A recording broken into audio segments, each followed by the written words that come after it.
unexpected locale soars up a streaming chart, it reaffirms that the world's appetite for fresh sounds is vast.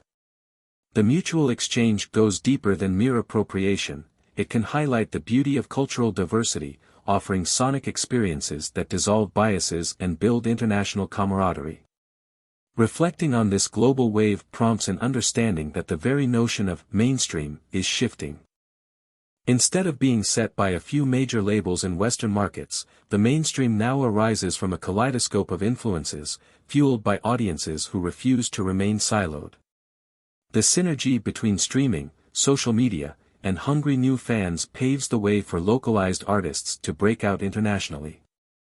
Observers champion this as a democratizing effect, though challenges remain in ensuring fair compensation and preventing exploitative practices. Nonetheless, the unstoppable forward motion of global influence heralds an era that feels more connected and more open to the marvels of music's endless diversity. The lessons gleaned from these overarching trends converge on a single premise: adaptability is paramount. Musicians, labels, distributors, and other professionals who recognize the fluid nature of the modern music business stand the best chance of evolving productively. Each emergent wave, whether it be single-focused releases, social media hype, data analytics, immersive concerts, or cross-genre mashups, can be harnessed for creative exploration and revenue generation if approached with foresight.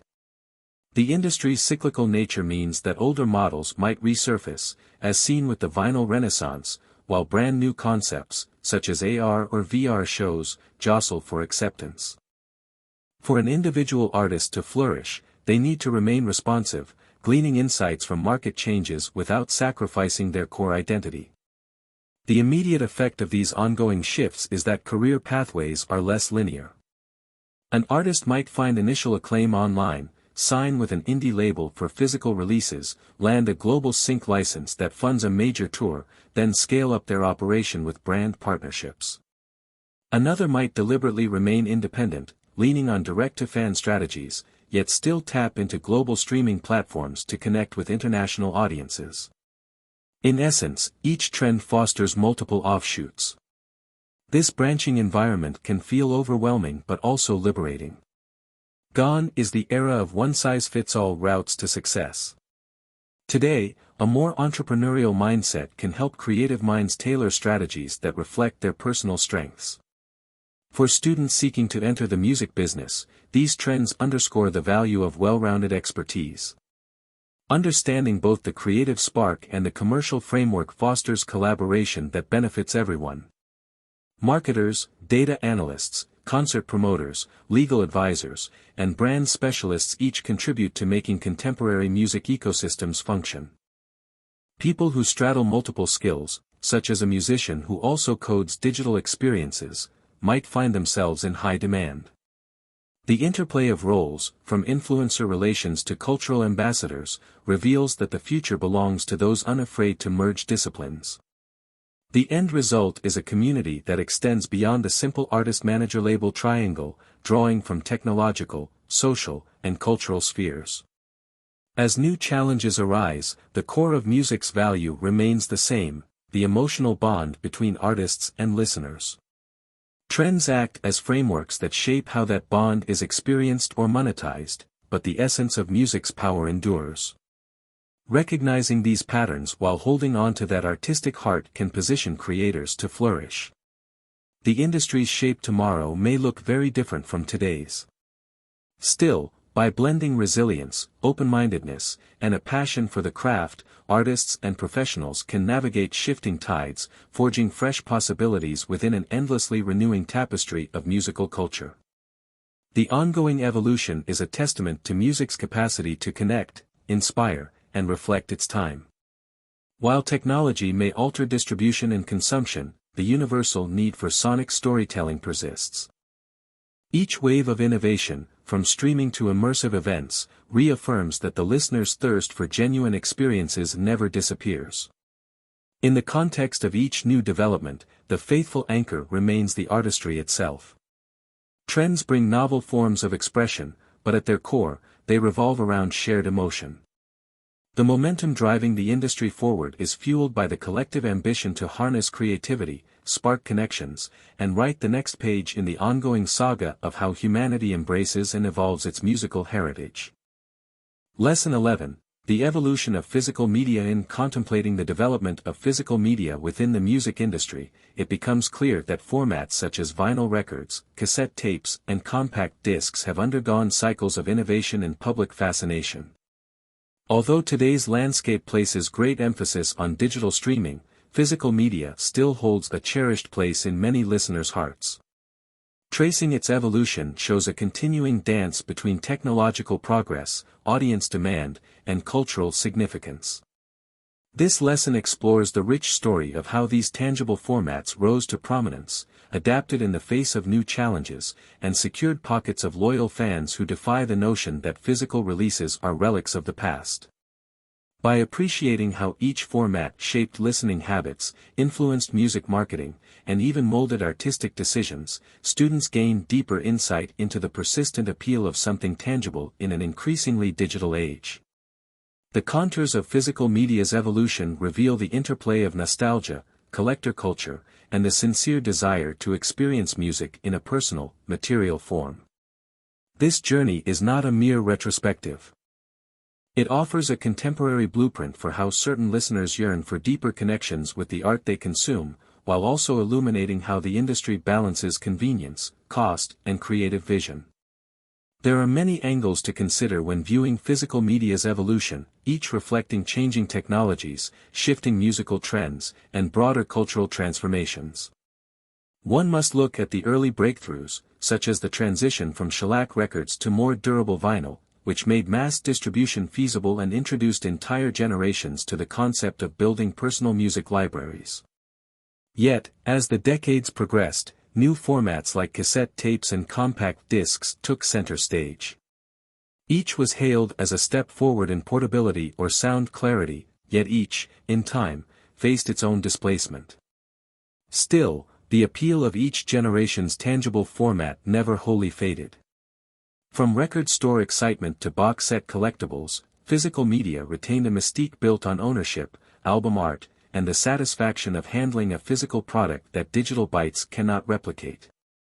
Exploring this landscape reveals how manufacturing processes, distribution networks, and retail strategies adapted. It also highlights how artists and labels capitalized on the inherent artistry that physical releases could embody, like elaborate cover designs and hidden inserts, forging deeper emotional bonds with fans. Even as streaming redefines mainstream consumption, vinyl resurges, and cassettes maintain niche followings.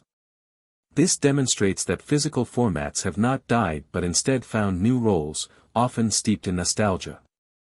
The path from fragile cylinders to glossy records, from bulky tapes to shimmering compact discs, is a chronicle of shifting technology and consumer sentiment. In a modern era where immediacy rules, the enduring presence of physical releases affirms that some experiences cannot be reduced to quick clicks or ephemeral streams. These tangible media serve as portals to musical exploration, mementos of cherished artists, and as visually and tactically rewarding objects. Embracing the evolution of physical media provides a roadmap for understanding how the music industry has survived repeated transformations. It also highlights a lesson in resilience and adaptability that shapes how labels, artists, and fans interact. Physical releases remain an opportunity for differentiation, giving consumers a reason to collect rather than consume passively. The story is ongoing, as boutique pressing plants, special edition reissues, and pop-up record fairs appear alongside a digital-first marketplace.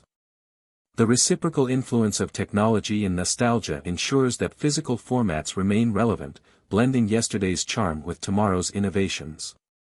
Those analyzing current industry trends should not ignore the multilayered impact of physical media on artistry, commerce, and fan experience. Whether focusing on the wide grooves of a vinyl LP or the small yet personal cassette tape, each format illuminates a chapter in how humans celebrate and preserve music. Understanding these stories equips students of the industry to appreciate why certain audiences remain loyal to tangible forms, and how, despite their seeming fragility, these objects have influenced artistry, marketing, and our shared musical culture across multiple generations.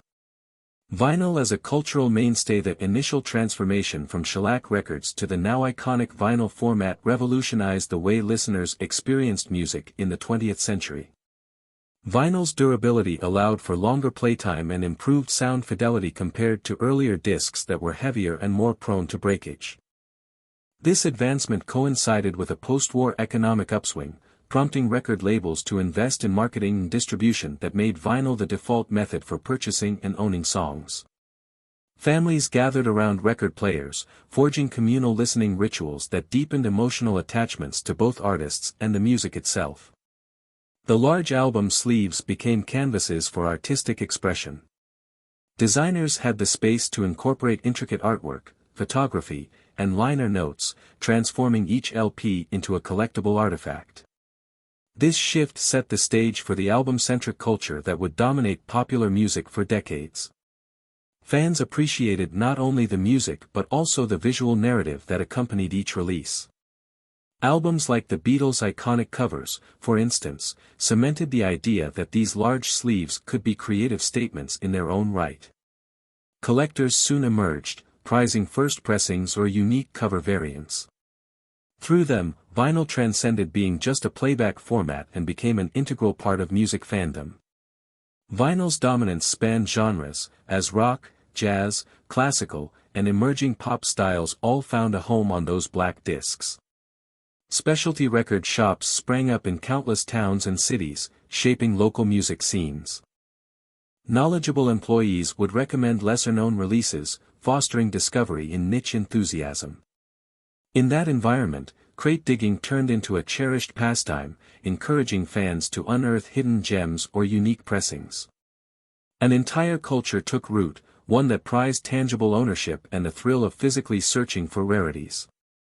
This culture established an emotional link between fans and vinyl, ensuring that even as new formats arrived, vinyl would not easily fade into obscurity. The technical side of vinyl production also contributed to its mystique. Mastering for vinyl requires meticulous care to optimize sound for analog playback. Engineers balanced the groove depth and track spacing, ensuring music retained clarity and resonance. Some artists took advantage of this by strategically planning track order, setting a side A and side B that told a story. These nuanced touches further bonded fans to the album format, as each listening session felt deliberate, from placing the needle at the start to flipping the record midway.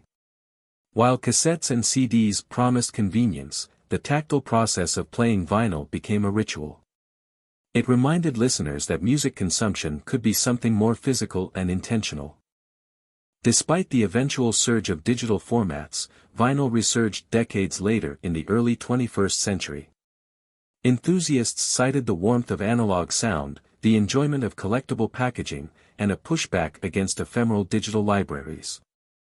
Record Store Day, launched as an annual event to celebrate indie shops, catalyzed new growth, with artists releasing limited-run vinyl exclusives that attracted lines of eager fans. This phenomenon underscored that a significant segment of music lovers still craved tangibility. Vinyl sales steadily climbed, defying predictions that the format would remain a nostalgic relic. Instead, it adapted into a niche but thriving market, reinforcing that progress does not always erase the past. Cassettes and the DIY spirit. When cassettes entered the consumer market, they introduced a new era of portability and personal recording possibilities. Although reel-to-reel tapes existed previously, these compact cartridges were more convenient, enabling people to create mixtapes, share homemade compilations, and record live shows or broadcasts. This autonomy changed how listeners interacted with music, letting them become amateur curators. Teenagers passed around tapes full of chosen tracks, effectively shaping peer-to-peer recommendations. This intimate exchange fostered strong emotional attachments to the music, since each cassette might bear a friend's handwriting or personal message scrawled on the label. Cassettes also opened doors for unsigned bands to distribute their demos. Low-cost duplication allowed artists to replicate their work outside the confines of traditional record deals. The cassette culture that grew among independent musicians and fans enhanced underground movements such as punk, where self-promotion thrived on personal connection rather than corporate marketing budgets. Many small labels started with cassette releases, forging communities anchored in grassroots authenticity. Because of this, cassettes became synonymous with the do-it-yourself ethic. They allowed smaller acts to reach local audiences directly, circumventing gatekeepers who might otherwise ignore them. Cassette Walkman devices expanded the mobile listening revolution. People could slip a player into their pockets, attach headphones, and experience music on the go. This portability shaped youth culture, as music traveled with them on buses, during walks, or while studying at the library. Albums turned into soundtracks for everyday life rather than background noise in a communal family room. This personal dimension of listening raised the importance of headphones, intimately connecting the listener to the artist. At the same time, the shift introduced the notion that physical media might adapt to an increasingly mobile society. Audio fidelity for cassettes often fell short of vinyl or CDs, especially if tapes were copied repeatedly. Yet fans embraced the rough, sometimes fuzzy quality, seeing it as part of a particular aesthetic. This lo-fi edge underscored that high-definition sound was not always essential for emotional resonance. Scenes like the indie rock movement capitalized on that rawness, reinforcing that cassettes could reflect a band's core attitude. In addition, the spooled tape demanded careful handling to avoid tangles or warping, creating small rituals of maintenance. Rewinding or fast-forwarding also shaped user experiences, as skipping tracks required physically scanning the tape. This process, though somewhat tedious, caused listeners to engage with entire albums or compilations, building patience and deeper familiarity. Although cassettes eventually lost favor to compact discs, they never fully disappeared.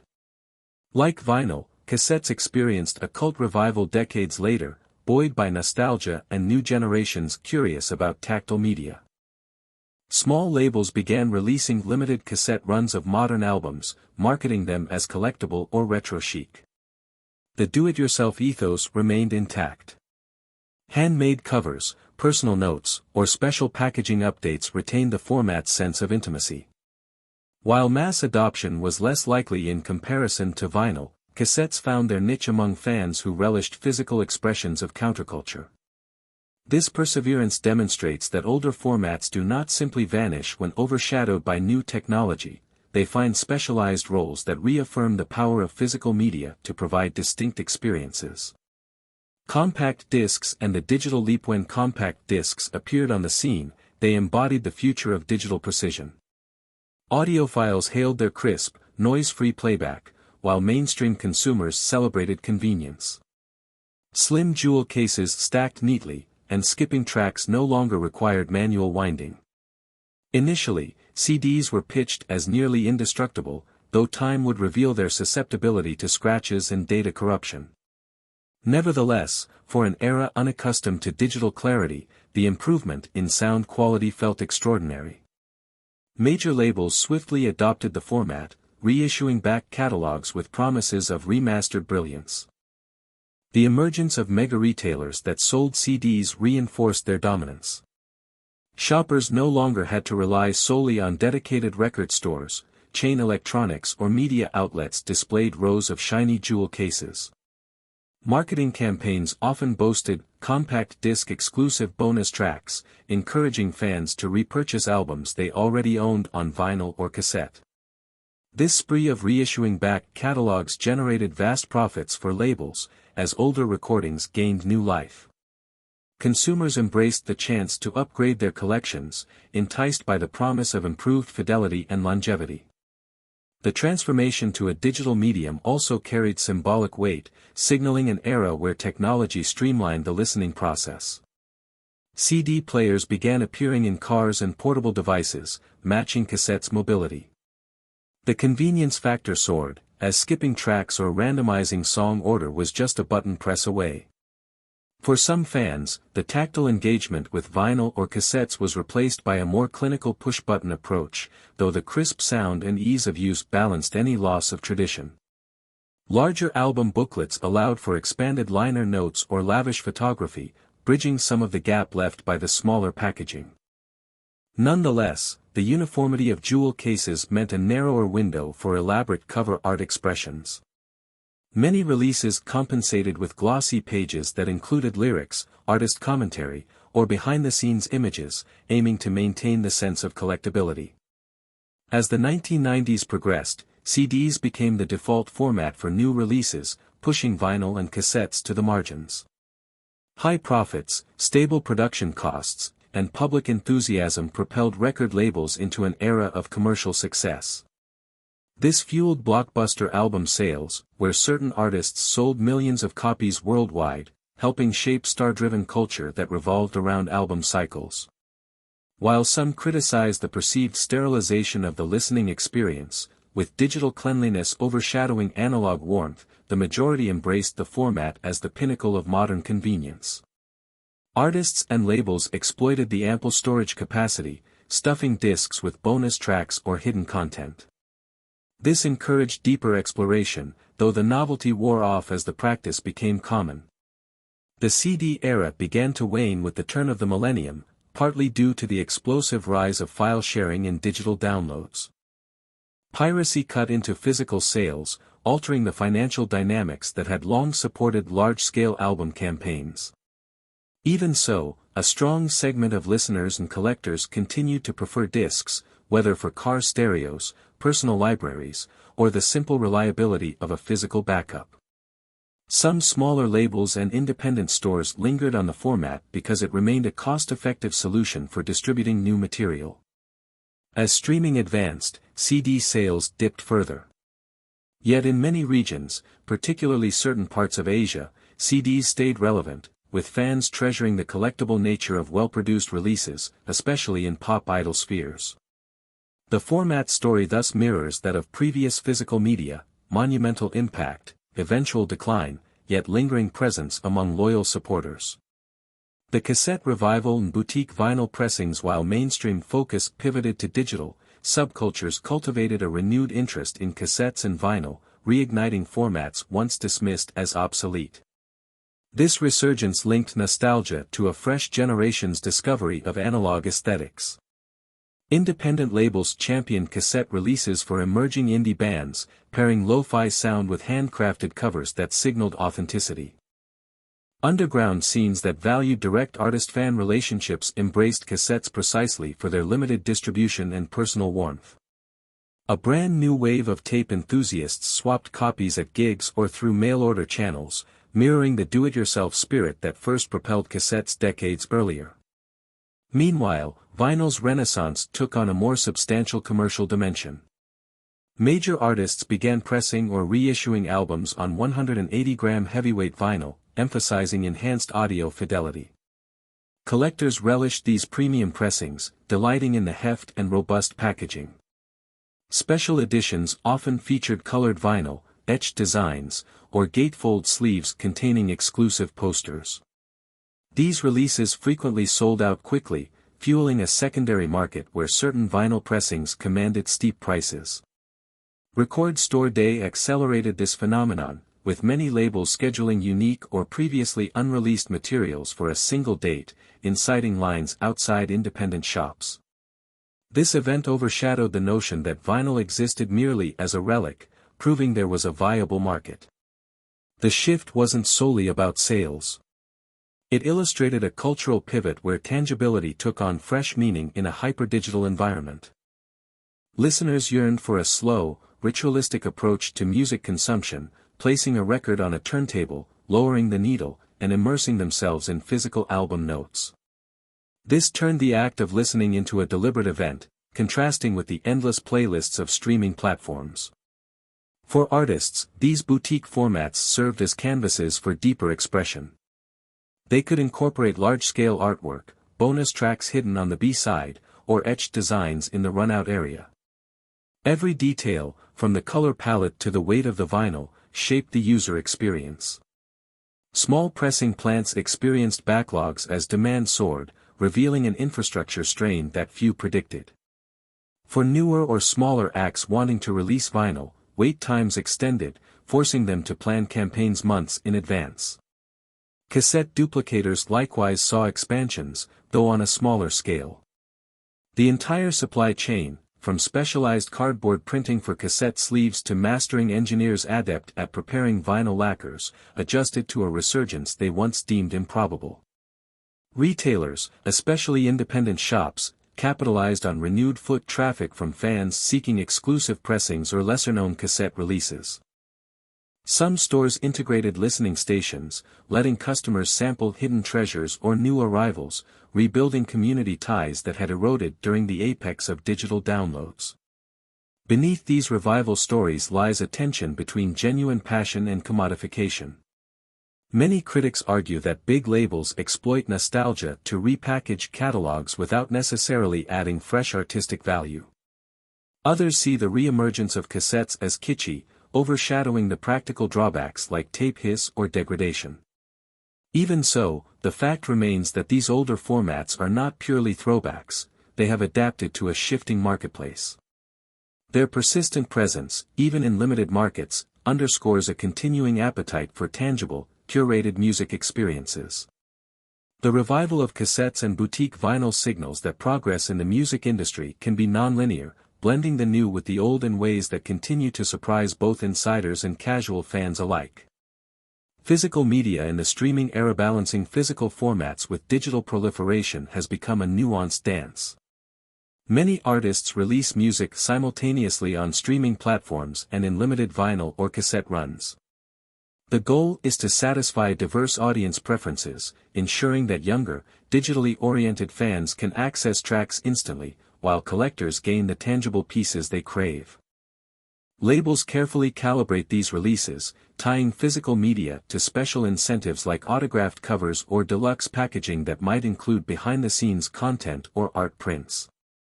This synergy sparks excitement among fans, encouraging them to engage with the music on multiple levels. For established acts with devoted followings, physical sales can surpass expectations, even if streaming remains their main distribution channel. Superfans relish owning something they can touch and possibly display. In certain genres like rock or heavy metal, vinyl or special edition CDs remain key parts of marketing strategies.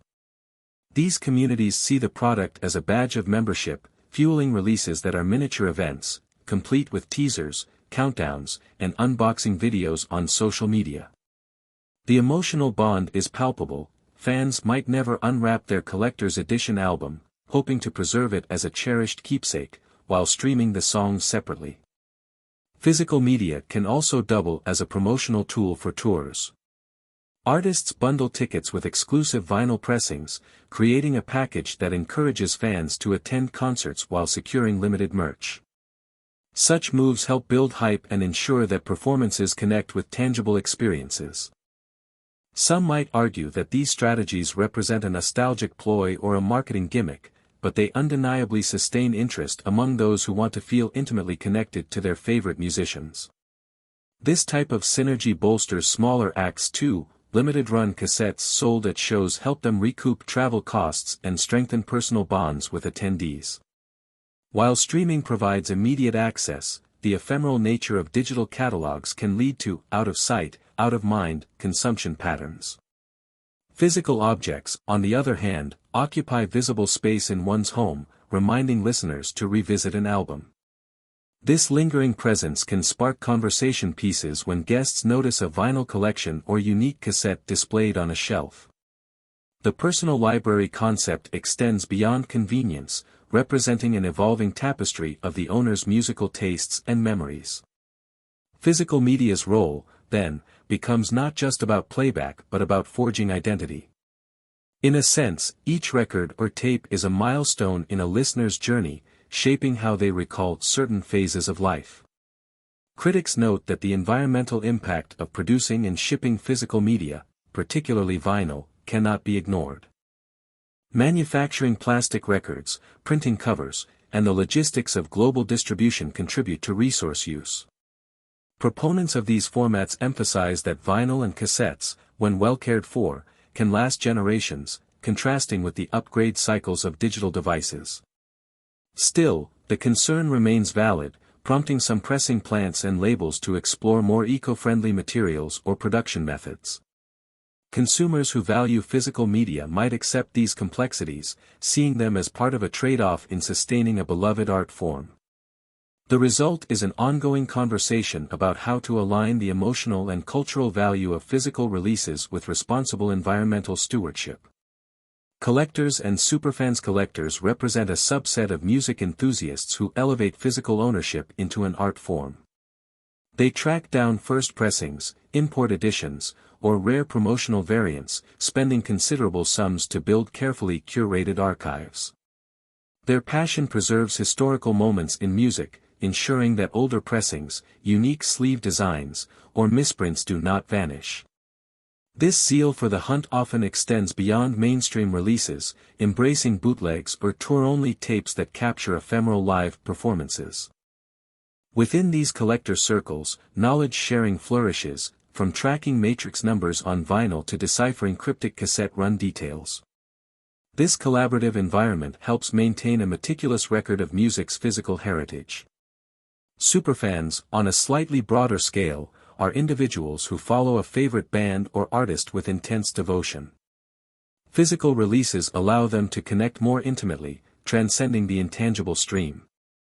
An album's limited edition pressing might arrive with random inserts or signed lyric sheets, igniting excitement. Social media amplifies these unboxing experiences, forging communal anticipation as fans showcase their new acquisitions.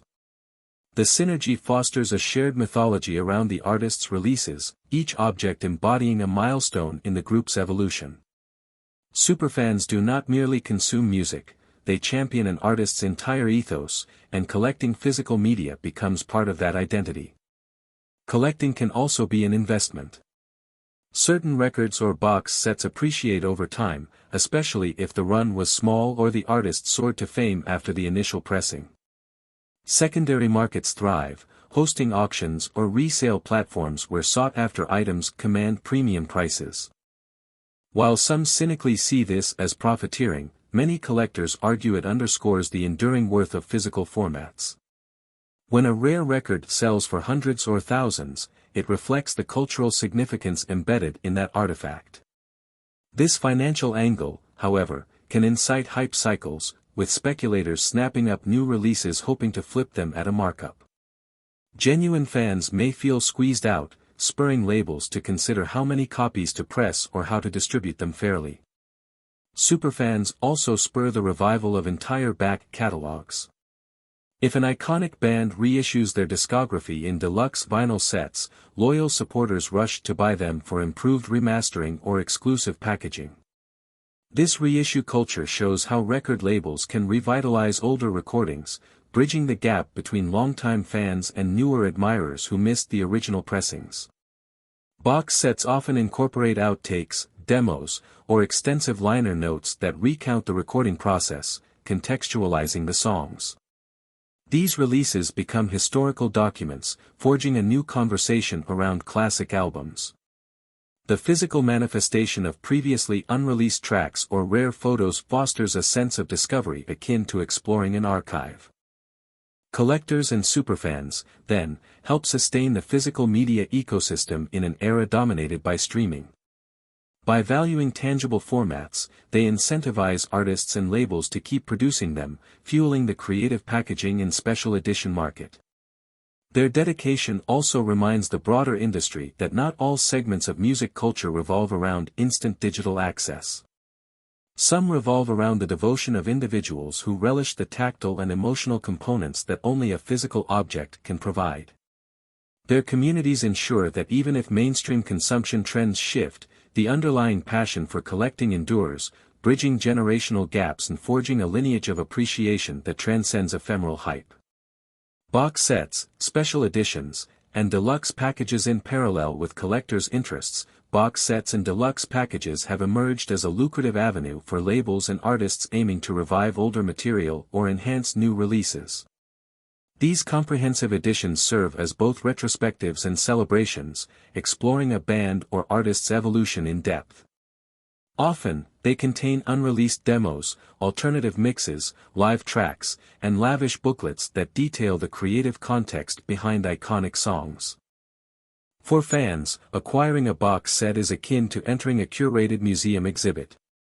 Each disc or cassette, each photograph or annotation, unfolds a narrative.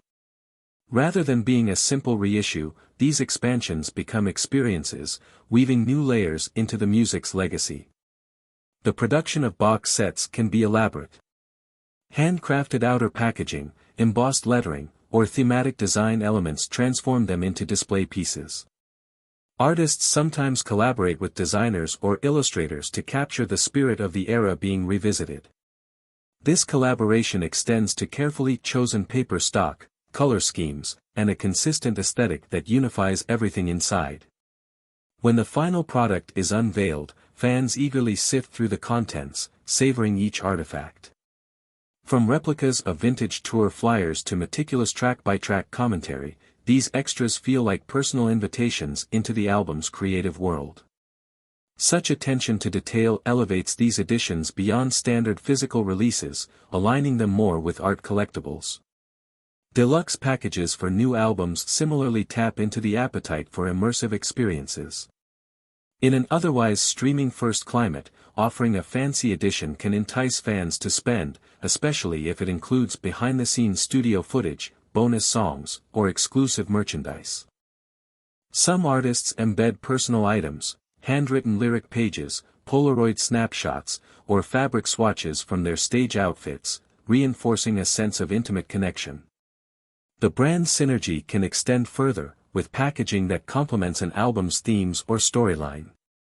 If the record explores cosmic motifs, the box might feature star maps or glow-in-the-dark elements. This approach merges commerce with storytelling, letting the packaging become an extension of the artist's creative vision. There is an element of exclusivity inherent in many box sets and special editions. Limited production runs, often numbered, guarantee scarcity, motivating fans to purchase quickly before stock vanishes. This environment fosters a brisk secondary market, where resale values can soar. Critics may label such tactics as manipulative, but supporters see them as justifiable for a labor-intensive product that appeals to dedicated fans. In practice, these collections gratify completists and provide a revenue stream that differs from ephemeral streaming payouts. The intangible aspects of ownership, pride, aesthetic enjoyment, and a deeper bond with the material, round out the purchase's value. While lavish packages can overshadow the underlying music if done purely for profit, well-conceived box sets often succeed in amplifying appreciation for the work. They can reacquaint listeners with a beloved record by revealing hidden facets of its creation or by placing it in historical context. This dual function, educational and nostalgic, bridges old fans and newcomers. When curated with care, these special editions function less as gimmicks and more as significant expansions that preserve cultural touchstones. They emphasize the idea that music, especially classic or influential albums, merits deeper exploration than streaming alone offers. Through these curated experiences, artists and labels underscore the enduring power of physical media to captivate hearts and minds. Sustainability and the future of tangible music. Sustainability concerns loom large in the ongoing narrative of physical media. Each format, from vinyl to CDs, carries an environmental cost in materials and logistics.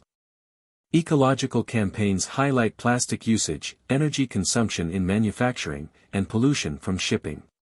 Some pressing plants and innovators respond by seeking greener methods, such as using eco-friendly PVC alternatives, employing solar power, or scaling smaller, just-in-time production runs. While these steps do not entirely solve the ecological footprint, they signal a growing awareness that the love for physical formats must harmonize with environmental responsibility.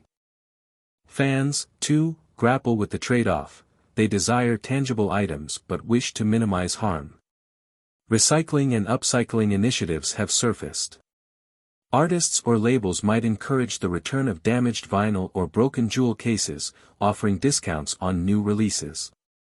This fosters a circular model that recycles raw materials. Others produce sleeves with recycled paper or soy-based inks, reducing toxins. A few test biodegradable plastics for cassettes or discs, though these remain niche due to cost or performance concerns. The question of whether to maintain physical production at scale in a world confronting climate challenges remains open. Some propose that physical releases should pivot to be more curated, limiting production to premium or commemorative items that hold deep significance for fans.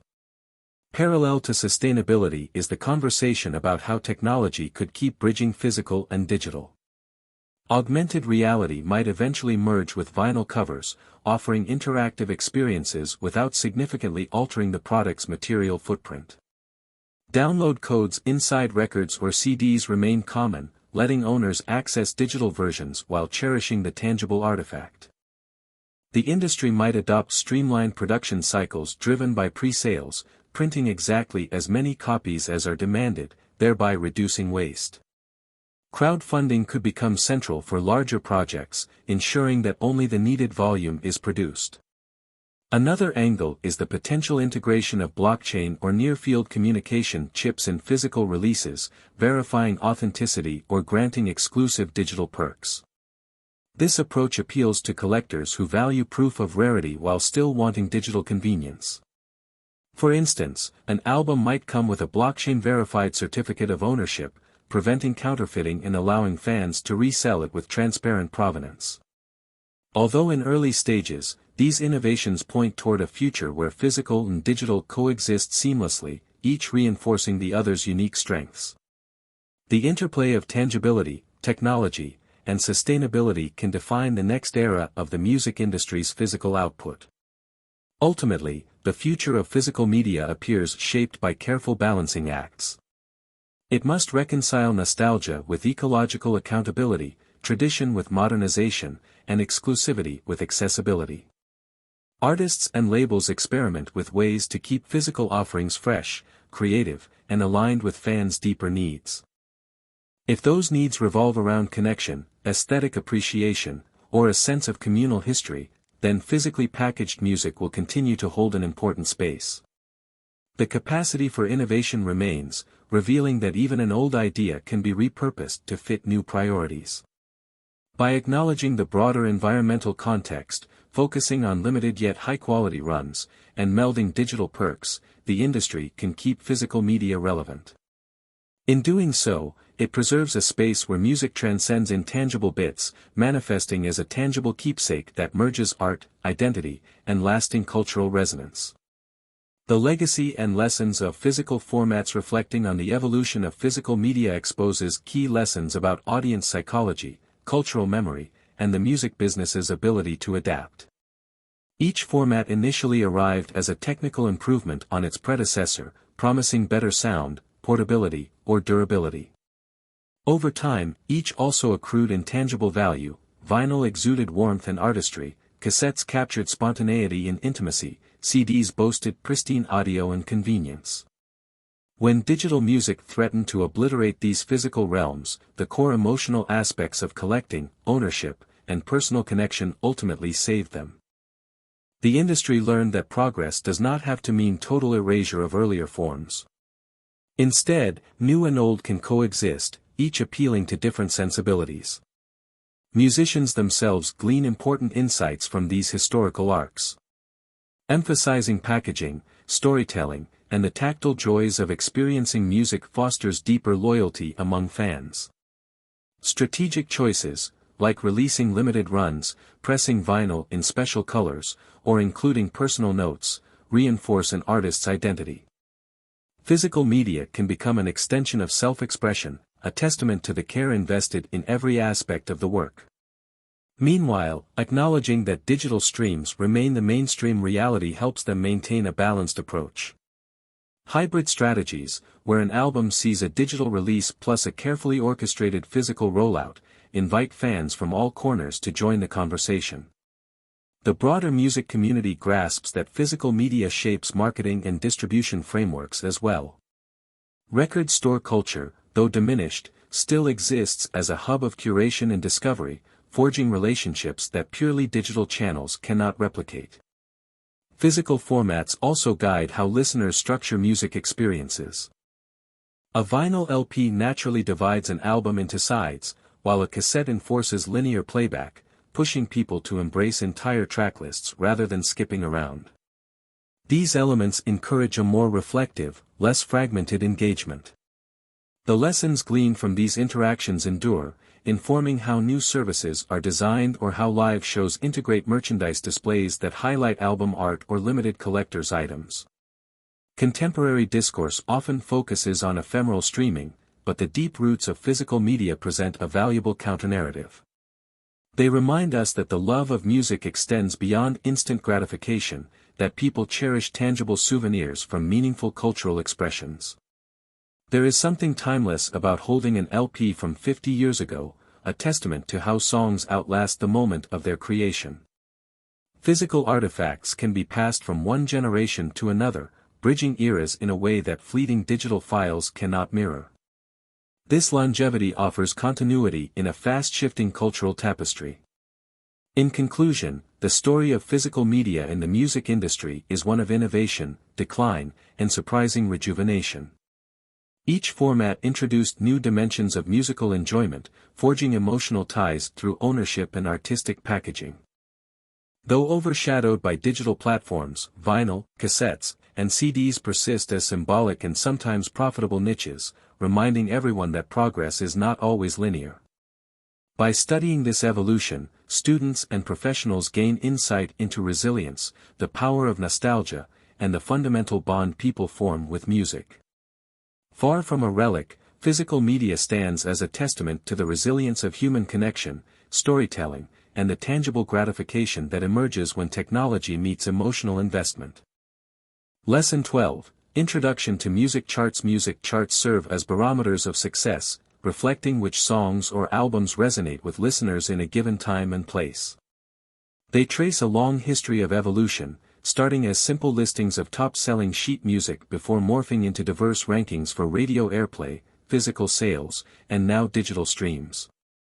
For artists, chart positions can signify recognition, influencing not only public perception but also future opportunities such as endorsement deals or festival bookings. Labels observe these tallies closely, gleaning insights into marketing strategies, listener demographics, and the effectiveness of promotional campaigns. Over time, the meaning of chart success has changed, shifting alongside how people discover, share, and consume music.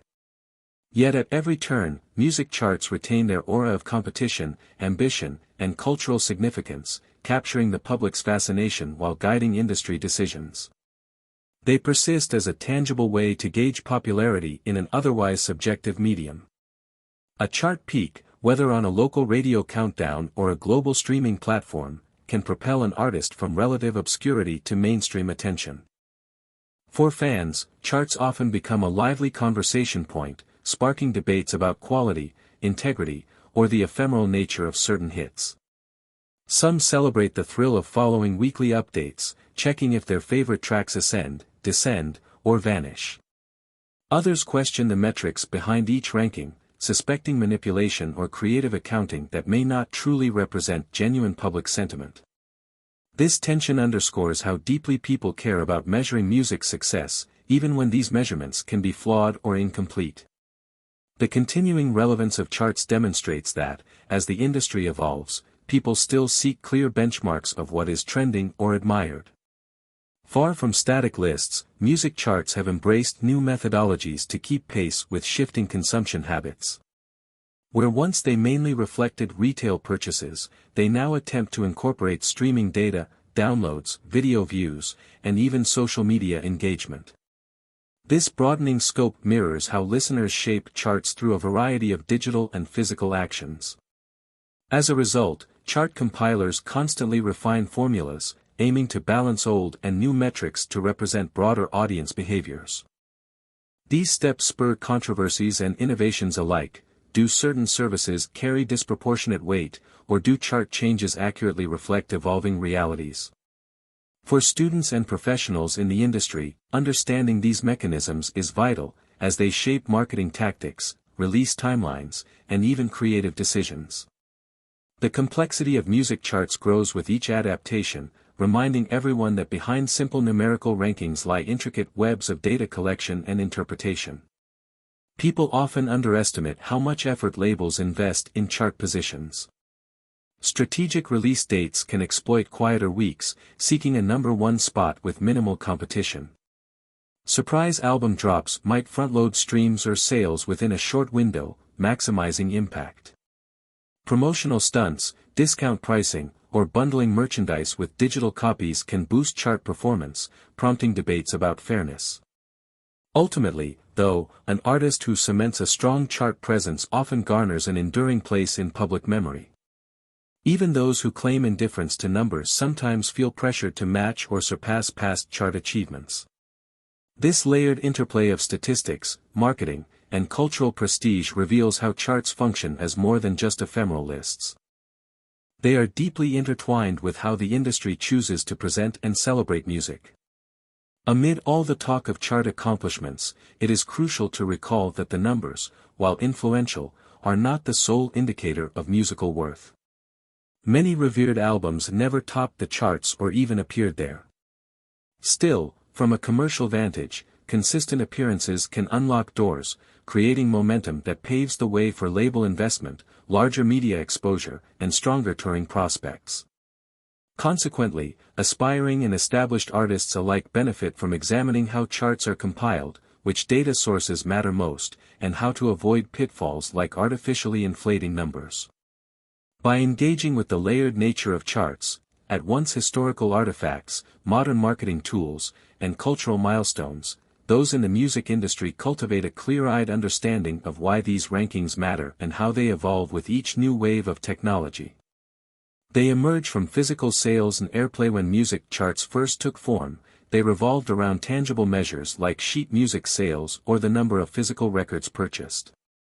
In those days, the only way to track success was to observe which songs people were paying money to own or perform.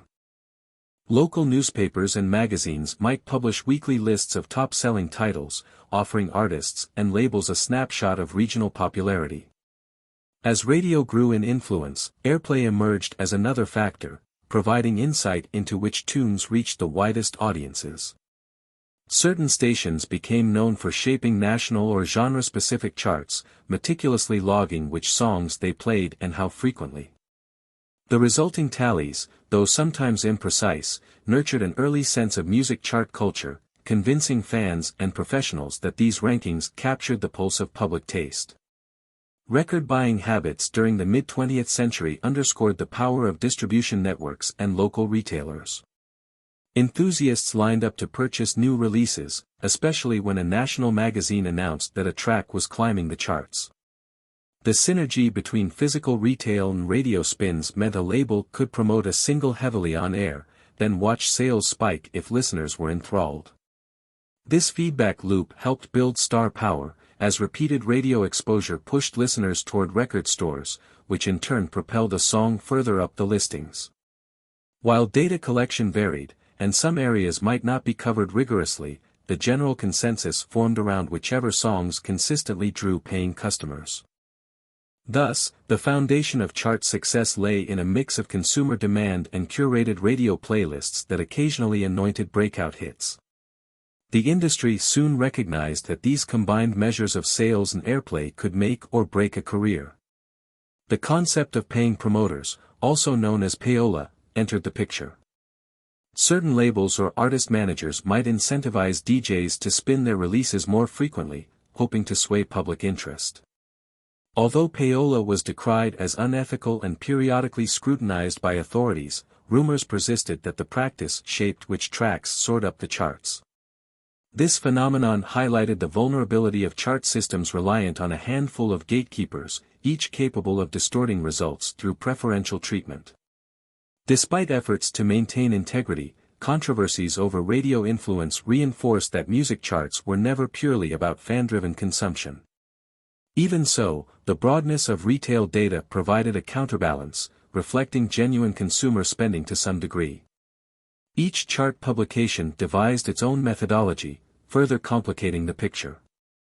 One might weigh radio plays more heavily than retail sales, while another might capture only certain regions.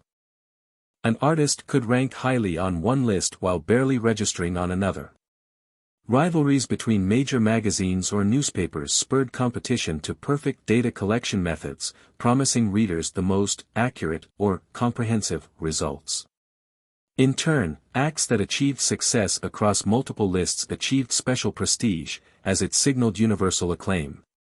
This patchwork approach prefigured the complexities to come. As the music industry advanced, new distribution forms inevitably emerged, forcing chart compilers to adapt or risk irrelevance.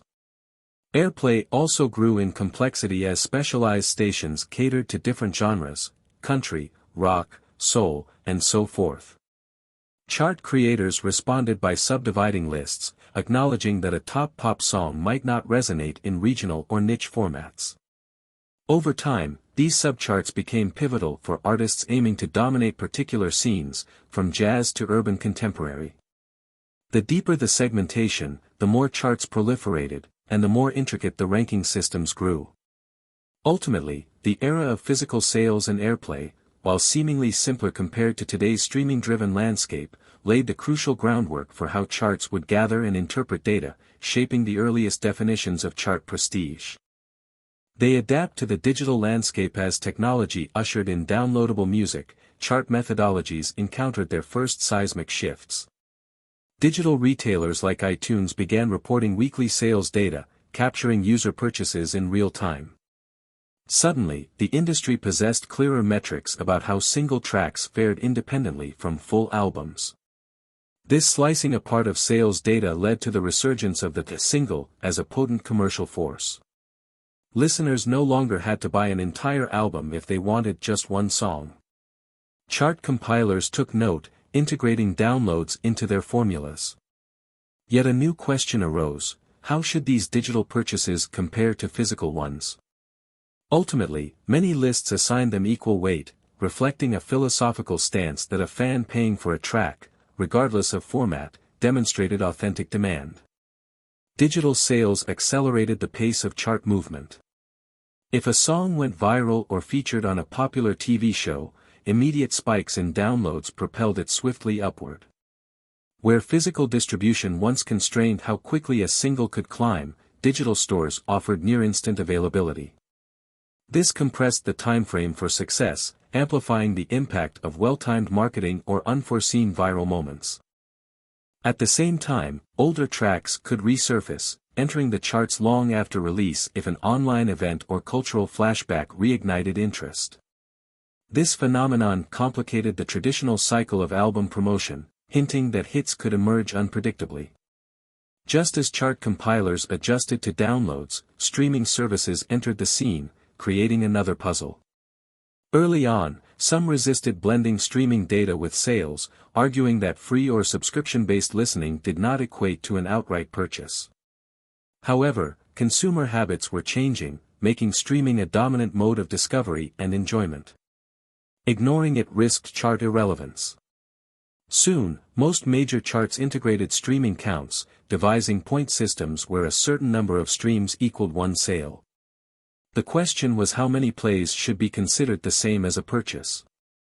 Different charts arrived at varied ratios, leading to inevitable comparisons and debates about fairness. This delicate balancing act signaled a willingness to evolve but also underscored how charts must rely on ever-updating analytics. Digital consumption also introduced nuances, such as partial track plays or user-generated playlists. Should a 30-second snippet contribute as much to a chart as a full spin? Which platforms counted, paid subscriptions only, or free tiers too? Each answer shaped how quickly new hits soared. Additionally, analytics from these streaming platforms provided previously unimaginable detail, capturing listener demographics, skip rates, and repeat plays.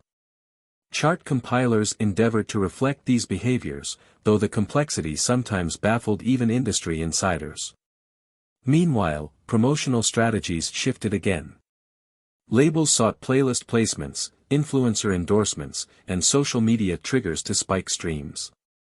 The digital era redefined chart momentum, favoring agile, data-aware campaigns that capitalized on fleeting online attention. Some artists seized the moment by launching single after single, maintaining near-constant presence on streaming charts. Others crafted surprise album drops that dominated platforms, generating massive first-week streams. Remixes, featuring unexpected guest verses, extended a track's lifecycle. Because these new versions triggered fresh streams, chart performance could be sustained. Remixes also catered to fans across genre lines, merging audiences into bigger streaming footprints. In effect, the digital realm democratized certain aspects of chart success, as grassroots momentum or clever online tactics could catapult lesser-known acts. Yet it also foregrounded new gatekeepers, such as playlist curators or algorithmic recommendations, whose presence would soon redefine the notion of radio push. They tackle globalization and cross-border data. Modern streaming obliterates national boundaries, pushing chart compilers to consider whether a single global ranking might overshadow local lists. Listeners from different continents converge on shared platforms, sometimes propelling a track into global consciousness. Observers question how these cross-border dynamics should factor into traditional, territory-specific charts. The challenge intensifies. A breakout reggaeton single from Latin America might top charts regionally, but English-language lists might have overlooked it in previous eras. Now, streaming data clearly shows its worldwide pull. The industry grapples with how to unify or separate chart systems to reflect both local and global metrics. International collaboration also flourishes.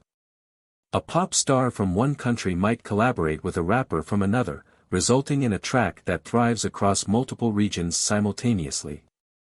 This synergy accelerates when fans from each artist's home base stream the track en masse, spiking combined numbers. Chart compilers sometimes produce global lists, using aggregated data from dozens of countries to see which songs truly transcend linguistic barriers. For an artist, cracking these global charts signals mass appeal that can shift career trajectories overnight. Conversely, local scenes remain robust, and many nations keep distinct tallies to highlight domestic achievements. Artists might boast a number one in their home country, even if overshadowed internationally. Some regions retain robust physical sales or radio influences. This can distort comparisons when data merges with areas reliant primarily on streaming. Balanced weighting becomes paramount. Should 1 million streams in Territory A be equivalent to thousands of physical single sales in Territory B? Each local market's technology adoption and cultural norms inform how compilers weigh these inputs. Smaller nations sometimes worry their streaming numbers vanish among global giants. Meanwhile, huge markets like the United States or China can dominate global tallies simply due to population size. The quest for a fair global chart underscores that uniformity may be an impossible ideal, as each environment contributes unique listening patterns. Social media cross-pollination intensifies this complexity. A clip or dance challenge from one region can quickly proliferate on the other side of the globe, pushing an artist into international charts without traditional promotional efforts. This organic, user-driven spread further blurs the notion of local ownership. Chart watchers scramble to verify whether new surges represent genuine cross-border fan engagement or fleeting trends inflated by bots or hype. Collecting data from an array of platforms, each with unique usage patterns, tests chart compilers' capabilities. Nonetheless, the excitement of seeing a truly global hit fosters a sense of musical unity, revealing how technology can unify diverse cultures around shared songs. Although globalization can homogenize certain tastes, it also highlights hidden gems. A regional track might build momentum in diaspora communities worldwide, eventually cracking mainstream charts. The artist may earn invitations to perform at international festivals or land brand partnerships beyond their initial scope. This phenomenon widens the definition of chart success, acknowledging that the biggest stories are not always about Western pop stars. In turn, major labels scout globally, hoping to find the next cross-border sensation who can replicate these streaming phenomena. Chart narratives become epic tales of cultural interchange, where local distinctiveness either merges into universal appeal or plants the seed for a beloved niche. They incorporate social and viral elements while streaming data is central. Certain chart systems factor in social media engagement or viral traction. The premise is straightforward: if a track sparks massive TikTok challenges, garners countless tweets, or sees infinite loops on short-form video platforms, it arguably holds real cultural impact.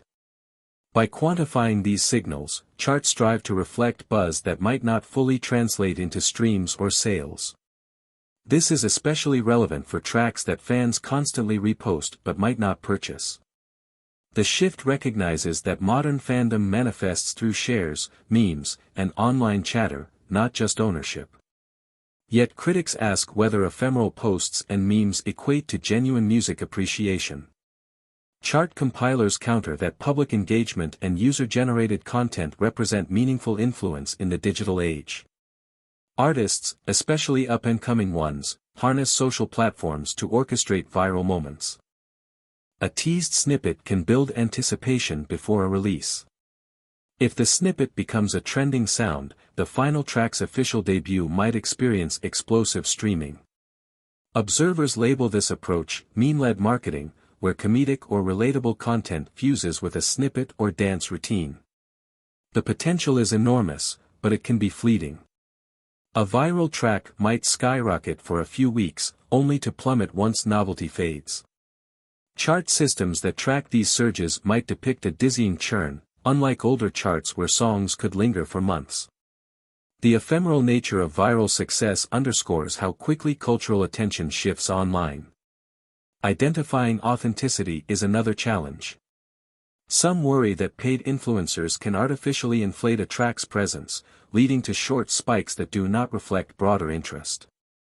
The line between organic virality and orchestrated campaigns is thin, compounding the difficulty for chart compilers. They attempt to reduce manipulation by focusing on consistent user behavior, such as how many times a snippet is used or how frequently it's replayed. Still, gaming the system remains possible. For instance, incentivizing fans to spam a hashtag or loop a snippet repeatedly might push the track up social metrics. While charts endeavor to filter out unscrupulous tactics, each wave of new media stokes fresh attempts at exploitation. Nevertheless, the inclusion of social engagement highlights an ongoing transformation in music discovery. People increasingly find songs in comedic sketches, dance tutorials, or reaction videos. If these mediums spark emotional or entertaining responses, the track might appear in everyday life, from personal playlists to party soundtracks. Chart watchers now regard these social bursts as legitimate evidence of cultural resonance. For an artist, capitalizing on that burst can mean releasing alternate versions, engaging fans with behind-the-scenes content, or collaborating with top influencers. The capacity to pivot quickly, fueling the viral flame, can determine whether a track expands beyond the internet bubble into broader charts. Hence, social metrics and viral trends stand as modern equivalents to radio payola or store promotions, a reflection of how public taste can be simultaneously spontaneous, manipulated, and enthralled by novelty. They contend with gatekeeping and manipulation. Whenever the stakes are high, gatekeeping and manipulation can follow. Music charts, as a benchmark of success, attract various methods to sway results. Historically, as with the payola scandal, radio DJs could be bribed to overplay certain singles, inflating a track's chart position. The digital era introduced new manipulations. Some labels or fans might loop a song on repeat, deploy bot networks to inflate streaming counts, or orchestrate mass purchasing campaigns to boost first-week numbers. While chart compilers deploy detection systems to weed out suspicious activity, the cunning nature of digital exploitation means such attempts remain common. These manipulations raise philosophical questions about whether charts measure genuine popularity or reflect manufactured hype. Fans can inadvertently participate in these manipulations by responding to pleas from artists to keep streaming or buy multiple copies. Street teams might coordinate listening parties or mass pre-orders timed to maximize chart impact. On one level, this mobilization reflects dedication, forging a sense of community around championing an artist.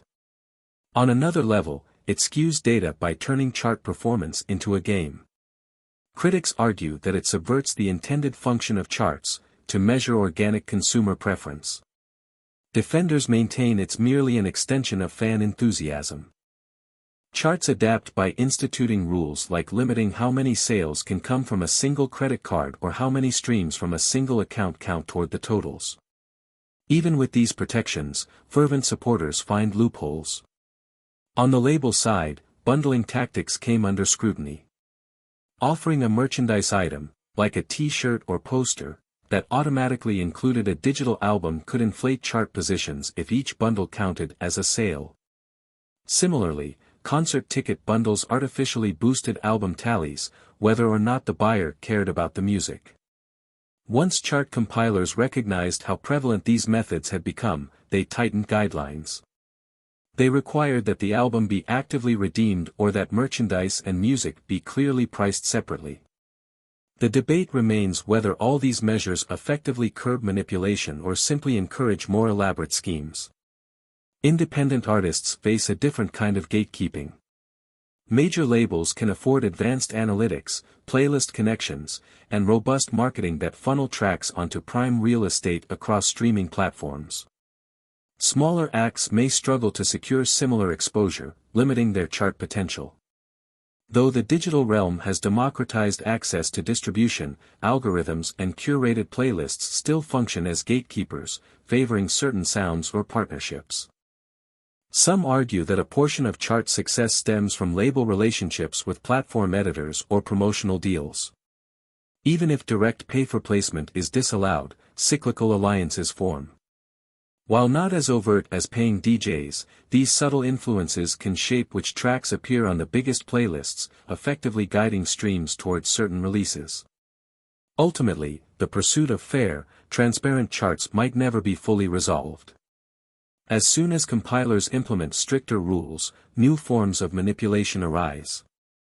The cycle underscores the fundamental tension between commerce and authenticity in the music industry. For students and practitioners, acknowledging these dynamics allows for more nuanced understanding of chart achievements. While scoring a top position can be a milestone, it may also reflect a battle of promotional budgets, algorithms, and marketing tactics rather than purely an outpouring of listener demand. Yet amid the controversies, many chart successes do represent genuine connections between artists and fans, highlighting that authenticity can still thrive in an environment permeated by strategic maneuvering. They influence marketing strategies and release timing. Chart-savvy marketing starts long before a track debuts. Labels and managers examine prior data to identify the ideal release window. Certain months or holiday seasons see competitive surges, so a strategic date might avoid clashing with heavyweight acts. Alternatively, an artist with unwavering fan backing might choose a busier slot to measure up against top names and garner mainstream media coverage. The lead-up phase often features teaser campaigns on social platforms, providing glimpses of the track or behind-the-scenes studio work. A trickle of content stokes anticipation, ensuring that fans rush to purchase, stream, or share as soon as the clock hits release day. This initial burst can be critical for climbing charts rapidly. Release scheduling also hinges on global time zones. Some artists' time drops to coincide with midnight in a major market, generating conversation as soon as the day begins. Others stagger releases, aiming to harness multiple waves of fan attention across continents. Coordinating with streaming service editors for playlist placements can magnify results, especially if the track secures a top spot on popular new releases lists. Each small boost compounds, potentially launching a single into chart territory within hours. This short lead time contrasts with older eras when building momentum took weeks of radio rotation. Now, a well-executed digital launch can yield near-instant chart appearances if fans mobilize effectively. After an initial push, artists and labels pivot strategies to maintain or enhance momentum. Remixes, acoustic renditions, or music videos can reignite interest. Collaborations that integrate a fresh voice or a different genre introduce the song to new audiences. Social media challenges or user-generated content might sustain the track's presence in trending topics. An artist might pair the track with a special live stream or behind-the-scenes documentary, reinforcing its narrative. Each edition extends the single's life on charts, hoping to avoid the rapid decline that can follow a big debut. In the album context, dropping an additional single during the album cycle can keep the overall brand in public discourse, bridging the gap between releases. Touring aligns with chart strategies too.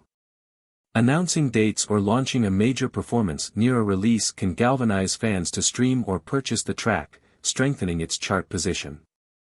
Conversely, a strong chart run might bolster ticket sales, giving booking agents concrete evidence of current popularity.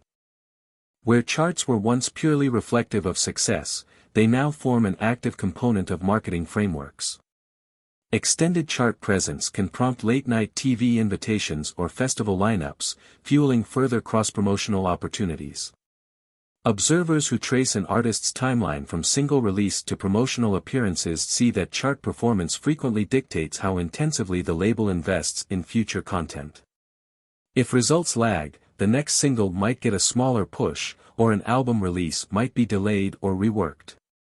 All these tactics point to the reality that chart performance is not solely about the music's inherent quality or resonance. Timing, marketing synergy, and strategic alliances can overshadow or elevate a track's fortunes. The best campaigns integrate a strong creative identity with data-driven awareness, responding to real-time feedback about listener engagement. Meanwhile, devoting resources to smaller subcharts, like genre-specific tallies, may help an artist dominate a niche while building a dedicated following. The interplay of major and minor charts, plus global or regional variants, yields a patchwork of potential routes to sustained visibility. Understanding these intricacies clarifies how success in modern music frequently depends on well-planned, responsive marketing that manipulates chart momentum as much as it reflects it. They shape public perception and artist trajectories. Chart numbers do more than measure ephemeral popularity. They convey legitimacy, enabling an artist to command higher fees, premium brand partnerships, or bigger festival slots. Media outlets often equate chart peaks with proof of mainstream acceptance, while fans interpret them as a testament to broader acclaim. For developing acts, a chart debut can transform them into overnight sensations, forging narratives of meteoric rise. Journalists love these stories, fueling further coverage that cements the act's stardom. This self-reinforcing loop, a chart position driving press, which in turn propels further streaming or sales, magnifies the track's presence in public consciousness. Conversely, failing to chart might reduce media interest or overshadow notable achievements, leaving some artists feeling undervalued if their success does not translate into traditional tallies. Even outside the mainstream, artists may chase chart appearances within specialized genres or subcultures. Topping a niche chart, like classical, jazz, or dance, can hold significant prestige for aficionados. Such accolades assure devoted fans that an artist is recognized as a leading figure in that style, potentially boosting touring prospects or collaboration invites. In the digital age, many new fans first encounter an act through curated lists or chart highlights, reinforcing the importance of ranking as a discovery tool. Public perception often ties chart success to an act's commercial viability, spurring labels to continue investment in those demonstrating consistent achievements. This dynamic can overshadow artists who rely on alternative methods to cultivate loyal audiences outside chart-driven frameworks. With success come expectations. Once an artist reaches a certain height, fans and industry watchers anticipate they will replicate or surpass it. This pressure shapes subsequent releases, sometimes nudging musicians to replicate the style of their breakthrough track. Fear of dropping off the charts might stifle experimentation. At times, an artist rejects this cycle, deliberately pivoting into niche realms or exploring new directions, even if it compromises immediate commercial performance. Conversely, those enamored with mainstream traction might release formulaic material, aiming to maintain chart momentum. These creative choices reveal how music charts can function as both aspiration and constraint, shaping not only marketing but also creative vision. For legends or heritage acts, chart reappearances can signify renewed relevance. A well-executed comeback single or collaborative track with a modern star can land in top spots, reminding the world of the veteran's ongoing influence. In turn, the younger collaborator reaps the benefit of cross-generational interest. Chart synergy thus forges a bridge between eras, introducing classic artists to new fans while boosting the next generation's credibility. The public sees these feats as triumphant returns, reinforcing the notion that music can transcend age or time period. Each chart moment, ephemeral as it might be, leaves a deeper imprint on an artist's evolving narrative, weaving fresh chapters into their legacy. In certain instances, public perception might label an artist as a one-hit wonder if they achieve a singular chart victory without subsequent appearances. The memory of that fleeting success lingers, overshadowing other accomplishments. This label reveals the darker side of chart dependency, where a short spree of chart recognition can define an entire career. Some artists embrace the nostalgia of that single burst, while others strive to re-emerge with new material, resenting the reduction of their artistry to a single track. Ultimately, the chart's role as a definitional measure underscores the interplay of hype, cultural memory, and the ephemeral nature of music consumption. Whether fueling sustained stardom or pigeonholing an act, the chart confers a narrative that resonates in broader public perception. They evolve alongside industry shifts. Chart compilers remain vigilant, refining calculations to address new anomalies. As subscription-based streaming grows, they may differentiate between free and paid streams, arguing that a paid user's play is more comparable to a purchase. Some systems have tried weighting formulas that assign more value to streams from premium tiers, seeing those listeners as more committed. Others contemplate factoring track completion rates to discourage skipping inflation. Meanwhile, short-form viral hits complicate fairness if partial plays count significantly. The ongoing search for an equitable method underscores that charts mirror technological and cultural transformations. No single solution appears permanent, as each iteration eventually encounters fresh challenges. Industry changes such as the rise of user-curated playlists or personalized recommendations also shape how a track might accumulate plays. If an algorithm includes a track in daily mixes for millions, an instant stream surge might occur. Yet, does this reflect genuine listener intent or simply algorithmic happenstance? Chart architects face a philosophical quandary: how to balance personal choice against automated suggestions. Additional complexities arise with background listening, such as music played passively in offices or stores, which might count toward streaming totals. As the music business reconfigures itself around data analytics, chart compilers must match that evolution, ensuring that new forms of listening receive fair representation. The conversation continues around how to present these results to the public. Traditional weekly updates can feel slow in a culture that thrives on real-time gratification. Some charts experiment with daily refreshes or rolling tallies. This approach fosters constant excitement but can also prove overwhelming, as hits appear and vanish in days. Meanwhile, certain corners of the industry recall the charm of waiting for a weekly reveal, building tension and watercooler chatter. The tension between immediacy and tradition repeats throughout chart history. Each method has benefits. Rapid updates capture fleeting viral surges, while weekly or monthly cycles allow music to settle and build momentum more organically. As charts attempt to represent global audiences, the question of localized or specialized lists grows more pressing. For instance, focusing on a single worldwide chart might overshadow culturally specific tracks or smaller markets.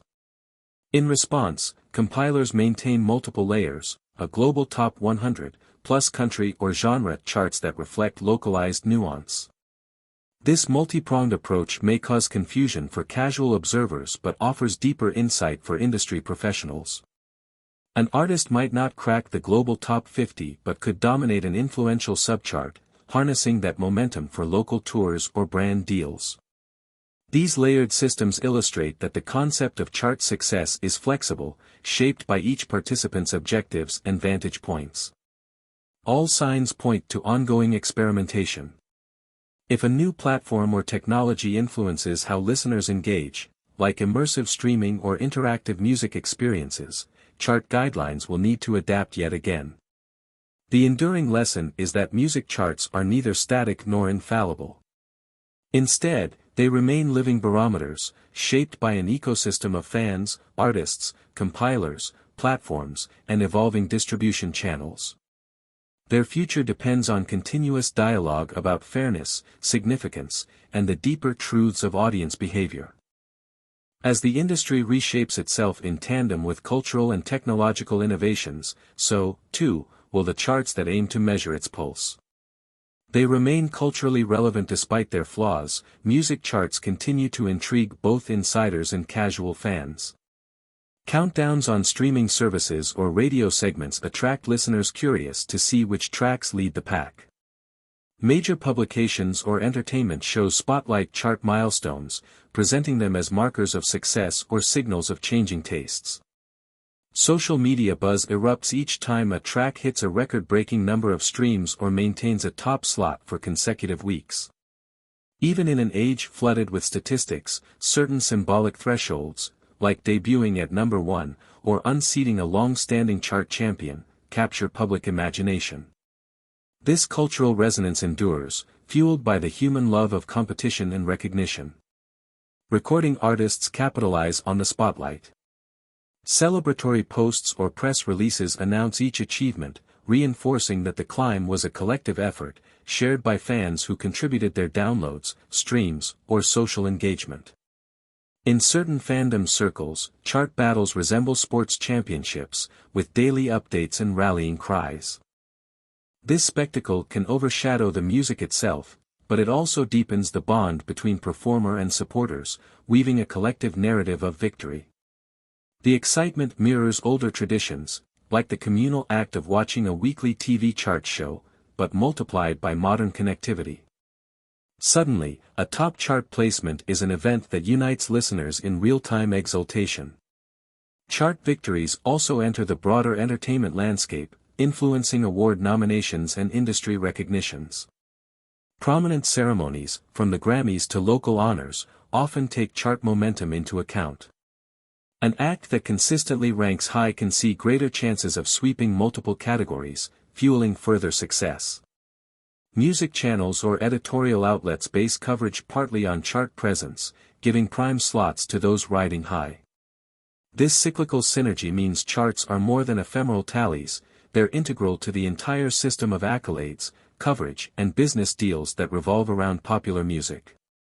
Observers who follow chart news see the ebb and flow of cultural icons, new movements, and resurgent veterans in a dynamic interplay reminiscent of sports leagues. Even those who question chart methodology often acknowledge the sense of occasion that surrounds top rankings. They highlight the human side of data beneath the swirl of promotions, algorithms, and marketing. Charts ultimately reflect real listeners choosing or discarding music. Each stream or purchase is an individual's act, aggregated into a collective verdict on a track's resonance. This human dimension is easily lost amid the complexities of weighting systems or controversies about manipulation. Yet it remains the reason charts exist. They aim to capture a snapshot of what resonates at a given moment. A mesmerizing ballad might soothe hearts after a national tragedy, surging in the rankings. A breezy summer jam might seize the top spot as listeners seek carefree vibes.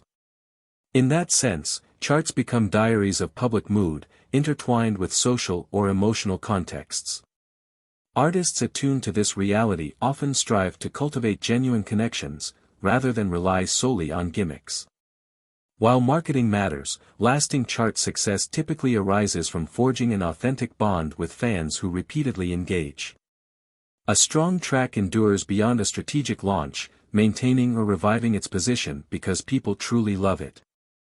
Over time, such songs might become seasonal staples or generation-defining anthems.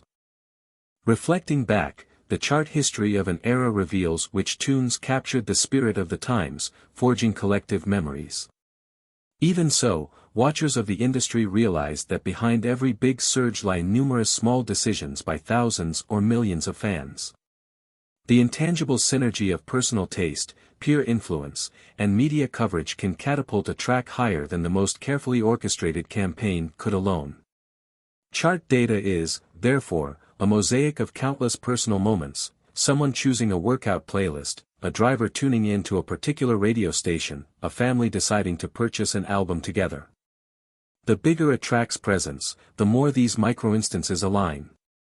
In a sense, the chart number becomes the tip of an iceberg formed by intangible emotional relationships to music. This is why, despite all the disclaimers about manipulated streams or physical bundling, chart peaks can still feel triumphant or deeply resonant. They speak to a broad consensus, even if fleeting, that a particular sound or sentiment has captured the collective heart. For artists, glimpsing how personal expression resonates so widely can be both humbling and electrifying. On a more modest scale, a mid-level chart position might mean everything to an emerging band who never thought they would be recognized beyond a local scene. The emotional weight of seeing their name on an official list, even at number 50 or beyond, cannot be dismissed. That entry can open doors, drawing curiosity from listeners who scan the charts for new discoveries.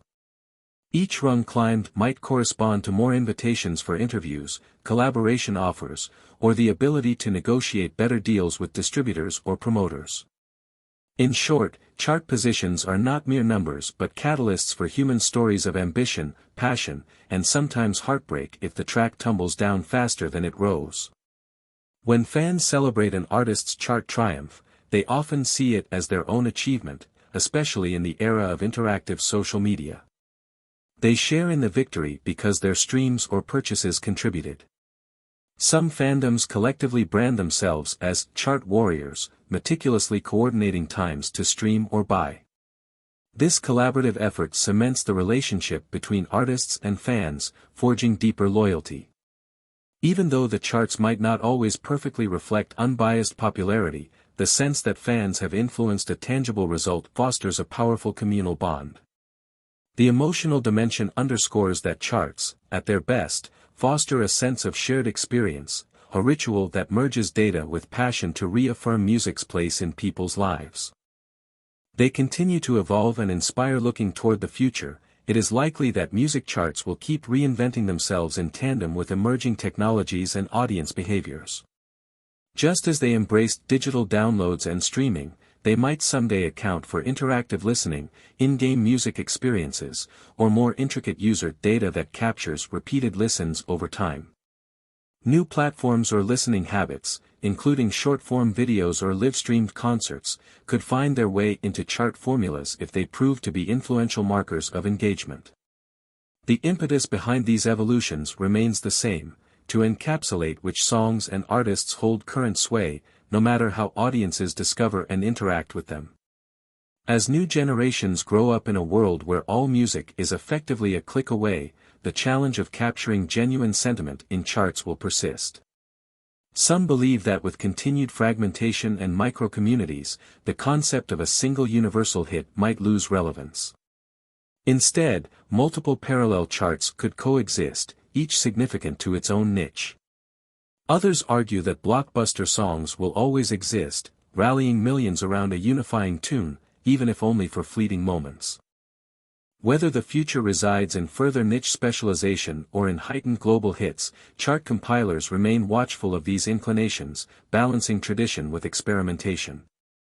This ongoing transformation does not negate the emotional satisfaction gleaned from seeing a beloved artist reach a new pinnacle. People enjoy narratives of success, defying the cynicism around chart manipulation. When an unexpected track climbs near the top, fans sense a cultural moment in the making, a memory that becomes embedded in timelines and personal histories.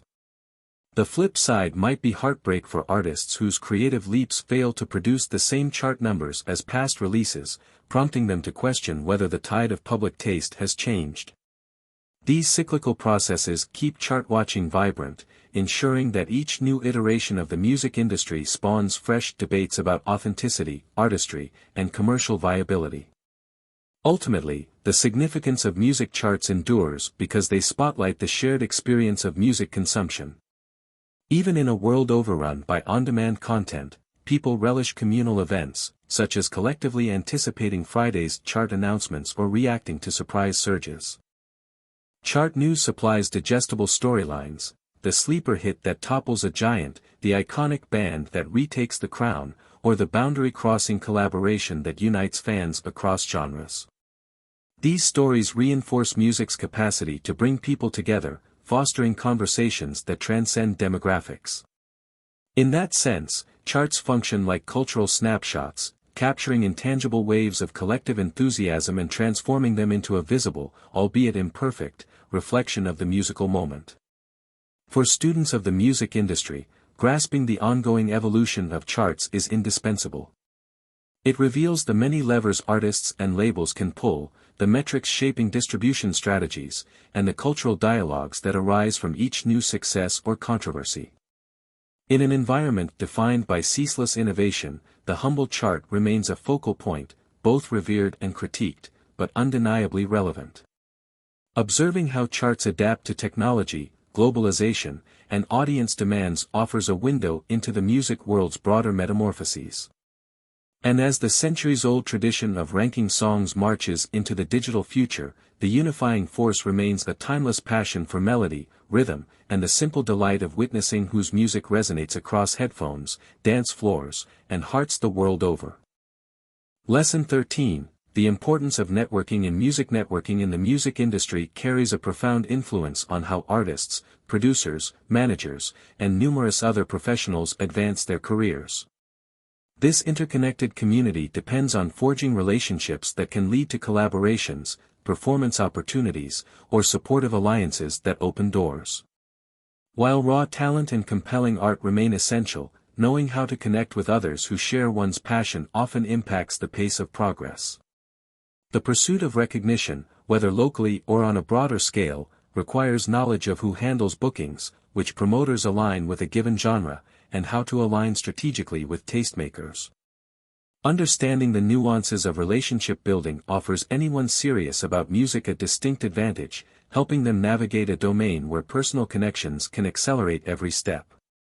Many enter music armed with creativity and ambition, yet soon realize that forging bonds with peers and mentors is integral to steady growth. Not every door automatically swings open, and not every meeting yields immediate results. The significance rests in fostering connections that might blossom at an unexpected time, or unlocking insights available only through personal exchanges. Persistence, authenticity, and empathy define the best approaches. By standing out as someone who respects the craft, shares knowledge freely, and upholds professional courtesy, individuals gain trust and position themselves for meaningful alliances. As relationships deepen, so does the potential for collaborative projects, cross-promotion, and broader market visibility. Cultivating a reliable network should not be viewed as transactional. Networking is more about forming genuine, long-lasting bonds with those who share an overlapping journey.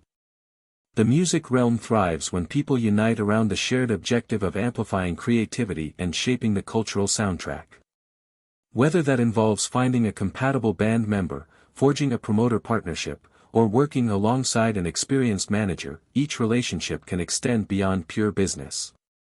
Artists who see beyond narrow ambitions can uncover ways to support peers, champion emerging acts, or mentor newcomers, all of which fosters collective momentum. In truth, the most enduring relationships flourish on mutual respect, sincerity, and a readiness to help others. Navigating music's networking landscape involves stepping outside comfort zones and seizing new opportunities. Attending industry events, open mics, or festivals, even when personal anxiety looms, can unearth conversations that resonate beyond a single encounter.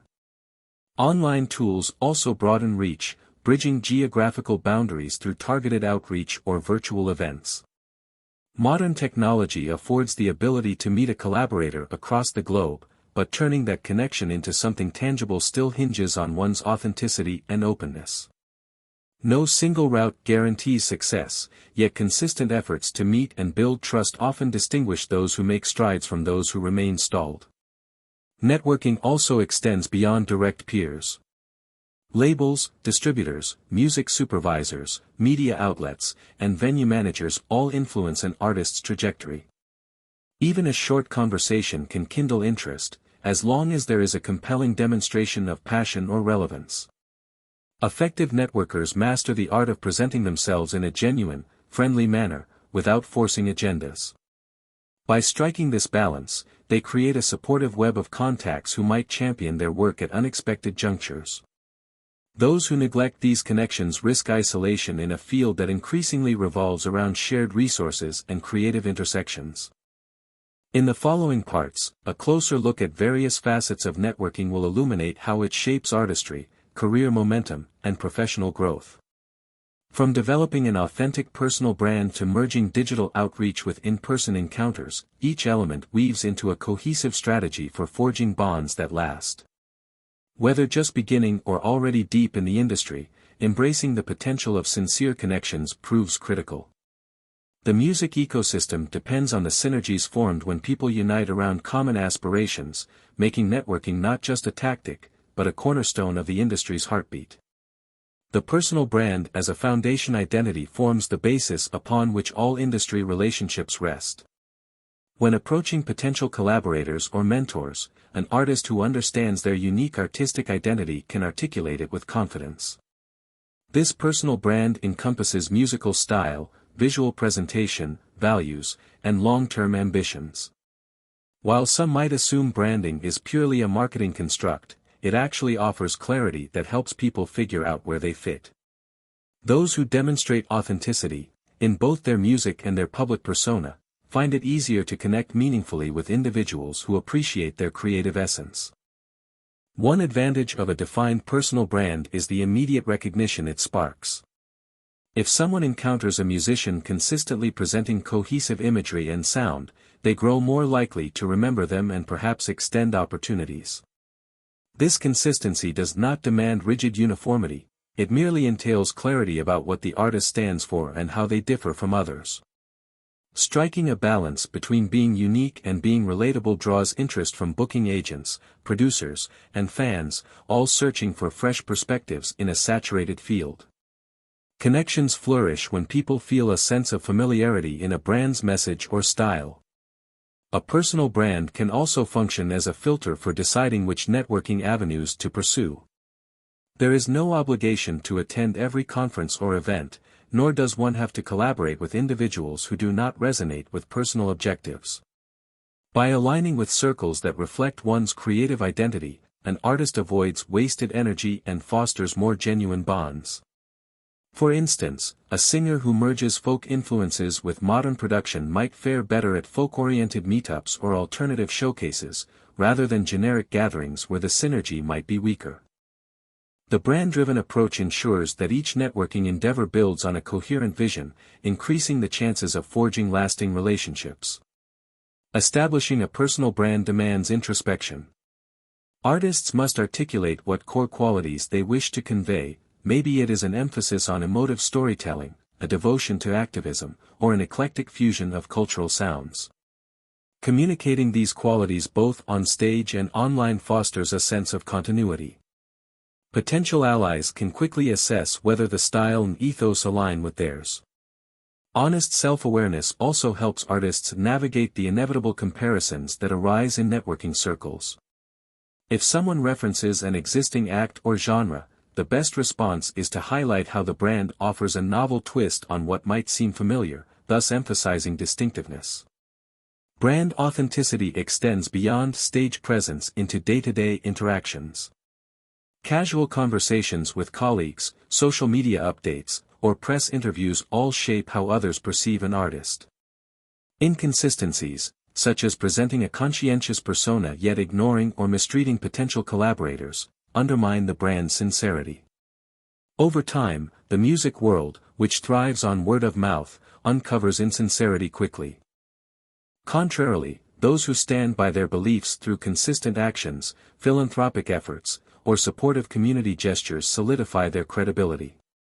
This trust, rooted in brand consistency, becomes invaluable, spurring referrals and offers that might have otherwise remained out of reach. Balancing online and offline engagement. While the internet has revolutionized how musicians connect, offline encounters remain equally potent. A combination of online and offline networking opens doors that neither approach alone can replicate. Technology provides instantaneous reach. An artist can share demos, chat with potential collaborators, or pitch blog editors within seconds. Meanwhile, face-to-face communication at shows, conferences, or studio sessions carries a warmth that fosters trust and sparks spontaneous ideas. Embracing both realms strategically allows an artist to adapt to diverse scenarios, bridging digital convenience with human rapport. Online platforms serve as a primary tool for discovering and introducing oneself to distant partners. Social media pages, artist communities, and professional platforms let individuals broadcast announcements, performance clips, or behind-the-scenes glimpses. The digital footprint must be coherent. If a promoter or label checks an artist's profile, they expect consistent branding and quality content. Overly cluttered posts or contradictory messages can raise doubts. By curating strong visuals, compelling bios, and honest updates about musical development, artists show that they value their craft and handle public representation meticulously. This online presence can spark inquiries from unexpected corners, enabling cross-border alliances that would have been unimaginable decades ago. At the same time, offline experiences convey nuances that digital media cannot. Shaking someone's hand, conversing about shared influences, or spontaneously jamming in a green room builds friendships that transcend superficial acquaintance. In-person industry gatherings place multiple professionals under one roof, amplifying the chance encounters that lead to fruitful connections. An artist might perform at a showcase where an A&R scout attends, or meet a producer who is looking for fresh voices. Authentic warmth, punctuality, and preparedness in these settings often leave deeper impressions than a polished social media feed. And even if nothing materializes immediately, acquaintances formed in person can resurface later when new projects call for specific talents. Finding synergy between online and offline networking is about timing. Before a major industry event, an artist may research who will attend, perhaps sending polite introduction messages or sharing teasers. When the event arrives, those initial digital exchanges evolve into real-world interactions. Similarly, after meeting offline, following up with a courteous email or social media mention cements the new bond. This cycle of online-offline synergy means an artist never relies on one channel alone. Each environment complements the other, ensuring that momentum built in person does not fade once everyone returns to their home base. The subsequent online engagement can keep the collaborative spark alive, fueling further discussions or planning joint ventures. Balancing these methods also mitigates the shortcomings of each medium. Online interactions can feel impersonal or prone to miscommunication, while offline events may be sporadic, geographically limited, or resource-intensive. Together, they form a robust system of connection. An artist might find a distant collaborator online and plan a meetup at the next music conference, forging a more personal bond. Or they might meet someone offline and realize that a series of video calls can maintain progress on a project. In either case, merging digital and real-world relationship building underscores the modern music professional's adaptability, vital in an era where global reach and local presence coexist. Building peer support networks. Relationships with industry peers often become a musician's most treasured resource. Whether it is a bandmate, another singer-songwriter, or someone with complementary skills like a producer or visual artist, these individuals help navigate the journey collectively. Peer support can mean sharing rehearsal spaces, exchanging equipment, giving honest feedback on demos, or passing along contacts when opportunities do not align with one's own style. Such cooperation illustrates that, in a field sometimes portrayed as cutthroat, unity and mutual aid can flourish, especially among those who appreciate each other's creative struggles. Developing these networks usually begins with sincerity. Approaching someone solely to exploit their resources typically alienates potential allies.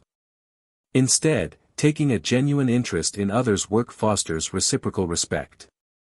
An artist might invite peers to a listening session for new tracks, not just to tout personal achievements but to gather input or share behind-the-scenes stories about the process.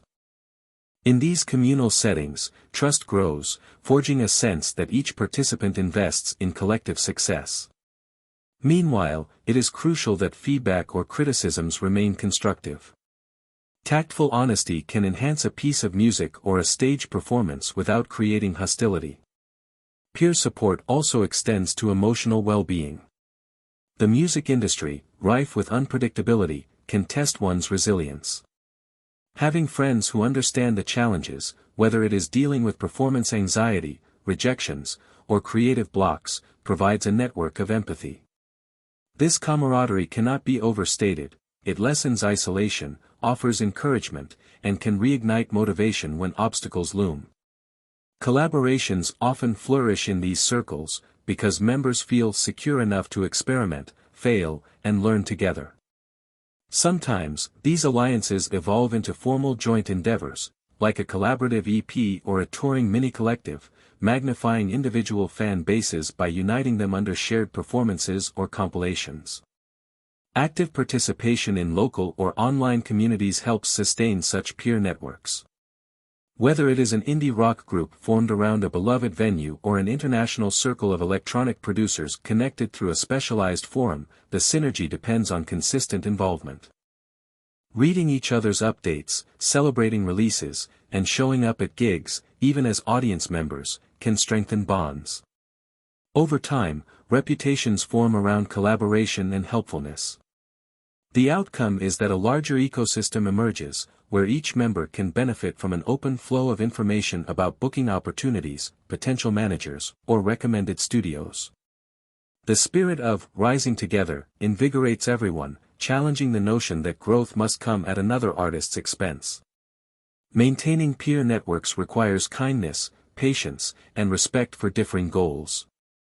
Not all artists share identical ambitions, timelines, or creative tastes. Conflicts might arise if collaboration expectations diverge. Honest communication about objectives keeps the camaraderie transparent. Additionally, an artist whose career accelerates should avoid neglecting earlier allies. Revisiting these connections can spark new projects or open doors for mutual learning. Even a short gesture of gratitude or a cameo appearance on a friend's track can reaffirm that the bond remains meaningful. By fostering these supportive relationships, each participant gains stability, perspective, and a community to lean on when the journey becomes daunting. Leveraging mentor relationships. Mentorship offers a more structured approach to learning from those who have already navigated the industry's twists. A mentor might be a seasoned producer, an established songwriter, or an executive with broad networks. Through one-on-one conversations, they share wisdom, caution against common errors, and sometimes introduce their mentee to critical contacts.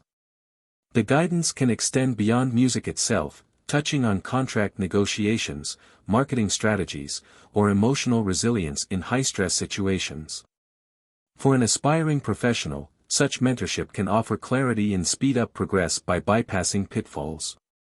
Finding a mentor often arises naturally, rather than from forced requests. An artist may cross paths with someone who appreciates their potential and chooses to invest time in their development. Alternatively, structured programs or educational institutions sometimes pair emerging talents with experienced figures who guide them. Regardless of how the connection begins, mentors should demonstrate genuine respect, openness to feedback, and an eagerness to evolve. Mentors appreciate that their advice is taken seriously, reinforcing the relationship.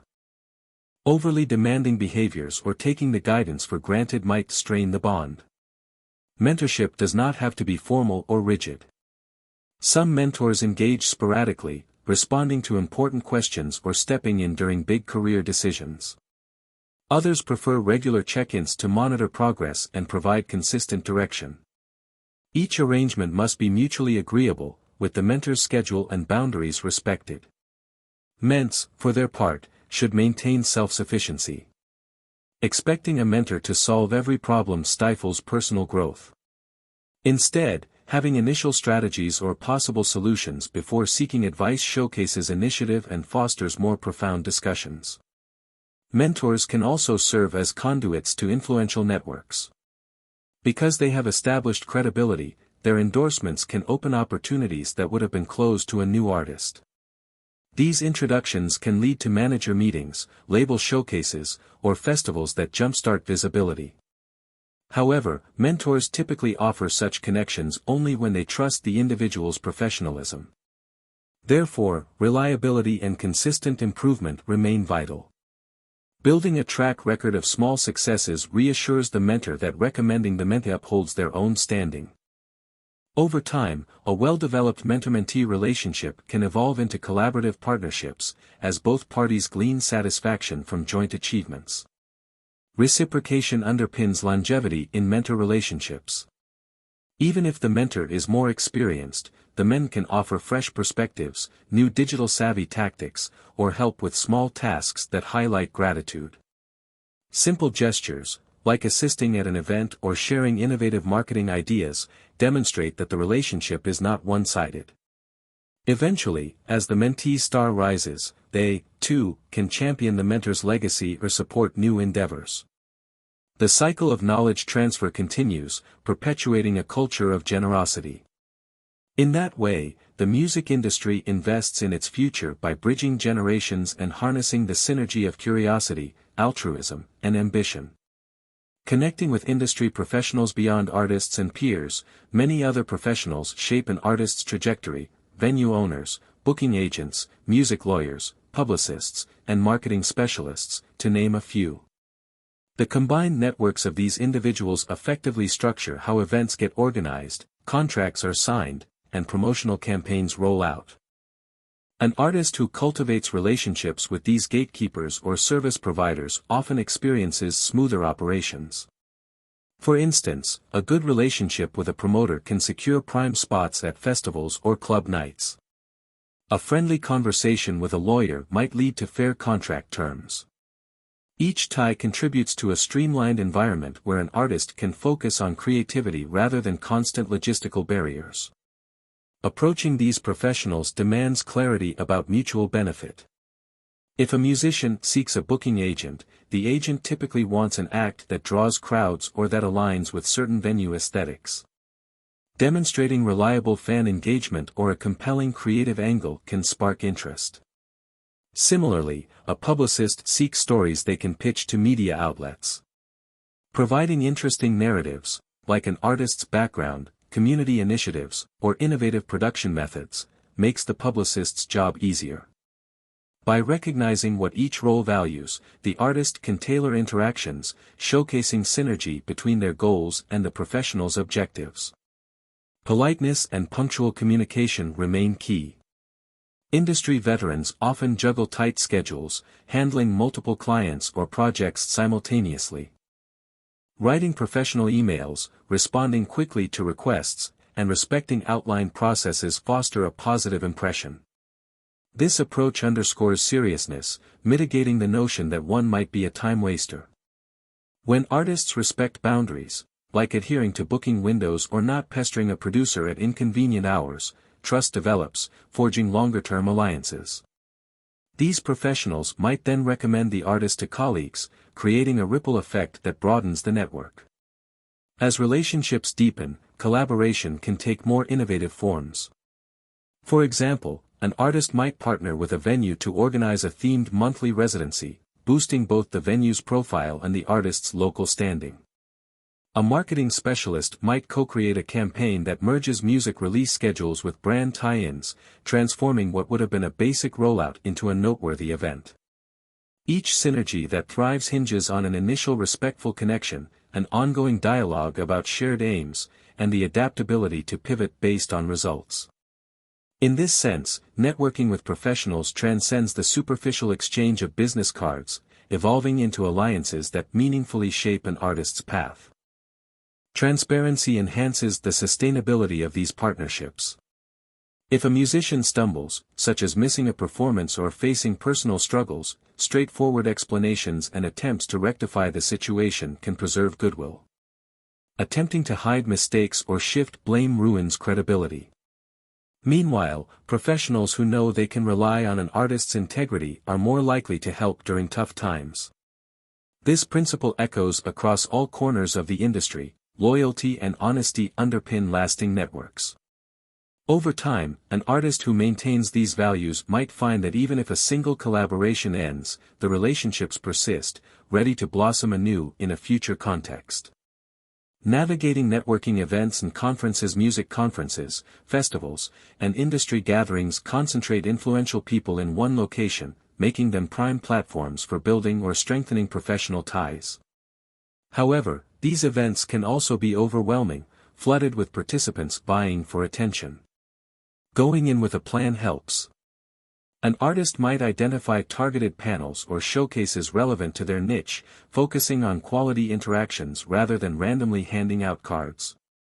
By doing some homework beforehand, knowing which speakers, labels, or producers will attend, they can tailor their approach, introducing themselves naturally, referencing relevant topics, or praising a recent project the person was involved in. A gentle reminder a week or two later may be warranted, but persistent pestering can backfire. Balancing enthusiasm with respect signals professionalism. Panel sessions and workshops also enrich an artist's insight into the industry.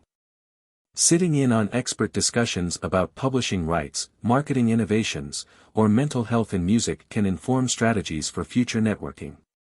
The knowledge gleaned can serve as conversation starters or ways to show that one is well versed in current issues. Connecting with panelists who sparked interest remains simpler if the approach is specific, referencing a point they made or a question that was not addressed. This affirms that the artist values their expertise, rather than simply seeing them as a conduit for personal gain. Building networks founded on shared intellectual curiosity fosters deeper, more lasting ties than superficial greetings. Lastly, it helps to remain adaptable. Some events may turn out differently than expected, the panelist and artist hope to meet might cancel, or the session might be overrun. Maintaining flexibility allows one to pivot to alternative prospects. Perhaps a different speaker shares equally relevant knowledge. Or an impromptu meetup arises at a nearby cafe. The unpredictable nature of industry gatherings is part of their allure.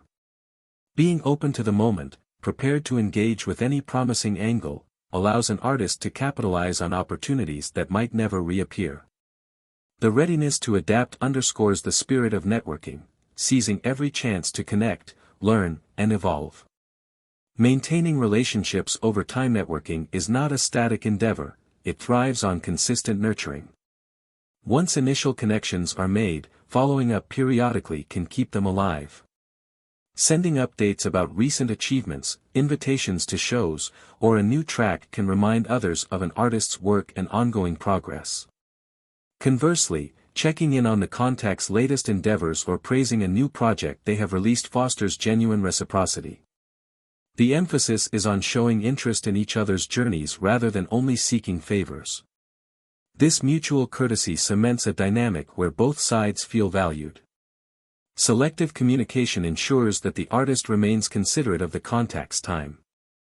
Sending every small detail of personal updates can overwhelm or appear self-centered. Instead, focusing on highlights, like a well-received single, a media feature, or a tour announcement, adds value to the conversation, offering a reason for the person to engage. Likewise, inquiring about relevant news or opportunities they might have encountered fosters an exchange rather than a one-sided broadcast.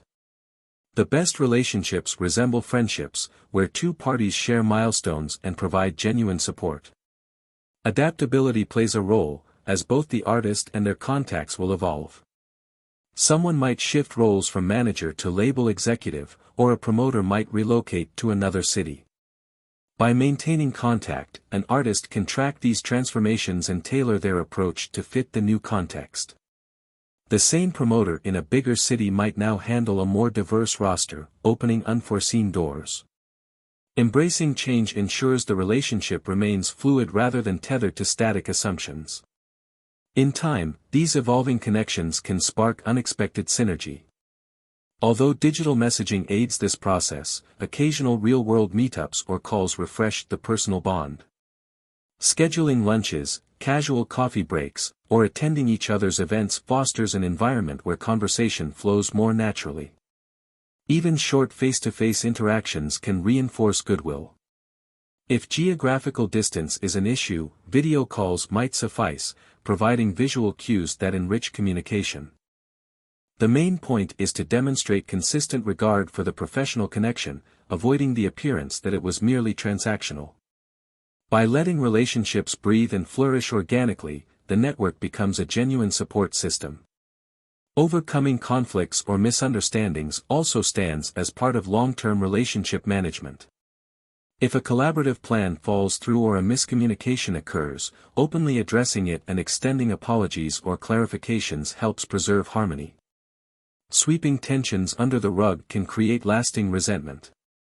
Instead, adopting a solution-focused mindset fosters resilience, proving that the bond can withstand setbacks. Over months or years, these tested relationships solidify, ready for new joint endeavors. In a space where references and reputations weigh heavily, the capacity to handle interpersonal challenges with grace underlines an artist's maturity and reliability. The long-range value of networking reflecting on networking highlights that it is not merely a short-term tactic, but a career-defining approach. Relationships formed early on can evolve into pivotal alliances when bigger stages beckon. The manager who gave a small break might eventually become the key to a major festival slot. The producer discovered through a mutual friend might shape the sound of a breakthrough album.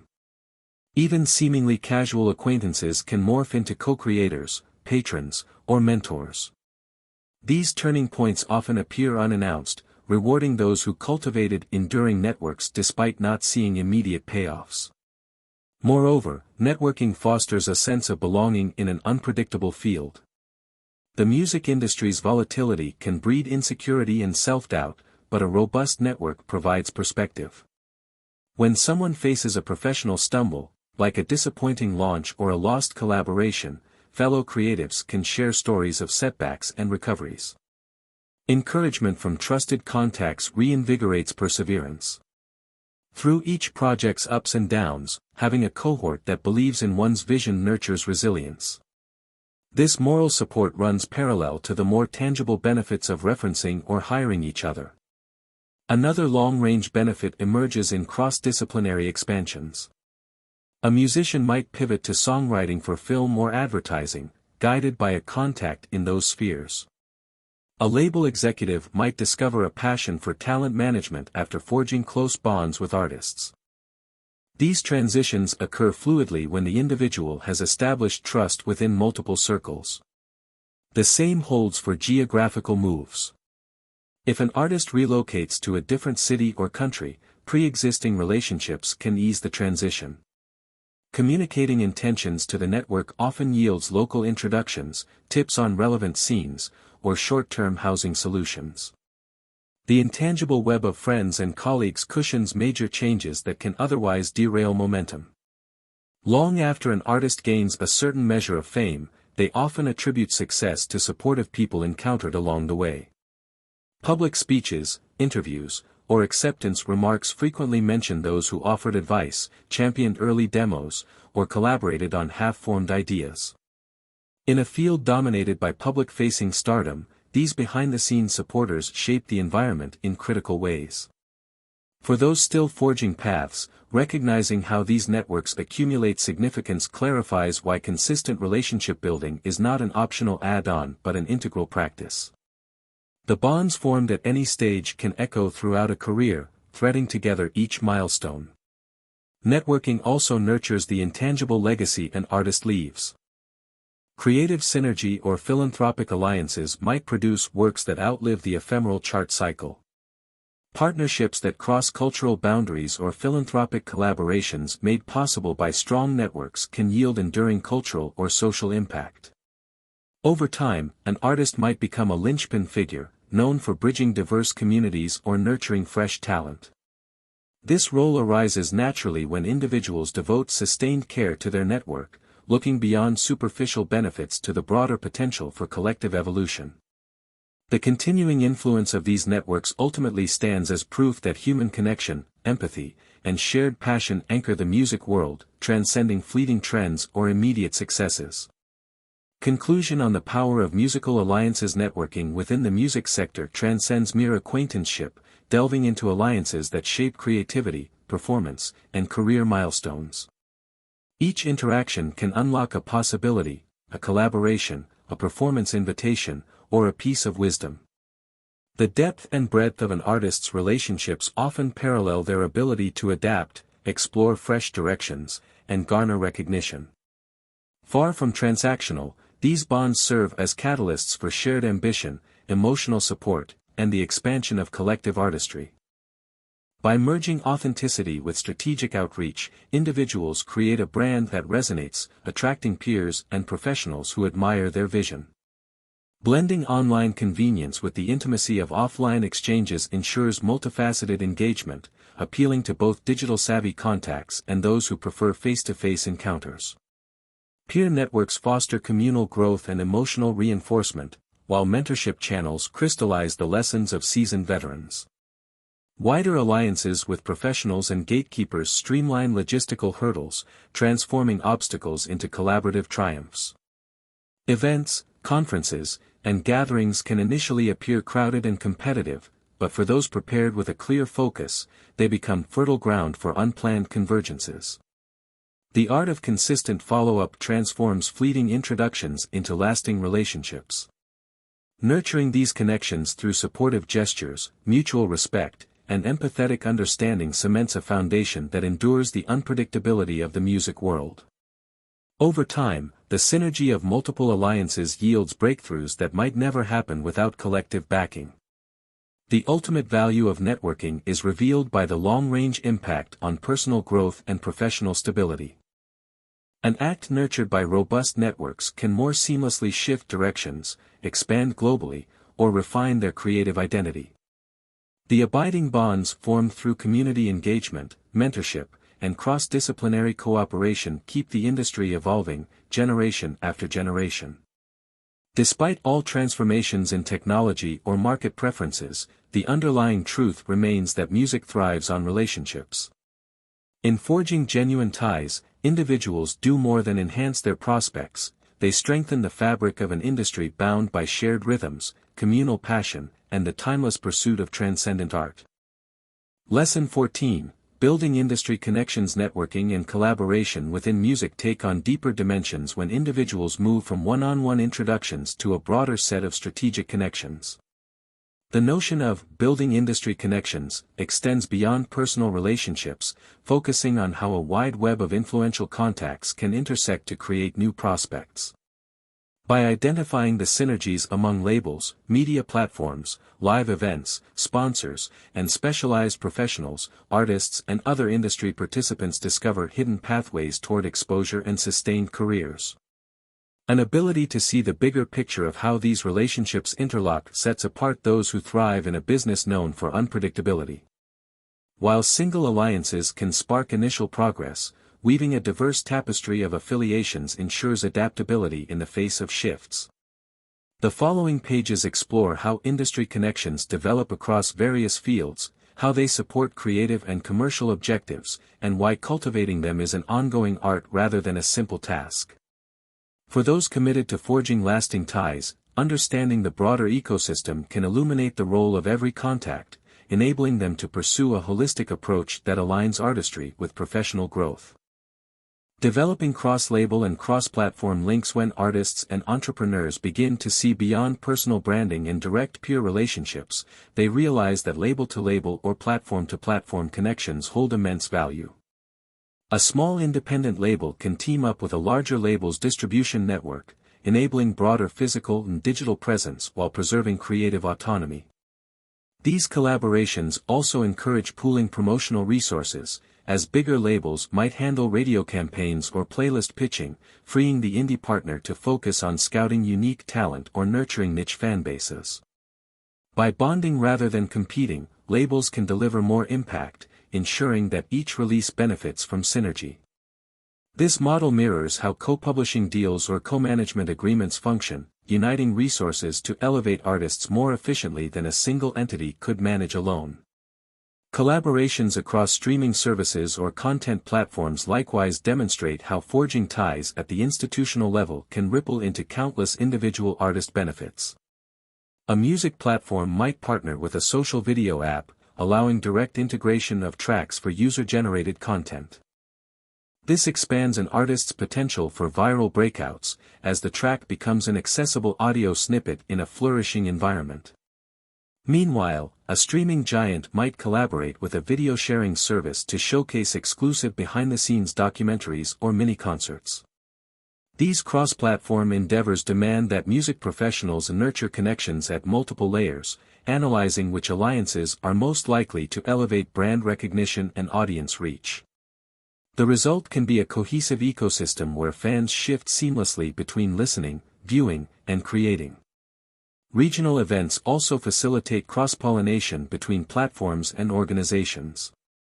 A major city's annual music festival might coordinate with local radio stations, streaming providers, and record stores, weaving them into official sponsorship or specialized events. Through these alliances, the festival gains promotional muscle, while participants enjoy heightened visibility and direct engagement with festivalgoers. Artists performing at the event see a broader marketing push, as the sponsors share content or behind-the-scenes footage. At every level, these cross-organization ties reflect a holistic approach, ensuring each stakeholder plays a role in amplifying the festival's creative footprint. The success demonstrates that forging institutional connections is more than a formality, it becomes a practical path for fueling momentum. In forging such partnerships, authenticity and transparency remain crucial. Mergers or alliances designed only for short-term publicity sometimes lack long-lasting impact. If a cross-label collaboration shows no clear artistic or commercial rationale, fans and partners may question motives. Conversely, when the synergy is evident, like a genre-focused indie label partnering with a mainstream entity known for building global awareness, participants accept the alliance's logic. These connections flourish if all sides see mutual advantage and share a core respect for the music.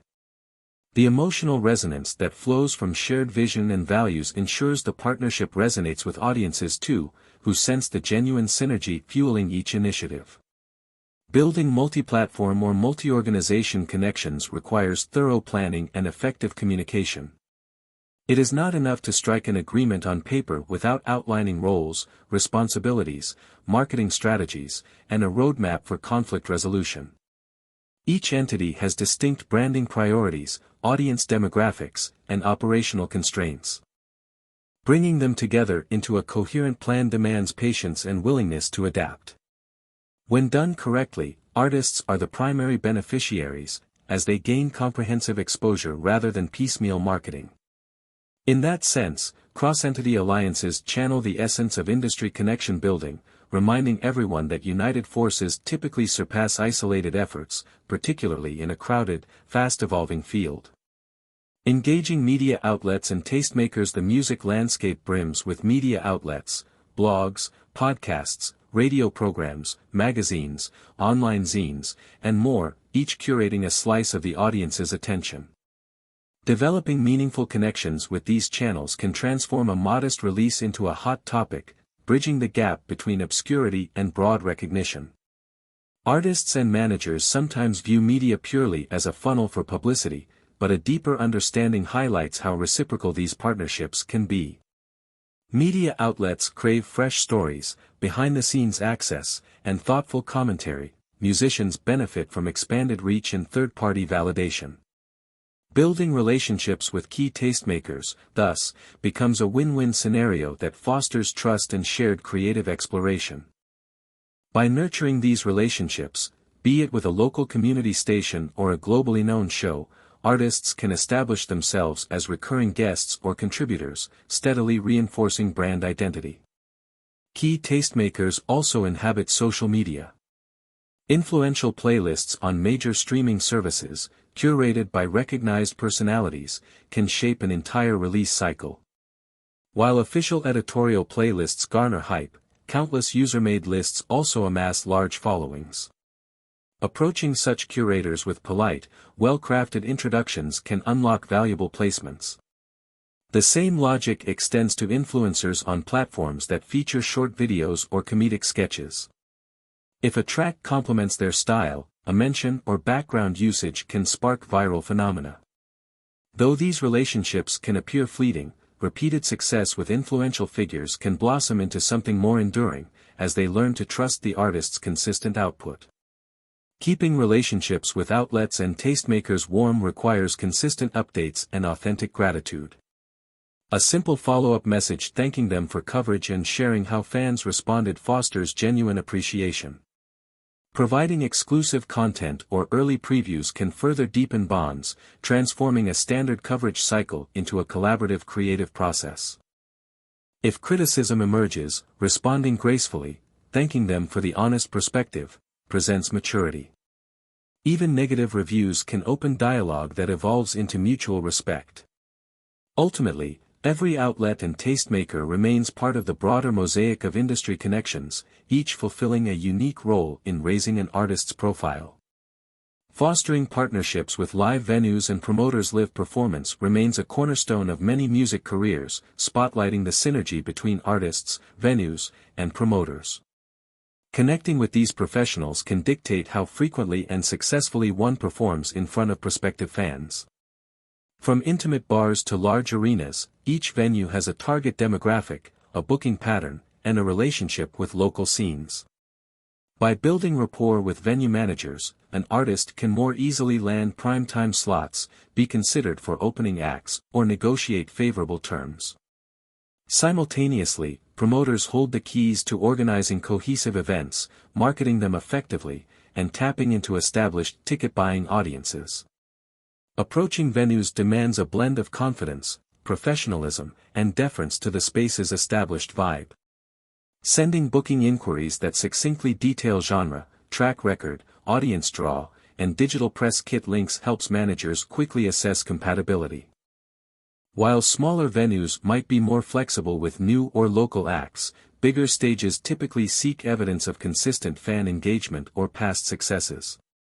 Maintaining open communication, discussing potential co-headliners, ensuring technical requirements fit, clarifying financial splits, builds trust. A musician who shows up promptly for sound checks, treats staff respectfully, and delivers an engaging set increases the likelihood of repeat invitations. Promoters, meanwhile, coordinate the entire ecosystem of a live show, from marketing to ticket sales to event flow. They rely on reliable artists to uphold their reputation. Meeting or surpassing promotional expectations, like sharing event flyers or posting short promotional videos, solidifies the partnership. During the show, an artist who thanks the promoter on stage or mentions them in social media recaps fosters goodwill. Over time, these gestures encourage promoters to offer more significant opportunities, such as featured slots at citywide festivals or themed concert series. For an artist juggling numerous gigs, streamlining communication with promoters, responding quickly to booking proposals, confirming lineup details, or specifying load-in times, demonstrates professionalism and consideration of the promoter's workload. Collaborations among multiple venues or promoters can also lead to mini-tours or festival circuits that expand an artist's geographic footprint. If two promoters from different cities admire the same act, they might co-sponsor a short run of shows, each bringing localized marketing expertise. This synergy saves the artist from having to coordinate each date in isolation. Instead, the promoters become partners who ensure cohesive promotion, route planning, and consistent brand messaging. Artists who have earned a track record of success with a single promoter often find it easier to pivot into these multi-city ventures, as references from satisfied partners carry weight in the close-knit live music scene. A final dimension involves fostering relationships with session musicians, local openers, or other performers who share the stage. Since many promoters and venues appreciate packaged lineups that are curated thoughtfully, an artist who can propose a well-matched supporting act stands out as proactive and resourceful. This demonstrates an understanding of the audience's tastes, offering a complete, appealing program. Simultaneously, forging alliances with potential openers fosters a sense of community and might reciprocate in future scenarios where the roles reverse. Through these layers of connection, the synergy between artists, venues, and promoters transcends mere transaction, evolving into collaborative networks that shape entire regional music ecosystems. Cultivating corporate and brand relationships. Brand partnerships and corporate sponsorship stretch beyond the realm of top pop stars. Independent musicians can also secure collaborations that merge the brand's audience with their music, amplifying each side's reach. While large companies might invest heavily in big-name headliners, smaller businesses often look for local acts or niche performers who embody certain values or aesthetics. A craft brewery, for instance, might sponsor a folk band's community tour. A sustainable clothing label might partner with an environmental activist singer for a charity event. Each arrangement demands alignment. Both the musician and the brand must share compatible images and goals, so the public perceives authenticity rather than forced marketing. These corporate ties can manifest in numerous forms. Some revolve around product endorsements, where an artist promotes a particular item, like headphones, instruments, or fashion lines, in return for financial support or free gear. Others revolve around brand-funded events or tours, with logos adorning promotional materials and stage backdrops. More subtle collaborations might include an artist's track used in brand advertisements or short films, granting exposure to new markets. In the best scenarios, these partnerships go beyond a transactional, sponsor/artist approach, evolving into creative synergy that leverages both parties' unique expertise. The brand gains cultural credibility, while the artist secures resources to enhance their craft. Transparency regarding brand relationships is vital for maintaining credibility. Fans often display skepticism if they sense an artist is endorsing something solely for monetary gain. By openly discussing why the brand resonates, whether it's eco-friendly messaging or philanthropic endeavors, musicians demonstrate that they have chosen partnerships thoughtfully. Failing to do so can erode trust, especially if fans perceive a contradiction between the artist's stated values and the brand's actions. Thoughtful curation of brand ties can actually reinforce an artist's identity, revealing new facets of who they are. Negotiating such collaborations involves a delicate balance. The brand typically desires measurable returns, such as increased social media visibility, event attendance, or product sales. The musician craves financial stability, expanded audience reach, and creative freedom. Contracts might stipulate how prominently the brand will be displayed, the frequency and content of social posts, and the length of the partnership. Clear communication about expectations, on both creative content and commercial goals, reduces friction. If handled deftly, brand alliances can inject fresh energy into an artist's trajectory, financing bigger music videos, advanced stage production, or specialized touring setups that might have been unattainable otherwise. While brand partnerships can sometimes overshadow artistry if not managed prudently, they remain a potent channel in the modern music business. For new or mid-level artists, aligning with smaller, value-oriented companies can jumpstart momentum. For established acts, exclusive deals with global brands can reintroduce them to younger demographics or emerging markets. In every instance, nurturing these alliances goes back to the fundamentals of building connections, authenticity, mutual benefit, and clarity of vision. By weaving brand relationships into a broader network of ties with fans, media, and creative partners, musicians reaffirm that commerce and art can coexist if navigated with integrity and strategic insight. International exchanges and cross-cultural bridges. The global dimension of music means that forging connections across borders can significantly heighten an artist's exposure and creative scope. Thanks to digital platforms, a producer in London can discover a singer in Brazil and collaborate seamlessly. Similarly, an artist touring Europe might link with local promoters, forming a pipeline that repeatedly brings them across the Atlantic. International relationships diversify an artist's influences, introducing them to new rhythms, languages, and performance styles that can enrich their output. Engaging these cross-cultural ties requires open-mindedness, logistical savvy, and a readiness to learn from those who inhabit distinct musical ecosystems. One crucial aspect of building international ties is understanding regional markets and cultural norms. Approaching an Asian label or promoter might demand awareness of local fan engagement patterns, streaming platform preferences, or the popularity of physical media.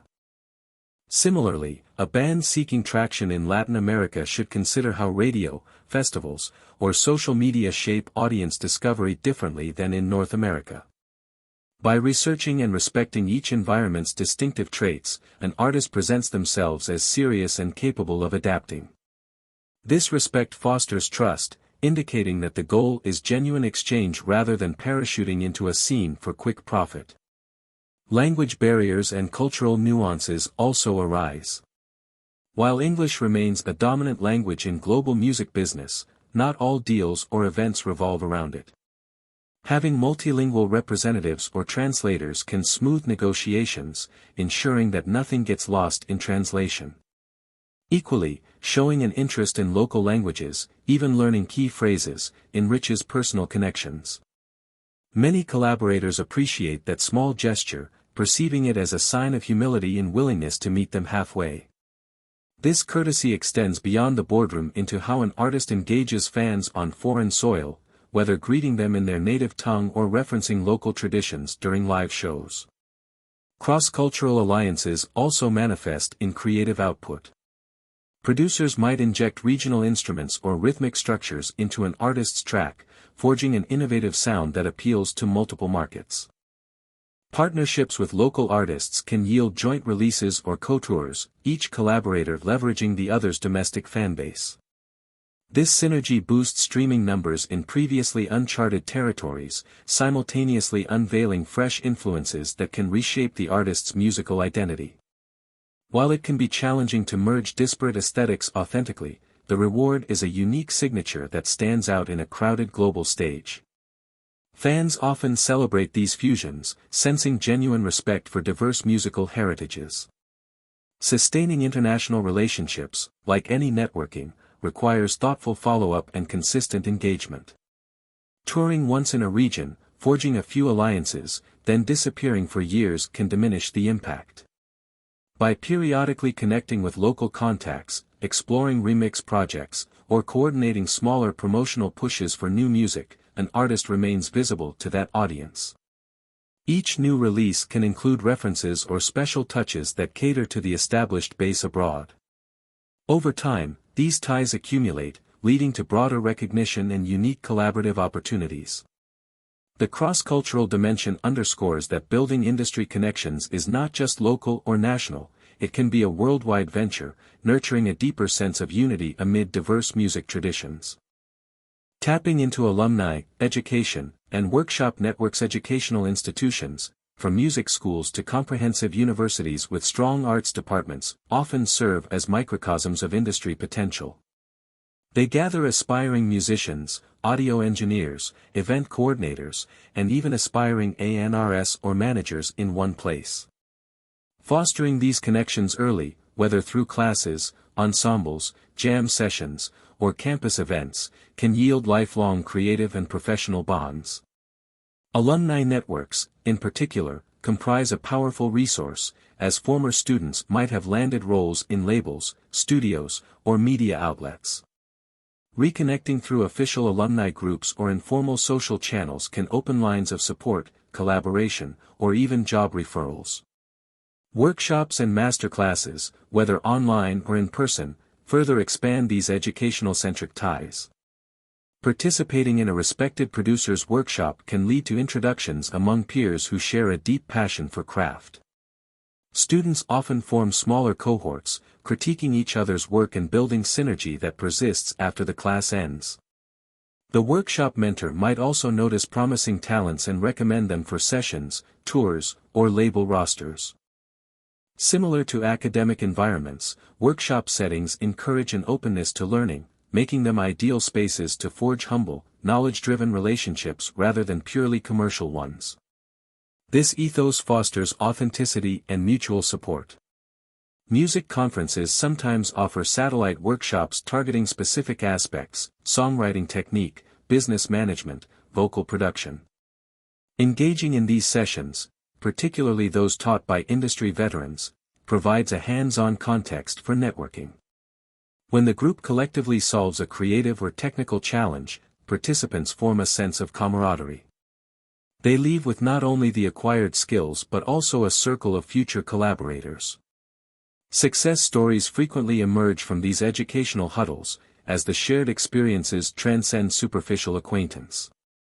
The synergy might spark extended dialogues, post-event collaborations, or the formation of small teams that combine complementary talents. Even short-term online courses or membership-based platforms revolve around this principle of communal growth. Artists and industry hopefuls sign up to refine skills and glean insights, forming digital subcommunities in chat forums or group projects. Over time, they might schedule collaborative Zoom sessions, swapping production stems or remixing each other's tracks. As these ties deepen, participants collectively celebrate achievements, like a member landing a distribution deal or releasing a groundbreaking single. The educational framework fosters trust, given that each member invests in personal development. This sense of shared dedication often leads to more genuine connections than random online group chats. Maintaining education-oriented relationships thrives on ongoing curiosity. Checking in on former classmates or workshop mates to see if they need session players, co-writers, or production help can re-spark synergy. Similarly, reciprocating by inviting them to your own events or promotions keeps the loop active. Alumni communities, often hosted on social platforms, can become vibrant networks of professionals who recall each other's talents from student days. Overcoming intimidation, like messaging a classmate who now manages a mid-level label, can pay off if the introduction references shared experiences. The authenticity derived from educational backgrounds fosters trust, a valuable commodity in a business that frequently relies on intangible promise. The role of nonprofit organizations and community initiatives beyond commercial alliances, nonprofit organizations that champion music education, social causes, or cultural preservation create another web of potential connections. Many artists discover fulfilling ways to align with nonprofits that share their missions, whether that mission revolves around youth empowerment, environmental activism, or advancing underrepresented voices. By collaborating on benefit concerts, fundraising campaigns, or awareness drives, musicians not only amplify worthy causes but also integrate with a broader philanthropic network. As these nonprofits often maintain ties to donors, community leaders, or philanthropic entities, the artist's involvement might lead to new partnership opportunities that blend social impact with career advancement. Community music schools or youth outreach programs similarly connect an artist to local stakeholders. Mentoring younger students, participating in free workshops, or performing at charitable events demonstrates commitment to communal growth. Local sponsors or government officials engaged with these programs might notice the artist's dedication, potentially offering grants or endorsing future events. This synergy, while intangible at first, can develop into a powerful form of social capital. It showcases the artist as someone invested in cultural well-being, enhancing their brand in ways that resonate with fans who appreciate social contributions. On a more global scale, nonprofit-driven music conferences or summits unite activists, educators, and performers from multiple continents. Attending these gatherings places an artist among a passionate crowd exploring how music can resolve social tensions, encourage cross-cultural dialogue, or uplift marginalized communities. The connections formed at such events can be transformative. Co-writing an anthem for a cause, planning a benefit tour for disaster relief, or networking with international activists builds a sense of collective purpose. Though these projects may not immediately channel into commercial revenue, the intangible dividends, respect, global awareness, and moral satisfaction, often bring distinct forms of recognition that expand an artist's identity. Collaborations with nonprofits can also create unique performance opportunities beyond standard tour circuits. Museums, historical sites, or cultural festivals might partner with philanthropic groups to host events that draw curious, engaged audiences. The artist thus performs in distinctive settings, forging emotional experiences that linger in attendees' memories. These experiences can attract media coverage from outlets interested in the intersection of culture and social progress. Over time, the synergy between an artist's philanthropic identity and their creative output shapes a reputation that stands apart from purely commercial acts. Fans who share the cause become fervent supporters, bridging activism with artistry in a testament to the impact of forging unconventional alliances. To maintain such relationships, transparency about personal motives and consistent follow-through matter. If an artist claims to champion a cause but fails to appear at scheduled events or provide promised resources, trust erodes. On the flip side, staying genuinely engaged, offering unique performances, publicizing the cause diligently, and respecting the nonprofit's internal protocols, cements the relationship. These ties can outlast single campaigns, forming a fabric of shared values that leads to recurring collaborations. Ultimately, nonprofits and community initiatives exemplify how building connections can surpass mere business deals. By intertwining creative expression with a drive to serve, musicians discover not only new audiences but also a fulfilling sense of contribution. Adapting to changing landscapes in an era defined by shifting technology, consumer behaviors, and global events, the ability to adapt stands as a hallmark of effective network building. Strategies that once worked might lose relevance overnight if a platform's algorithm changes, if new forms of music distribution emerge, or if a global crisis reshapes live touring. Those who remain alert, tracking trends and forging alliances that respond to the new reality, stand a better chance at thriving. For instance, a sudden pivot to virtual concerts during times when physical gatherings face constraints underscores how swiftly the industry can evolve. Musicians who built strong digital alliances, or had backing from streaming platforms, quickly organized online shows, capturing global attention. Adapting also means reassessing existing relationships. If a manager or partner fails to embrace emergent tools or platforms, an artist might need to seek fresh alliances that reflect contemporary possibilities. Similarly, an older promoter might retire, requiring the musician to link with newer professionals who understand the intricacies of modern event marketing. While loyalty remains invaluable, clinging to outdated methods out of sentiment can stunt progress. Striking the balance between honoring long-term partnerships and welcoming fresh approaches ensures resilience in uncertain climates.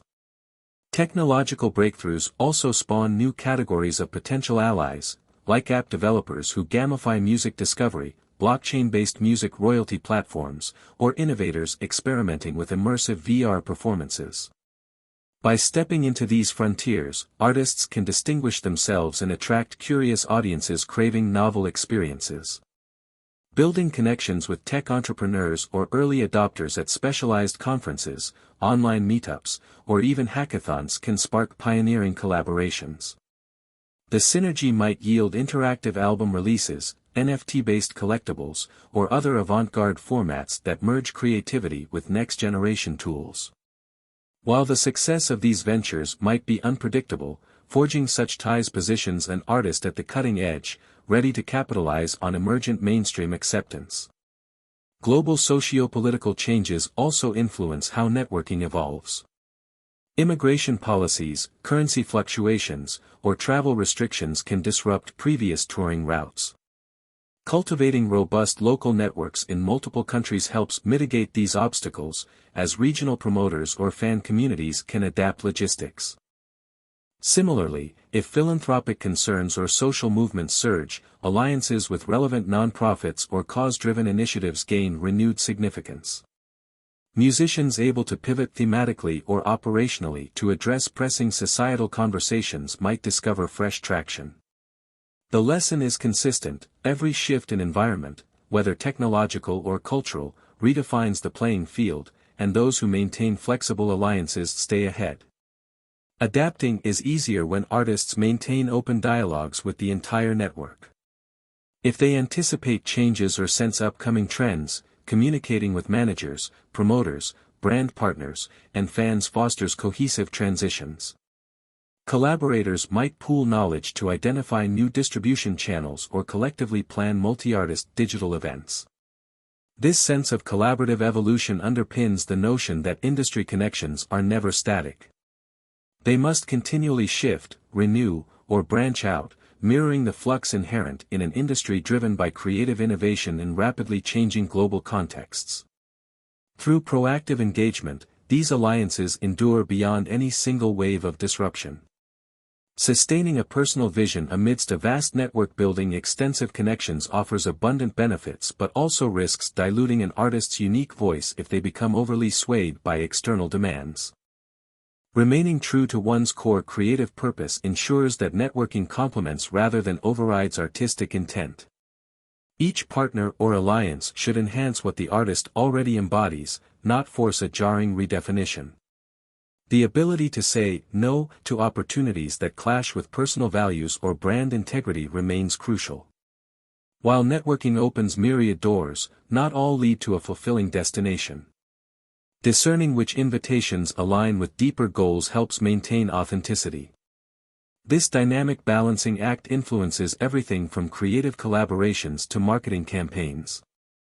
When confronted with a brand partnership that conflicts with environmental beliefs, for instance, an artist must weigh the financial appeal against the risk of alienating fans who appreciate their eco-friendly stance. Similarly, a cross-genre collaboration might expand reach but could jar existing supporters if the result feels contrived. Networking does not require appeasing every request. Instead, it becomes a selective process of forging the alliances that reflect an artist's evolution and resonate with their audience. Balancing identity with external input does not mean ignoring constructive feedback. Collaboration partners, label executives, or mentors might recognize an artist's potential in unexplored directions. Openness to novel ideas can catalyze growth while still respecting essential values. Differentiating between healthy, inspiring challenges and manipulative demands underscores the importance of self-awareness. The artist's role in negotiations, from creative processes to contractual details, is to assert boundaries clearly, ensuring that partnerships remain symbiotic. Equally, building a large network does not preclude intimacy. Artists can maintain a smaller core circle of trusted confidants who deeply understand their creative vision, while also sustaining looser professional ties that serve specialized functions. This layered approach ensures that even as the network expands, the artist preserves a safe zone for candid brainstorming and emotional support. The inner circle might consist of bandmates, a longtime manager, or a couple of close peers, whereas the wider network can incorporate media contacts, brand reps, or festival organizers. The synergy of both fosters expansive opportunities while protecting the artist's core identity. Cultivating a sense of personal fulfillment amid extensive networking reminds us that the ultimate aim of these connections is to foster art that resonates. Recognition, revenue, or collaborative achievements only matter if they reflect the artist's soul. Maintaining that clarity can be challenging when enticed by multiple external factors. Yet, those who remain committed to their essence, and integrate alliances in a way that elevates that essence, discover that each new relationship enriches rather than fragments their creative journey. Such an approach underlines the highest function of music industry networks, to strengthen individual artistry within a supportive tapestry of shared purpose. Summation of harmonious alliances throughout the music sphere, forging and nurturing relationships underscores a path that transcends solitary ambition. By integrating personal branding with strategic alliances, ranging from label-to-label deals to philanthropic involvements, artists co-create an environment that fosters creativity, resilience, and opportunities. The synergy of offline engagement and online connectivity ensures that no frontier remains uncharted. Peer networks, mentors, and professional gatekeepers each contribute a facet of support. Whether that backing appears as an intimate collaboration, a marketing push, or moral encouragement, it propels an artist further than lone efforts ever could. Investing in cross-cultural or educational connections enriches the tapestry of experiences, bridging gaps between local scenes and global potential. Meanwhile, brand partnerships or non-profit collaborations open unorthodox routes for growth. The willingness to adapt stands as a pillar in an industry shaped by constant change, embracing technological leaps, social evolutions, and global disruptions. The artist who capitalizes on these evolutions through robust alliances retains the agility to flourish in times of flux. Even so, sustaining a personal vision remains key, ensuring that the network amplifies authenticity rather than muting it. In concluding, building industry connections is not a finite project, but a perpetual act of cultivation. Each introduction, each collaborative success, and each shared challenge contribute to a living network that evolves in harmony with an artist's growth. By championing authenticity, demonstrating consistent gratitude and reciprocity, and embracing adaptive methods, individuals secure a place in an interconnected world that thrives on community-driven artistry. Every handshake, online introduction, co-creation session, or philanthropic endeavor becomes a thread weaving a tapestry of mutual support. In that tapestry, music emerges not just as entertainment or business but as an enduring testament to human connection. Lesson 15, Music Awards and their impact. Music awards stand as a public celebration of artistry, showcasing not only who has captured the public's imagination but also how the industry sees itself. Year after year, ceremonies unfold to honor standout recordings and performances, broadcast to millions of viewers eager to witness the pinnacle of musical achievement. Despite debates around fairness, commercial influences, and a perceived focus on spectacle, these events persist as vital milestones in an artist's career. They are places where stars cement their legacies, emerging talents seize the spotlight, and fans converge in collective recognition of the music that shaped a moment in time. Yet behind the bright lights and red carpets lies a more intricate tapestry of cultural power, industry politics, and long-term reputational arcs. This lesson probes the essence of music awards, explaining how they form, why they endure, and what consequences they carry for both winners and nominees. By examining how each accolade influences careers, opens doors, or stirs debate, learners can see that awards serve as more than glittering trophies. They are indicators of cultural sentiment, signifiers of belonging, and engines that help propel artists toward new opportunities or cement them in the public's consciousness. As music awards evolve and new ceremonies emerge to represent underrepresented genres or communities, they become platforms for evolving dialogues. Whether an artist embraces or shuns them, music awards continue to shape an artist's narrative, influencing everything from fan loyalty to booking fees, ultimately reflecting our collective compulsion to spotlight greatness, even when greatness itself defies tidy definition. Honoring achievement versus popularity. All awards grapple with a fundamental tension, distinguishing between genuine artistic merit and mainstream popularity. For some ceremonies, especially those reliant on public votes, mass appeal proves paramount. An artist mobilizes fans through social media or media campaigns, potentially overshadowing others who push artistic boundaries but lack such a robust following. Consequently, these awards serve as a barometer of broad public sentiment, revealing who commands fervent fan bases. Yet their results do not always align with critical praise or long-term influence. This discrepancy can leave deserving acts unheralded if they do not spark the popular vote. For music lovers invested in artistry beyond commercial glitz, such public-driven awards can feel like popularity contests dressed up in formal attire. Simultaneously, awards structured around expert panels or academy members strive to champion artistry irrespective of chart domination. The Grammys, for instance, convene committees that analyze production quality, songwriting intricacy, and interpretive depth. They attempt to weigh technical mastery and creative innovation above streaming tallies.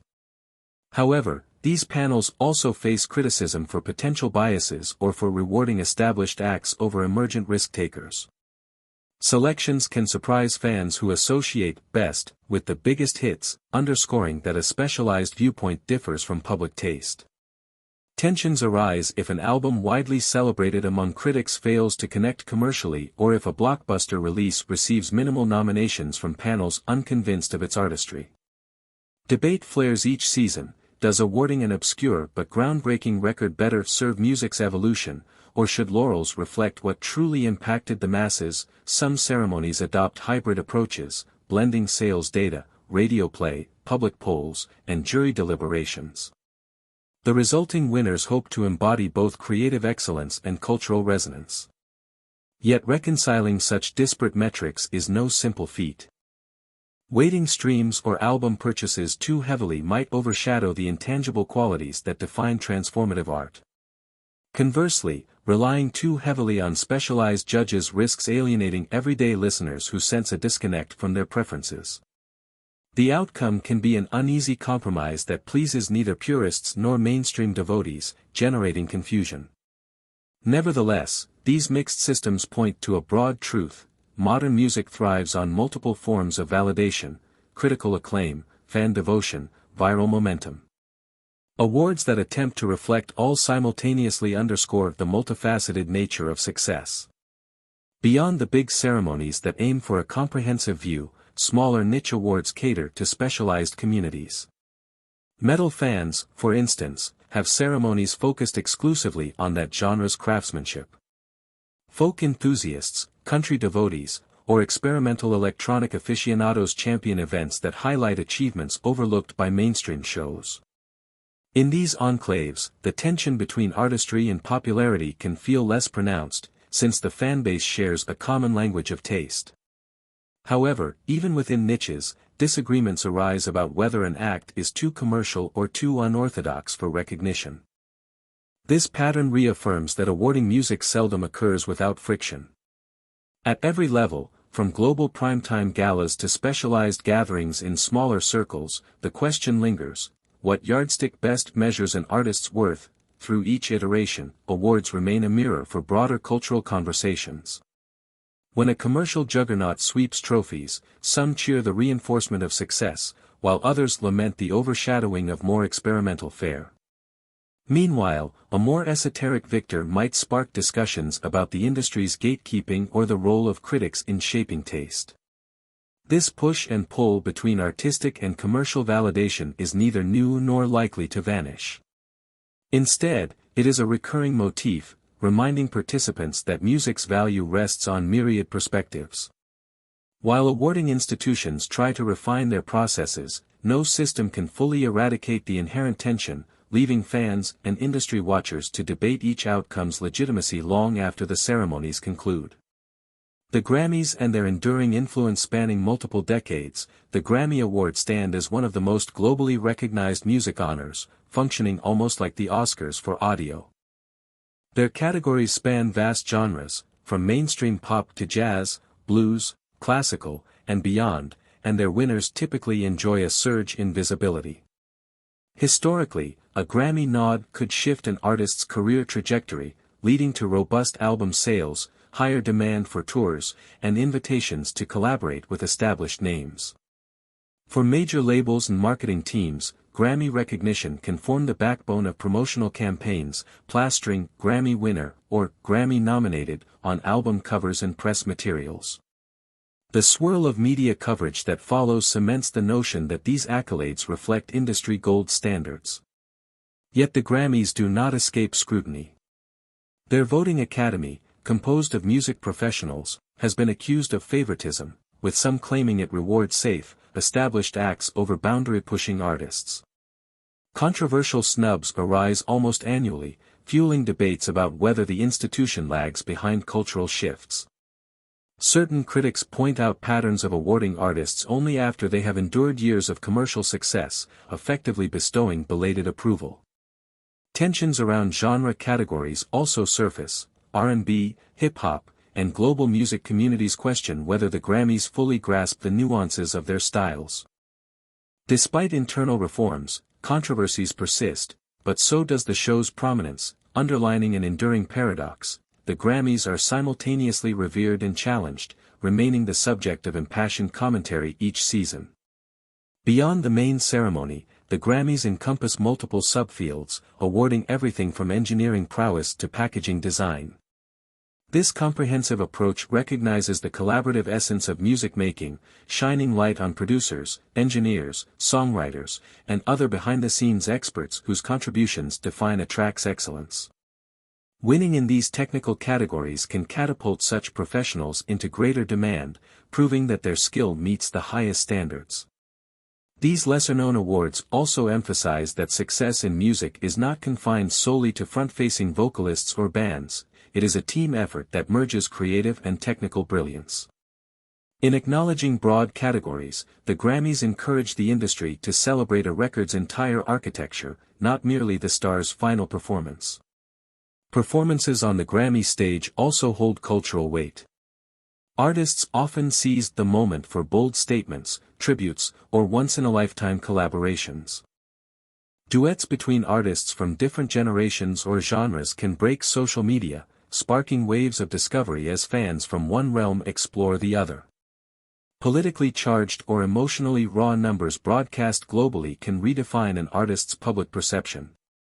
The ceremony's producers are keenly aware of this influence, sometimes blending rising stars with legends in curated sets that highlight lineage or synergy. While some critics see these moments as spectacle overshadowing substance, many viewers relish the surprise factor, affirming that such spontaneity keeps the show relevant. Win or lose, being associated with the Grammys elevates an artist's standing. Nominations alone can propel them into bigger headlining spots or prime festival slots. For new talents, a single nomination can transform them into household names. Meanwhile, older acts who secure Grammys reaffirm their staying power, drawing new fans who might have overlooked them before. Even those who vow to ignore the Grammys typically find themselves entangled in the annual discourse, underscoring how deeply the show's outcomes shape cultural narratives. The Grammys' longevity in global broadcast ensure that, for better or worse, they remain a central fixture in the music awards landscape, providing each year's winners and controversies with an unparalleled platform.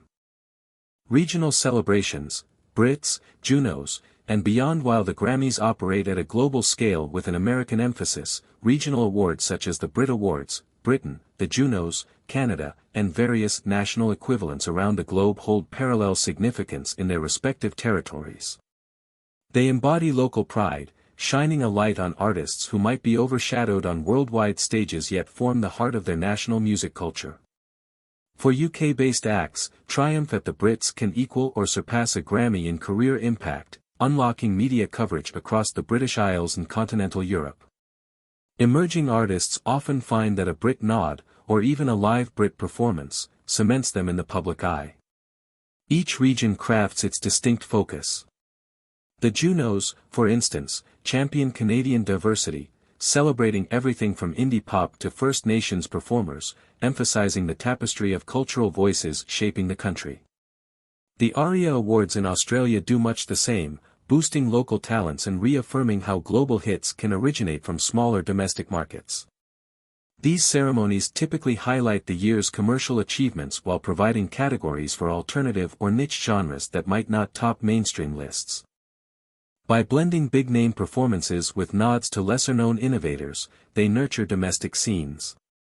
Fans watch these shows with a patriotic fervor, celebrating homegrown heroes who stand as ambassadors of their nation's creative spirit. Local awards also feed national pride. When an emerging act dethrones a global pop star in a regional ceremony, the public perceives it as a symbolic home victory. This fosters a sense that the region does not merely consume foreign hits but produces music worthy of championing internationally.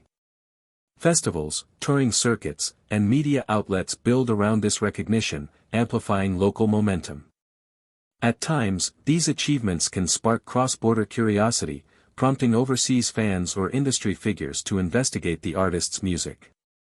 In that sense, each accolade in a local show can serve as a stepping stone to broader platforms, bridging domestic success with potential global exploration.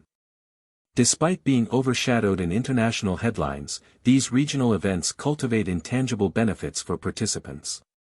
A band that picks up a Juno might harness the prestige to secure better funding for future albums, courtesy of government grants supportive of national culture. The press coverage might embolden them to approach global label distribution deals. Also, these ceremonies often incorporate philanthropic or cultural missions, allocating part of the event to highlight social issues or commemorating local music legends. The combination of awards, tributes, and inclusive categories unites communities around a shared identity, forging a sense of continuity. While commercial gains are an immediate outcome, the emotional resonance of these homegrown ceremonies sustains local industry ecosystems that generate fresh talents year after year.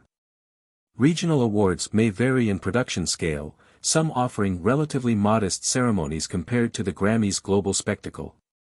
Yet the authenticity gleaned from focusing on a country's unique voices creates endearing charm. Fans often trust these events more, seeing them as home-based representations of what truly resonates in local clubs, radios, and streaming charts. Sub-ceremonies dedicated to specific languages or cultural traditions, like the Victoires de la Musique in France or Jaein Chart Music Awards in South Korea, reinforce music's identity as a reflection of diverse heritages. Together, these localized celebrations illustrate that awards, while operating within national borders, shape an artist's journey as profoundly as any international acclaim. They embed them in a cultural lineage that weaves the past, present, and future of that music scene. Artist reactions and public perceptions. Artists approach awards with an array of emotions, from eagerness and gratitude to skepticism or outright refusal to participate. Some adopt an all-in approach, devoting resources to campaign for nominations, submitting recordings on time, engaging in promotional circuits, and urging fans to vote if the format allows. Acceptance speeches can transform a ceremony's moment into a heartfelt statement, reaffirming the significance of the journey. For emerging acts, winning or even being nominated can validate years of grind, offering a morale boost that propels them to keep honing their craft. For established figures, repeated victories might provide an aura of consistency or even spark backlash if the public deems them over-recognized. Other artists remain critical of awards. Iconoclastic musicians occasionally boycott ceremonies, labeling them corporate-run or out of touch. They claim that true artistry defies ranking systems or that the industry's biases overshadow the purity of creative expression. Such stances resonate with fans who share distrust of large-scale events. Meanwhile, controversies arise when recognized artists suggest that their category placement reflects stereotypes rather than genuine fit, like pop-oriented black artists relegated to urban categories. These critiques highlight that, for many, awards reveal deeper issues of representation and categorization. Some acts who experience repeated nominations without wins might develop bitterness, questioning whether politics, label influence, or other intangible factors block them from the winner's podium. Public perception of an award recipient can shift drastically before and after the event. A virtual unknown who wins Best New Artist sees immediate surges in streams, ticket requests, and media invitations, while critics pore over the discography to see if the hype is justified. Conversely, a superstar who unexpectedly loses in a category might spark debates about the ceremony's credibility.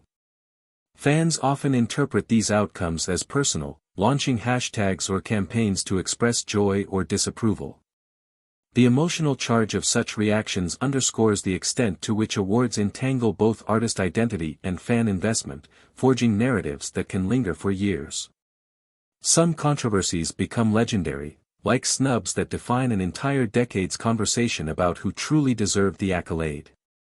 The actual acceptance speeches, red carpet interviews, or behind-the-scenes glimpses further shape how audiences receive the results. A gracious or heartfelt speech can convert skeptics into supporters, demonstrating humility or sincerity. On the other hand, an arrogant or dismissive reaction might tarnish public goodwill, overshadowing the musical achievement. The intensity of these moments reveals that ceremonies are not just about awarding a trophy, they are about forging or dismantling emotional bonds between performer and audience. Part of the show's drama stems from unpredictability. Any misstep or sudden reaction might spawn headlines that overshadow the official result. In the age of social media, these artist reactions ripple through fans almost instantly.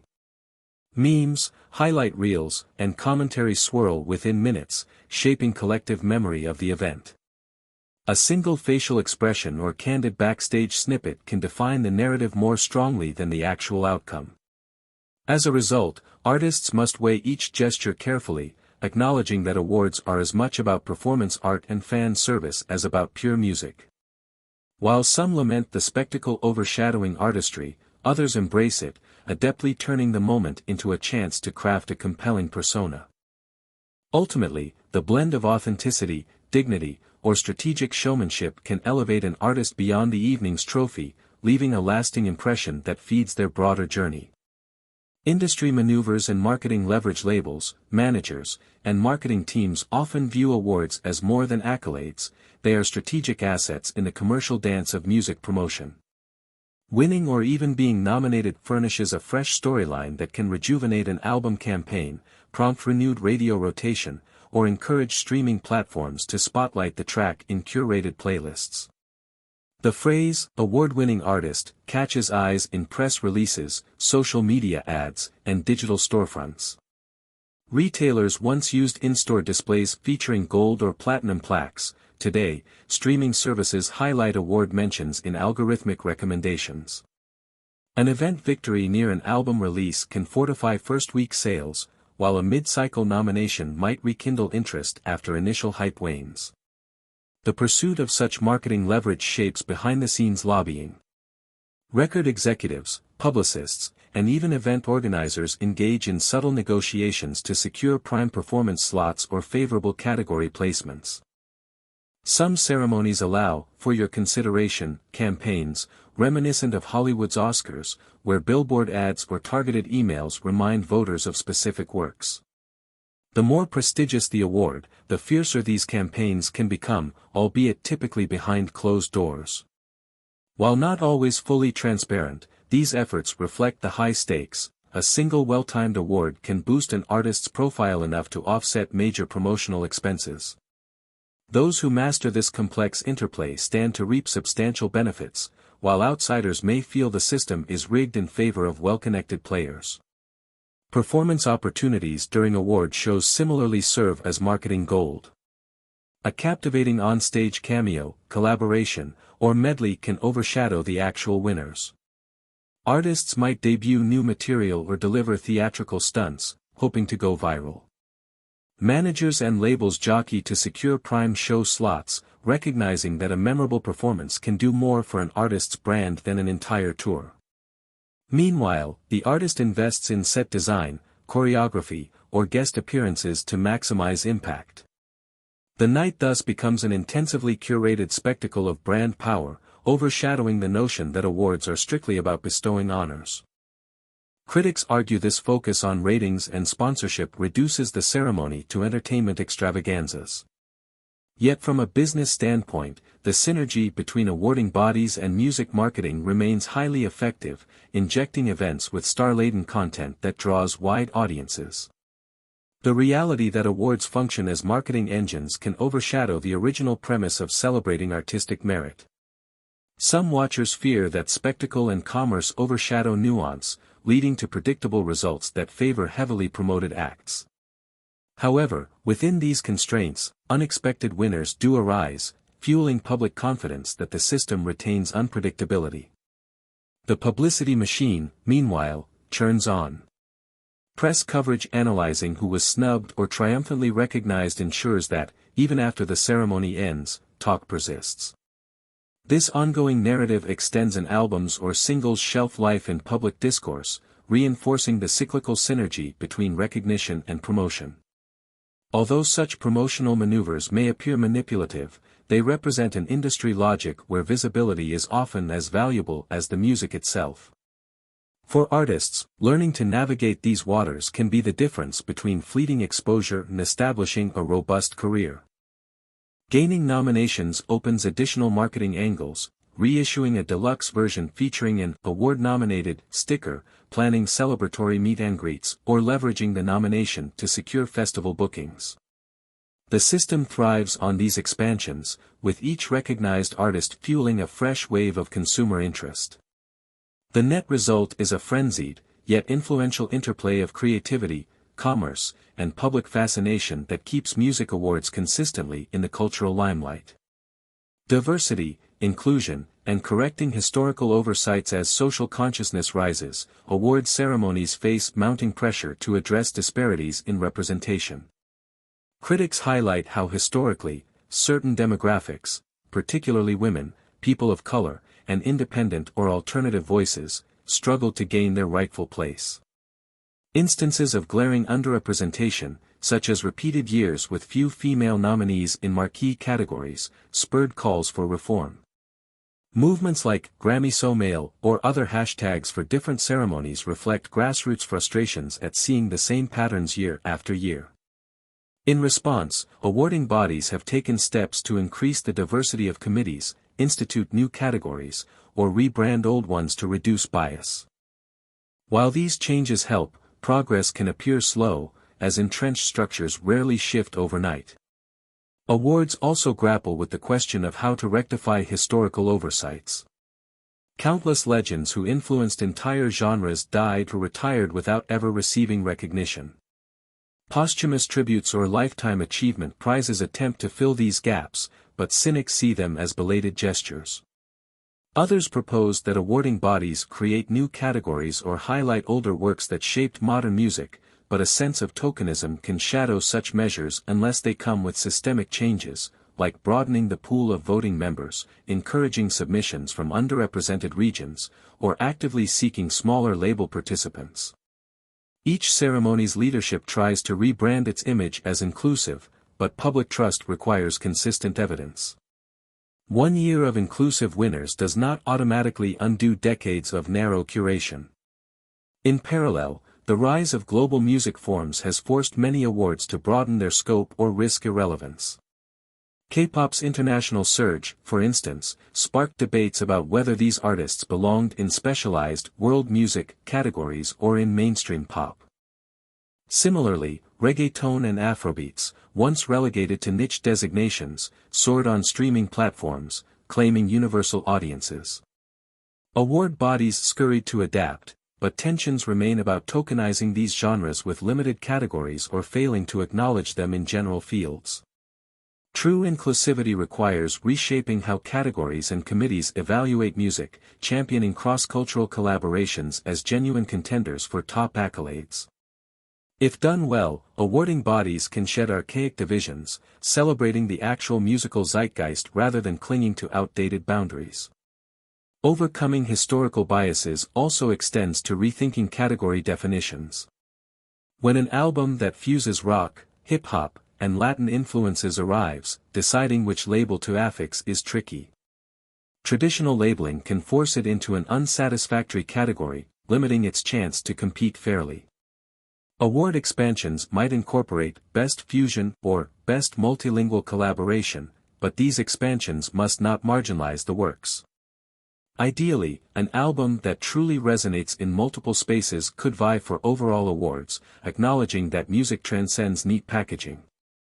Committees, in turn, rely on well-rounded voters or advisors who reflect a mosaic of backgrounds, so that advanced or hybridized works receive the nuanced evaluation they deserve. Despite these ongoing struggles, glimpses of progress shine through. Occasional sweeps by boundary-pushing female rappers or genre-bending producers signify that shifts, though incremental, are happening. Ceremonies that neglected R&B's modern evolution or Latin trap's global emergence now spotlight them in prime categories, encouraged by strong commercial performances and cultural demand. Each step forward can spark internal controversies, but also fosters discourse about the purpose of awards in acknowledging real-time changes in music. As audiences grow more socially aware, awarding institutions cannot remain static. They must reflect the diversity of the scenes they claim to represent, or watch as disenfranchised artists and fans pivot to alternative ways of celebrating talent.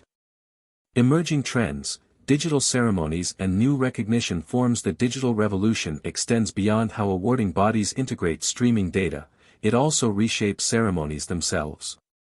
Virtual or hybrid events have emerged, either due to global crises impacting in-person gatherings or from a desire to expand reach. Online ceremonies might feature artists accepting awards via live stream, interspersed with pre-recorded performances from multiple locations. Though lacking the physical glamour of a red carpet, these digital approaches can amplify inclusivity, letting fans globally tune in without time zone barriers. They also reduce costs associated with grand venues, lavish sets, or international travel.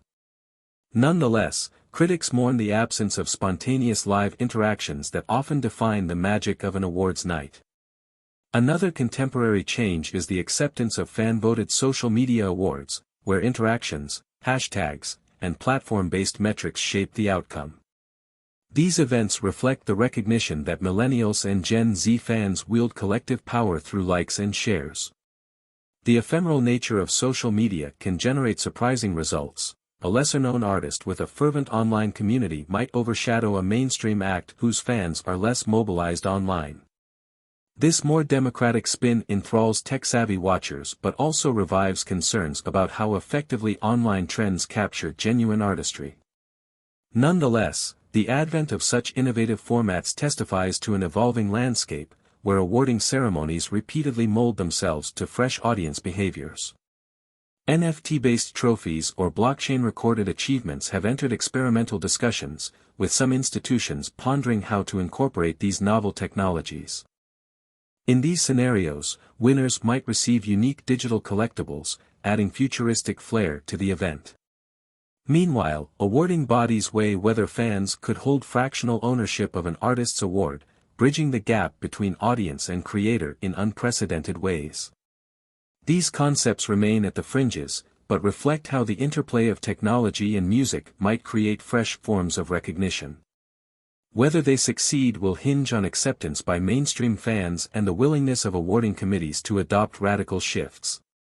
If historically conservative organizations adapt, such changes could rewrite how we conceive of music honors, fusing digital ownership with artistic prestige.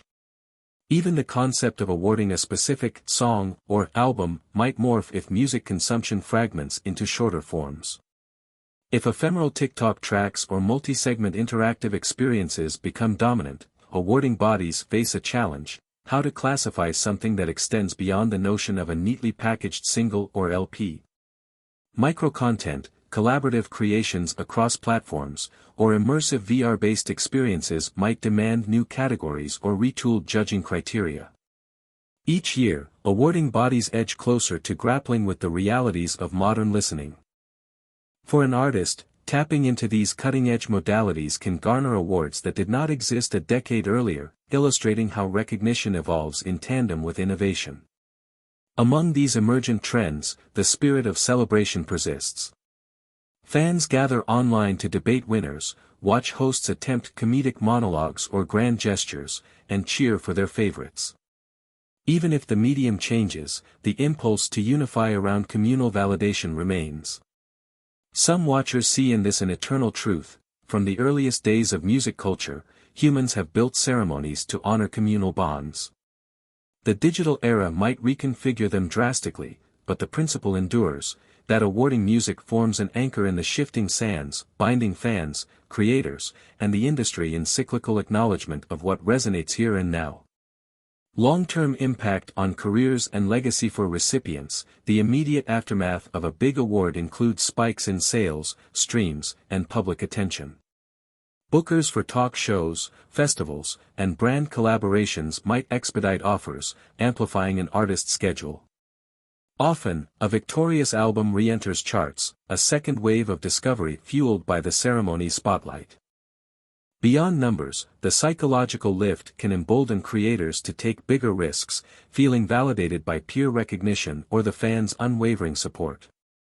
They might channel this confidence into new sonic directions or more elaborate stage concepts. In these ways, an award shapes not just a moment but an artist's next steps, catalyzing evolution. Yet not all winners sustain momentum. Some who enjoy a highlight reel of trophies at one event might fail to replicate that success. The fleeting nature of public fascination can reveal itself brutally, leaving them forever known for a single triumphant run. Conversely, an artist who misses out on expected wins might double down, refining their craft and proving their worth beyond any single ceremony. The hunger ignited by a snub can drive extraordinary innovation, culminating in future accolades or an enduring cult following. Thus, the path following awards is rarely straightforward.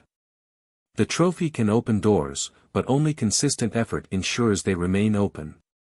In the grander scope of legacy, music awards become historical footnotes that shape how future generations perceive certain acts. Decades from now, archival footage of an iconic acceptance speech can define an era's aesthetic or ideology. Scholars or fans researching the cultural climate might see who was honored and deduce which artists the industry championed at that time. Glaring omissions can also loom large historically. Legends who never won a major trophy become cautionary tales about how awards can fail to capture real influence. In that sense, awards build a tapestry for music historians, both reflecting and influencing the taste-making apparatus of each period. Artists often incorporate these honors into their personal mythos. Official bios highlight accolades, while setlists sometimes feature the songs that won the big one. Documentaries depict emotional acceptance speeches as turning points. Over time, as an artist grows older or less active, the awards remain part of their narrative, validated by fans who saw them blossom. Even if future generations discover them after the spotlight dims, seeing an award-winning label can prompt a deeper listen. This intangible inheritance underscores why so many still yearn for such recognition. Awards function as a kind of currency that never truly expires, reappearing in retrospectives, tributes, or museum exhibits that chronicle music's ongoing evolution.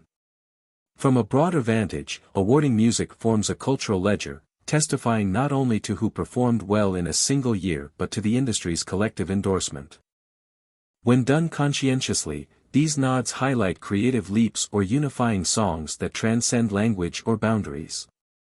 The controversies and triumphs, year after year, accumulate into a narrative tapestry that resonates far beyond the ephemeral streams. Each trophy or nomination is a puzzle piece in the mosaic of an artist's life, the industry's dynamics, and the fans' shifting passions. Though awards cannot capture the totality of music's magic, they undeniably shape the arcs of individuals and the memory of entire epochs. For better or worse, the glamour, tension, and cultural fervor of music awards endure as part of the art form's grand stage, linking each generation's anthems to the timeless pursuit of recognition in communal celebration. Lesson 16, The Role of A&R, Artists and Repertoire. A&R represents the creative linchpin within record labels and music companies, bridging artistry with the commercial framework that sustains the music industry. The acronym, which stands for Artists and Repertoire, encapsulates the department or function dedicated to discovering, nurturing, and guiding musicians through their recording projects.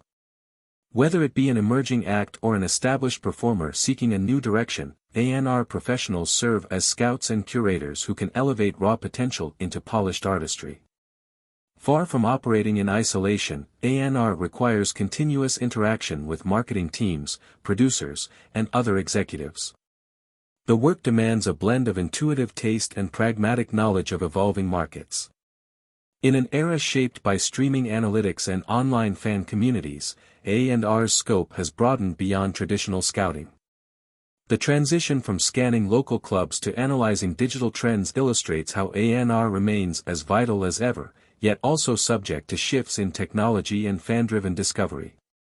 Those who thrive in A&R roles do not solely identify commercial possibilities, they also champion creative visions that might reshape the cultural landscape. By cultivating trust with artists, these professionals guide album concepts, secure the best production teams, and ensure that each project resonates with authenticity. The function thus balances commerce and creativity. Labels may press for radio-friendly hits or a timely release, but a skilled A&R manager advocates for the unique traits that define an artist's essence. This interplay underscores how A&R can foster or stifle innovation. An act might soar due to empathetic counsel or falter if forced into an ill-fitting mold. Over time, iconic A&R figures have left indelible marks on music history, discovering legends or nurturing epoch-defining albums.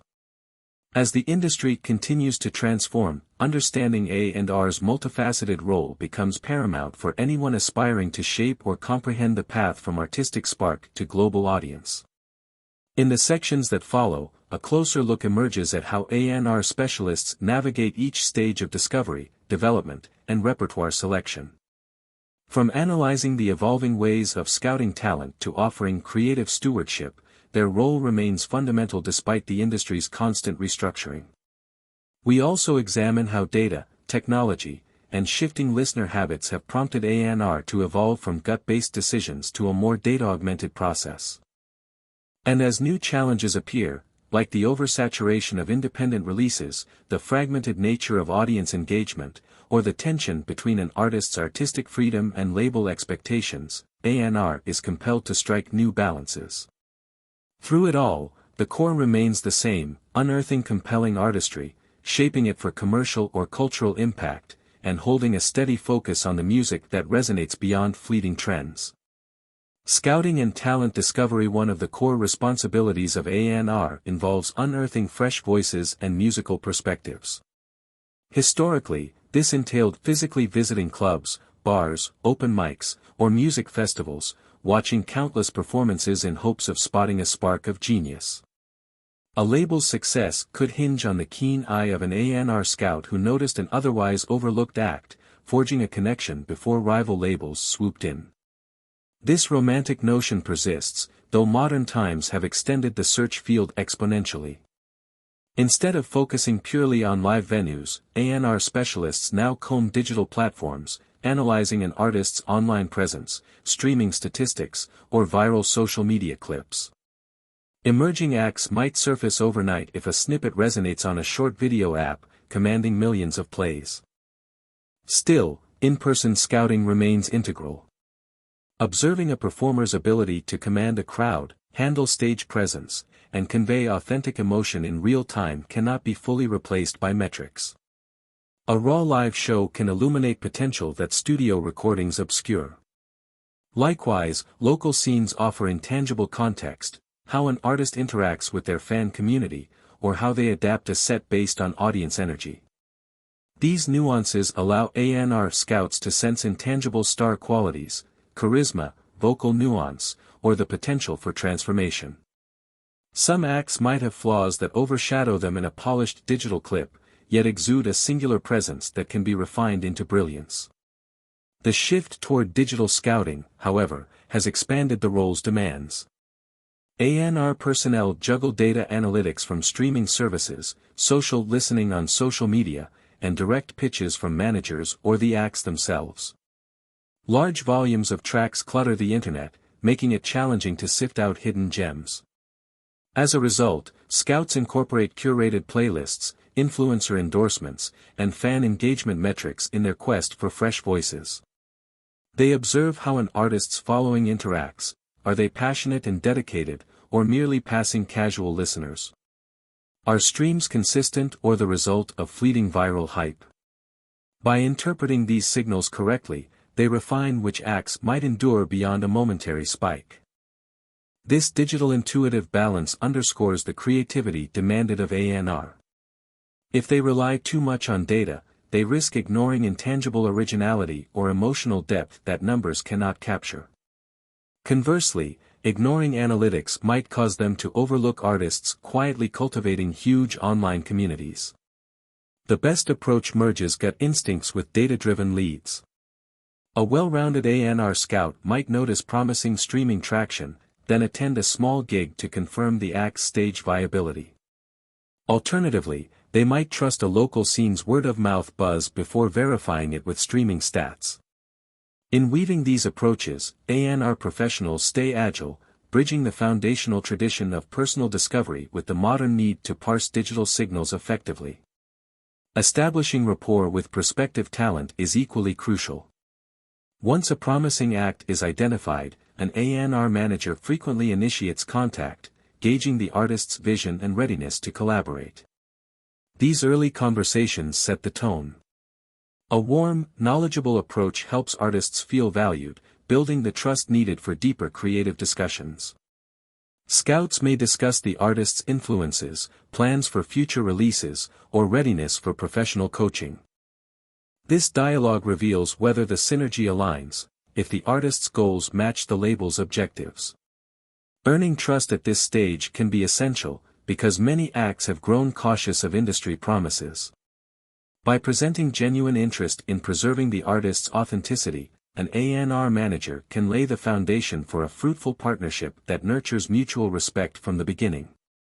Artistic development and guidance. Once an artist is signed or brought under a label's wing, A&R's function expands into shaping the trajectory of recordings and releases.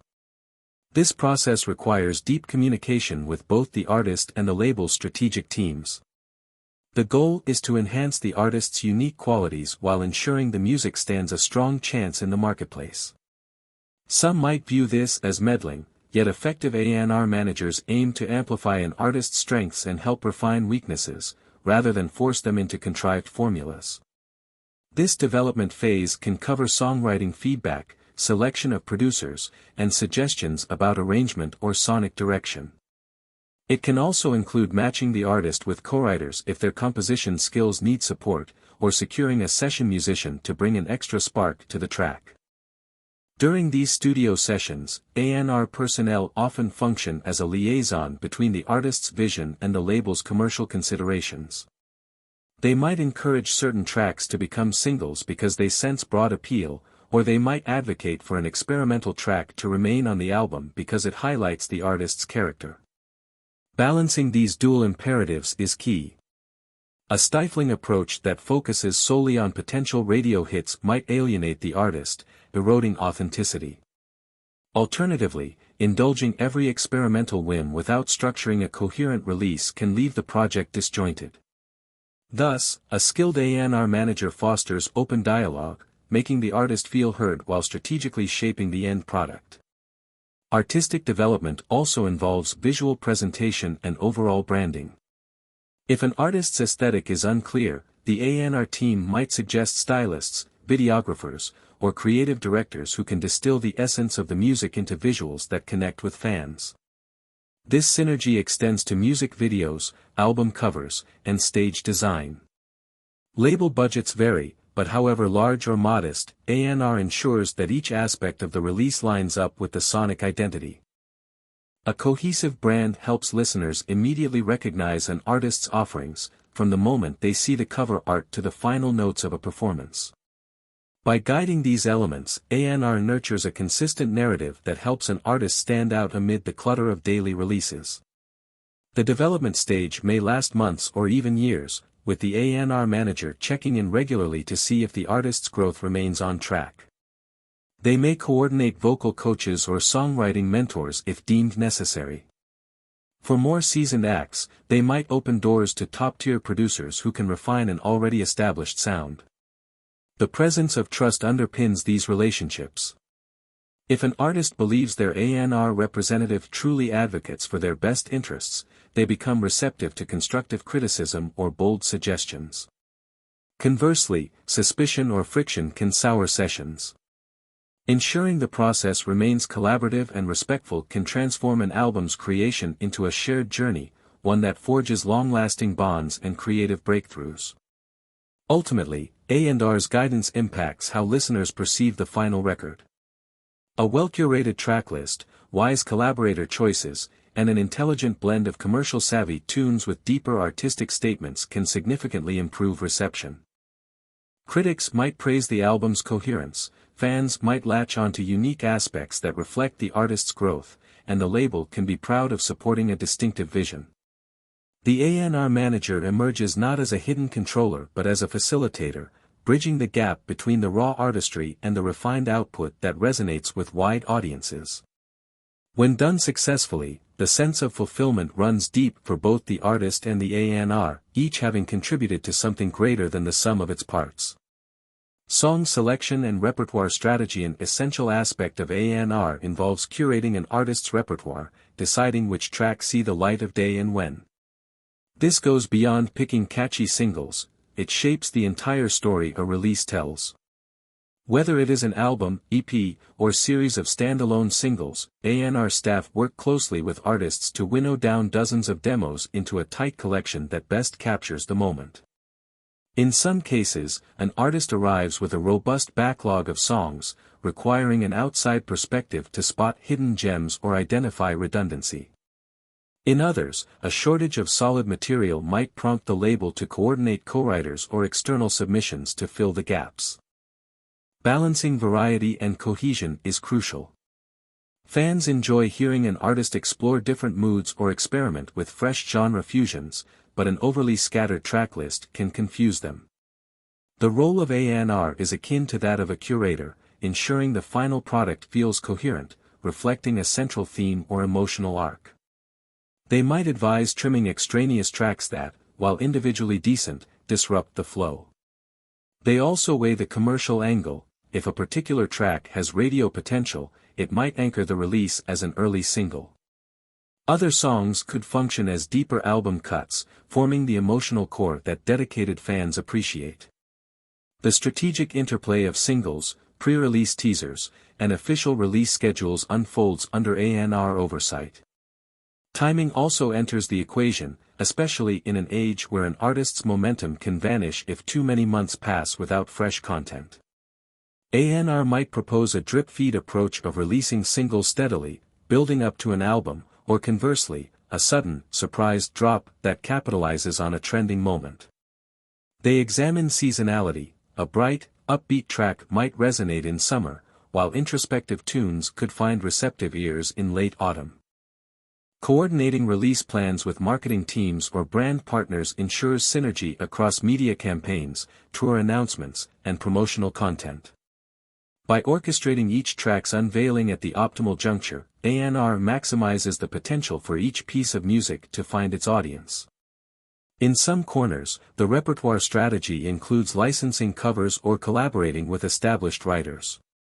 If an artist's identity can benefit from reinterpreting a classic, an A&R might facilitate the necessary clearances and suggest creative angles.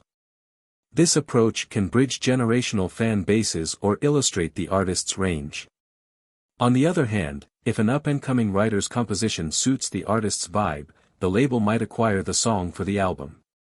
This meticulous curation underscores that no aspect of a record is left to chance if the label invests significantly. Each track must meet a threshold of relevance, either highlighting the musician's strengths or appealing to a market segment the label aims to reach. A&R's repertoire decisions shape how the final record resonates with critics and fans.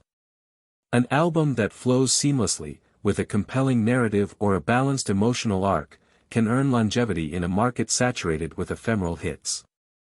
Conversely, a disjointed tracklist might yield short-term streaming spikes but lacks the cohesive depth that fosters dedicated fandom.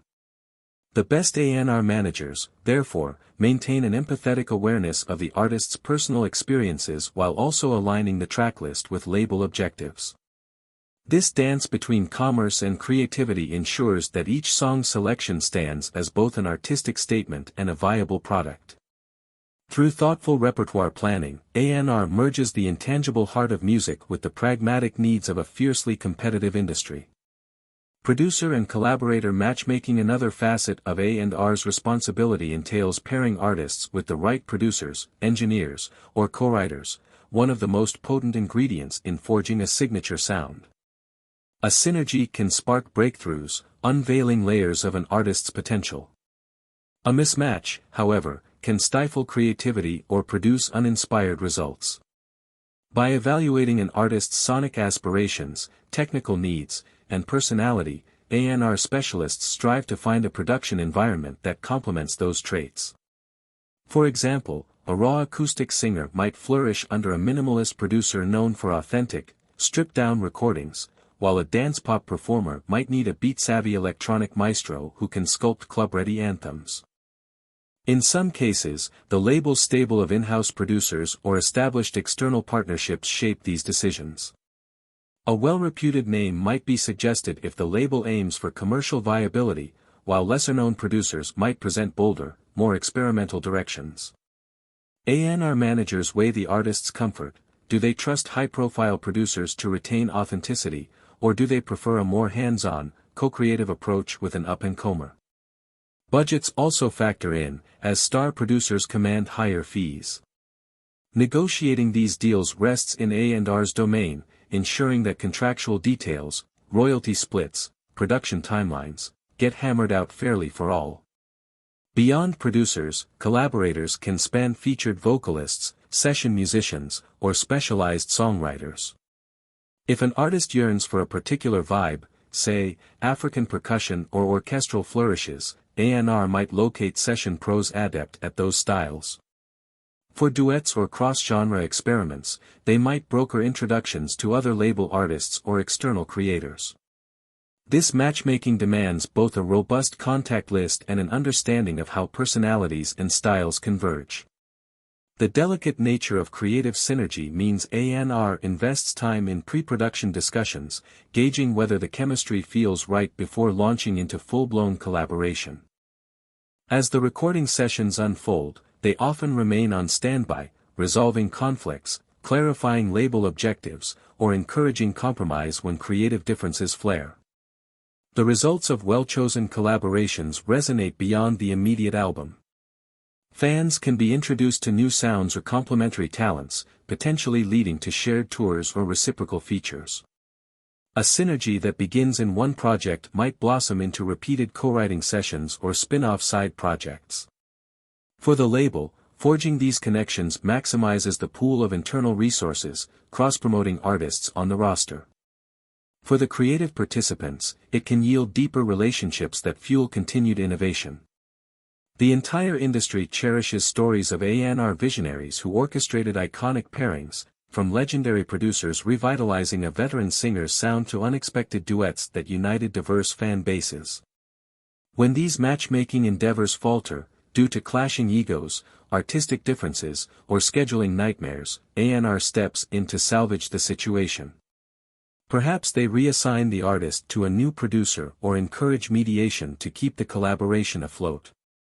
At times, even partial successes can glean a few strong tracks before parting ways. The agility to switch gears, maintain positivity, and preserve goodwill underscores how A&R balances interpersonal sensitivities with label mandates. Although fans only see the polished end result in album credits, countless behind-the-scenes conversations steer a collaboration from concept to fruition.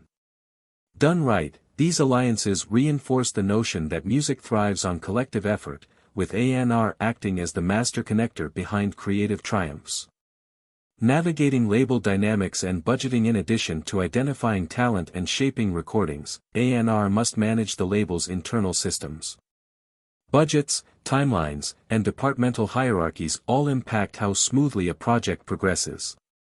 For instance, no matter how excited an A&R manager might be about a particular artist, they must secure the finances for studio time, promotional campaigns, and potential touring support from label executives. This sometimes involves pitching the artist's concept to higher-ups, justifying why investment in their album can yield a return or strategic benefit. These internal, greenlight, processes can be fraught with negotiation, as other A&R managers champion their own signings, vying for the same resources. Balancing an artist's creative aspirations with the label's financial constraints exemplifies an A&R manager's delicate role. Recording in a high-end studio with star producers can be expensive, so the manager must weigh whether that expense stands justified by potential sales or the prestige that results. In some cases, scaling back the budget fosters a more intimate, niche release that, while less commercial, might build the artist's credibility. Alternatively, if executives foresee strong mainstream appeal, they may allocate a larger budget for lavish videos or big-name features. The A&R manager, bridging both realms, synthesizes these possibilities into a cohesive project plan. These departmental negotiations also shape release timelines. Marketing teams prefer several months of lead-in to prepare advertising, pre-release singles, and press coverage. If the artist finishes the album quickly and wishes to release immediately, friction may arise. A&R mediates, explaining the label's perspective while respecting the artist's desire to seize the current creative high. Finding a middle ground might yield a strategic rollout schedule, a lead single, a follow-up promotional track, then a final release date that benefits from well-orchestrated hype. Alternatively, a surprise drop can be championed if it suits the artist's brand and has label support for intensifying fan curiosity. In each scenario, A&R's credibility with both parties helps shape decisions that maintain momentum without sacrificing thorough planning. Budget constraints also influence the scope of collaboration, touring, or promotional stunts. If finances are tight, an artist might have to rely on stripped-down production or fewer music videos. A creative A&R might find cost-effective solutions, booking a smaller studio that fosters cozy synergy, persuading a well-known musician to do a favor or trade in exchange for future collaborations, or leveraging digital campaigns instead of expansive live events. The manager's ability to handle these constraints elegantly can enhance an artist's trust, proving that resource limitations do not necessarily undercut quality. For the label, seeing an A&R manager manage budgets responsibly while delivering appealing products fosters confidence in that manager's signings and future proposals. Yet the tension between artistry and economics can spark conflicts. The artist may fear being pigeonholed into cost-effective but uninspired solutions, while the label demands financial viability. When disputes escalate, A&R managers function as diplomats, bridging misunderstandings and seeking compromise. They might dissect the budget line by line, revealing how each expense contributes to overall success, or advocate for certain creative elements that truly define the album, cutting back on peripheral luxuries. Achieving mutual satisfaction ensures the project moves forward cohesively, reinforcing the central premise that A&R's mission is to bring out an artist's brilliance within the practical frameworks that sustain the label's business model. Evolving role of analytics and data digital transformations have supercharged the data available to labels and A&R managers, reshaping how they evaluate prospects and measure progress. In earlier eras, signing an artist hinged largely on the scout's subjective impression and local buzz. Now, detailed streaming analytics, social media engagement metrics, YouTube watch times, and other online footprints provide quantitative evidence of an artist's traction. This wealth of information can confirm an A&R manager's intuition or prompt them to investigate artists who show surprising data spikes. It also reveals which geographic regions stream a track most heavily, guiding targeted promotional efforts or tour stops. Data's role within A&R extends beyond discovery. By analyzing a track's skip rate or completion rate on streaming platforms, teams can gauge which sections resonate or lose listeners. This can inform future songwriting approaches, production styles, or single choices. Such insights sometimes prompt hypercalculated decisions, like rearranging a track to hook listeners within the first seconds, mindful of short attention spans. Critics argue that chasing data-driven formulas can homogenize music, dampening experimentation. Yet defenders say analytics need not replace creativity, but rather guide it. A synergy emerges where artists remain free to push boundaries while A&R monitors patterns that might refine the final cut. Data also aids real-time assessments of marketing strategies. If a new single sees low engagement, the label can swiftly adjust release tactics or rework social media campaigns. If an artist's daily stream count surges in a specific city, A&R might coordinate with local promoters for pop-up shows or targeted radio interviews. This real-time feedback fosters agility, enabling the label to pivot from a failing approach. A&R stands at the nexus of these decisions, interpreting data with a creative lens, distinguishing ephemeral viral spikes from signs of enduring appeal. This dynamic environment underscores that modern A&R necessitates analytical literacy alongside the classic ear for talent. Nonetheless, data cannot capture intangible artistry or intangible emotional resonance. An act might boast moderate metrics but stir a deep loyalty in fans that outlives fleeting virality. Another might chart impressive numbers yet fade if the underlying music lacks substance. A&R professionals adept in data interpretation maintain awareness of these pitfalls, ensuring they do not discard slow-burn potential for immediate gratification. Subtle signals, like a band's consistent growth in merchandise sales or the quality of fan interactions at smaller gigs, might never appear in streaming stats, but might hint at future breakthroughs. Balancing data with an appreciation for the idiosyncratic nature of art remains an ongoing challenge, shaping how the next generation of A&R chooses signings and steers development. As streaming platforms refine their recommendation engines, A&R might also harness these algorithms to place an artist's track in the right playlists. While external playlisting or influencer support can galvanize big leaps in streaming, the impetus still rests on the music's intrinsic qualities. If the track fails to hold listeners' interest, data reveals a swift drop in engagement. Repetitive patterns emerge quickly. Acts with truly captivating material retain and grow followings, while those relying on hype alone struggle to keep people's attention. In a sense, the deluge of real-time analytics fosters accountability. An album or single that resonates will show tangible spikes in listens and shares, validating the efforts of the A&R manager who championed it. Through this lens, data becomes not an adversary but an ally in affirming which decisions reflect genuine audience connection. Collaboration with management and other departments A&R rarely operates in isolation. Within a label structure, it intersects with marketing, publicity, legal, and distribution teams to orchestrate an artist's trajectory. A single decision, like picking a lead single, affects how marketing plans their campaign or how publicity frames an artist's narrative. Thus, collaboration emerges as a hallmark of successful A&R. By openly discussing the album's creative direction with marketing, they can ensure that promotional materials align with the musical vibe. For instance, if an album exudes a retro soul atmosphere, the marketing team might style social media teasers or photo shoots in a vintage aesthetic. Publicists also rely on A&R's perspective to shape media angles. If the album reflects the artist's personal experiences, they can craft pitches that highlight these emotional arcs, appealing to journalists who value authenticity. Legal departments step in to finalize contracts for co-writers, secure sample clearances, or handle complexities of brand partnerships.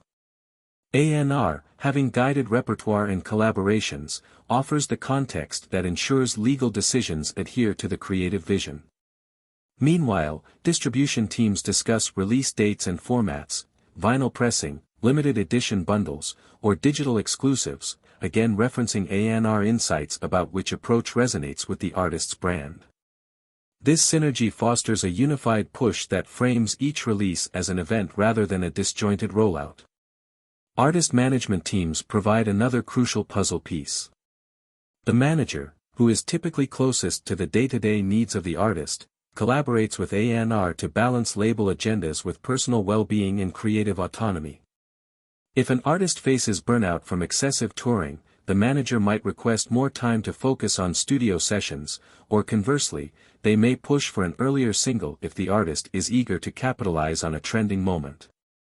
A&R stands in the middle, reconciling label timelines with the manager's on-the-ground perspective. Effective communication fosters a triangular alliance, label, manager, artist, where each voice is acknowledged, preventing friction that can derail a project.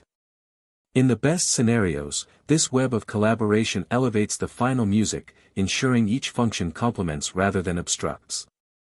Marketing campaigns that truly reflect the album's spirit stand more chance of connecting with fans.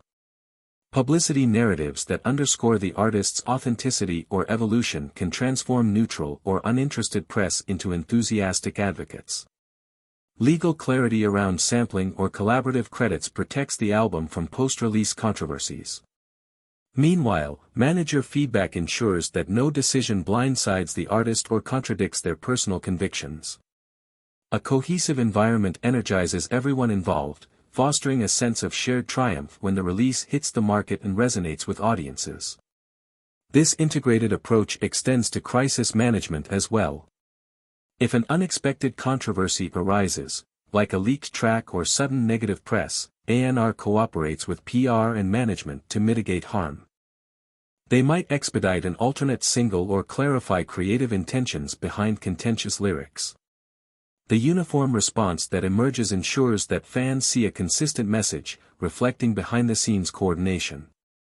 From successes to stumbling blocks, A&R's collaborative posture is vital to navigating an industry brimming with unpredictability. Ultimately, the synergy of well-aligned internal relationships forms a protective net around the artist, enabling them to flourish creatively while the business machine runs smoothly in the background. Career trajectories in A&R. For those captivated by A&R's blend of scouting, curation, and creative stewardship, multiple career paths beckon. Entry often begins with internships or junior scout roles, requiring a knack for spotting trends and a willingness to attend countless gigs or comb through digital platforms daily. Over time, developing a specialized ear for certain genres can create a niche. Some A&R professionals become known for championing indie rock, while others gain expertise in hip-hop's rapidly shifting substyles. This genre focus can foster a personal brand within the industry. As they stack successful signings, moving from one label to a bigger one or even launching their own imprint becomes plausible. Progressing up the ladder typically involves broadening skill sets beyond raw talent discovery. A mid-level A&R might manage budgets, negotiate contracts, or coordinate marketing tie-ins. They learn to juggle label politics, forging alliances that allow them to push a pet project forward. Such navigational prowess is essential. Securing the resources for a promising but unproven act demands an articulate pitch. Confronting potential failures requires resilience, as not every signing or direction yields the expected results. Yet the track record of well-chosen hits can overshadow misfires, forging credibility that leads to senior roles or department leadership. In higher positions, like A&R director, responsibilities multiply. They oversee a broader roster, guide junior scouts, and formulate a coherent signing strategy that aligns with the label's overarching brand identity. They also maintain relationships with external partners, from producers to brand sponsors. Visionary directors can shape an era's cultural footprint by championing movements that define the zeitgeist. For instance, they might sense that a certain underground EDM trend or a regional folk revival holds mainstream crossover potential, then sign multiple acts to position the label at that movement's forefront. Achieving such feats, however, means balancing internal consensus building with personal conviction, a skill that emerges from years of negotiation and constant ear-to-ground scouting. Outside mainstream labels, entrepreneurial A&R professionals might found boutique agencies or management companies. Freed from major label structures, they can champion more niche or avant-garde artists. Their approach, though less resourced, can foster close-knit relationships with acts who appreciate hands-on guidance. Independently run A&R consultancies also exist, advising labels or streaming services on acquisitions or curated playlists. These paths underscore that A&R is not locked into corporate hierarchies, it can flourish anywhere there's music in need of shaping or discovery. As the field evolves, digital-savvy skill sets gain prominence. A future A&R manager might excel in analyzing AI-driven recommendations, orchestrating cross-platform collaborations, or envisioning VR-based music experiences. The core remains the same, spotting potential, refining artistry, but the tools and contexts shift. Those who adapt remain in demand, bridging the chasm between new technology and timeless emotional resonance. In essence, A&R stands as a microcosm of the entire music industry's metamorphosis, fueled by technology, yet reliant on human creativity. For professionals with a deep love of music and a flair for connection, it offers a fulfilling journey, matching ambition with the power to bring artists' dreams to fruition. Relevance of A&R in a DIY era. Some question whether A&R's function remains vital when artists can release music independently, harness social media, and self-produce in home studios. This democratization suggests an artist could break out without traditional label gatekeepers. Indeed, numerous viral successes confirm the possibility. Yet the majority of emergent acts still gravitate toward alliances that provide them with resources, industry knowledge, and strategic direction. A&R thus maintains a role, albeit altered by the do-it-yourself ethos. Instead of purely discovering unknowns, A&R managers often track already thriving indie acts or online sensations, stepping in to shape transitions from grassroots hustle to professional stardom. Even for an artist who has built an independent following, scaling globally often requires connections that a label or A&R can supply. Consider distribution deals that place vinyl in major retail chains, brand endorsements unattainable without corporate ties, or prime festival bookings reliant on label relationships. A well-informed A&R manager can expedite the shift from local phenomenon to international touring, ensuring the artist's brand remains consistent. They might negotiate expansions into foreign markets or secure high-profile collaborations. While a fully independent path can succeed, many find that the synergy with label-based resources is worth relinquishing some control. A&R's counsel remains a guiding hand in navigating brand partnerships, co-writing opportunities, and the labyrinth of industry bureaucracy. Still, the aura around A&R has changed. Once, it functioned as a near-mythic gateway, sign with a major label or remain obscure. Now, the industry sees more fluid scenarios. An artist might sign a short-term distribution or licensing deal, test the waters, and if synergy blossoms, engage with the A&R in deeper creative collaborations. Alternatively, a musician might remain mostly independent but hire an A&R consultant to assist with specific projects. This flexibility emerges from the recognition that digital tools allow artists more bargaining power. A wise A&R manager embraces such nuance, offering curated support without imposing outdated models. In a sense, the DIY era clarifies A&R's true value. If an artist can handle production, promotion, and distribution alone, they do not necessarily need a label structure. The question becomes whether an A&R manager can add genuine insight, resources, or strategic partnerships that justify the label's cut. The best A&R professionals prove their worth by fostering creative breakthroughs, forging beneficial alliances, or protecting the artist from rookie mistakes. Those who cling to old paradigms may find fewer artists willing to sign. Those who adapt by championing the artist's autonomy while augmenting it with strategic expertise can thrive in the new normal. Looking ahead, A&R's synergy with technology in global fan communities will define how relevant it remains. If A&R embraces streaming data, social listening, and direct fan engagement as part of the scouting and development process, it stands poised to shape the next wave of game-changing acts. Meanwhile, artists who remain somewhat independent yet welcome the extra push from an A&R collaborator might experience the best of both worlds. The inexhaustible appetite for fresh music ensures that no matter how the industry evolves, the role of connecting artistry with the world endures. A&R's ongoing shift from gatekeeper to facilitator simply reflects music's broader democratization, leaving space for those who wholeheartedly grasp both the tradition and the future of discovering and nurturing talent. Concluding thoughts on A&R's lasting impact: the journey from unpolished tunes to chart-topping hits involves countless behind-the-scenes decisions. Within that framework, A&R stands as a pivotal force, bridging raw creativity in the commercial machine that expands an artist's reach.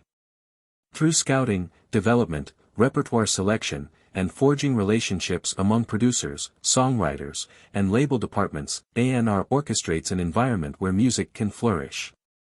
They encourage artists to refine their craft without losing their essence, while simultaneously analyzing market currents to ensure each track finds a suitable audience. As technology and cultural norms shift, A&R adapts, adopting data-driven insights while retaining the core principle of personal, empathetic guidance. This role's importance is evident in music history. Decades of iconic signings owe their global presence to A&R managers who recognized something profound before the masses. Meanwhile, countless records owe their unity and coherence to the thoughtful repertoire curation spearheaded by label professionals. As awarding ceremonies and public accolades often revolve around major releases, behind each recognized album lies the subtle imprint of A&R's guidance. Indeed, even in an era praising self-sufficiency, many creative minds acknowledge the invaluable stewardship that arises from trusting alliances with dedicated professionals. For those aspiring to shape music's narrative, from label executives to independent A&R advisors, the hallmark is adaptability and genuine passion for new sounds. A devotion to supporting artistry propels them beyond mere job descriptions, forging mentors, collaborators, and champions for the acts they believe in.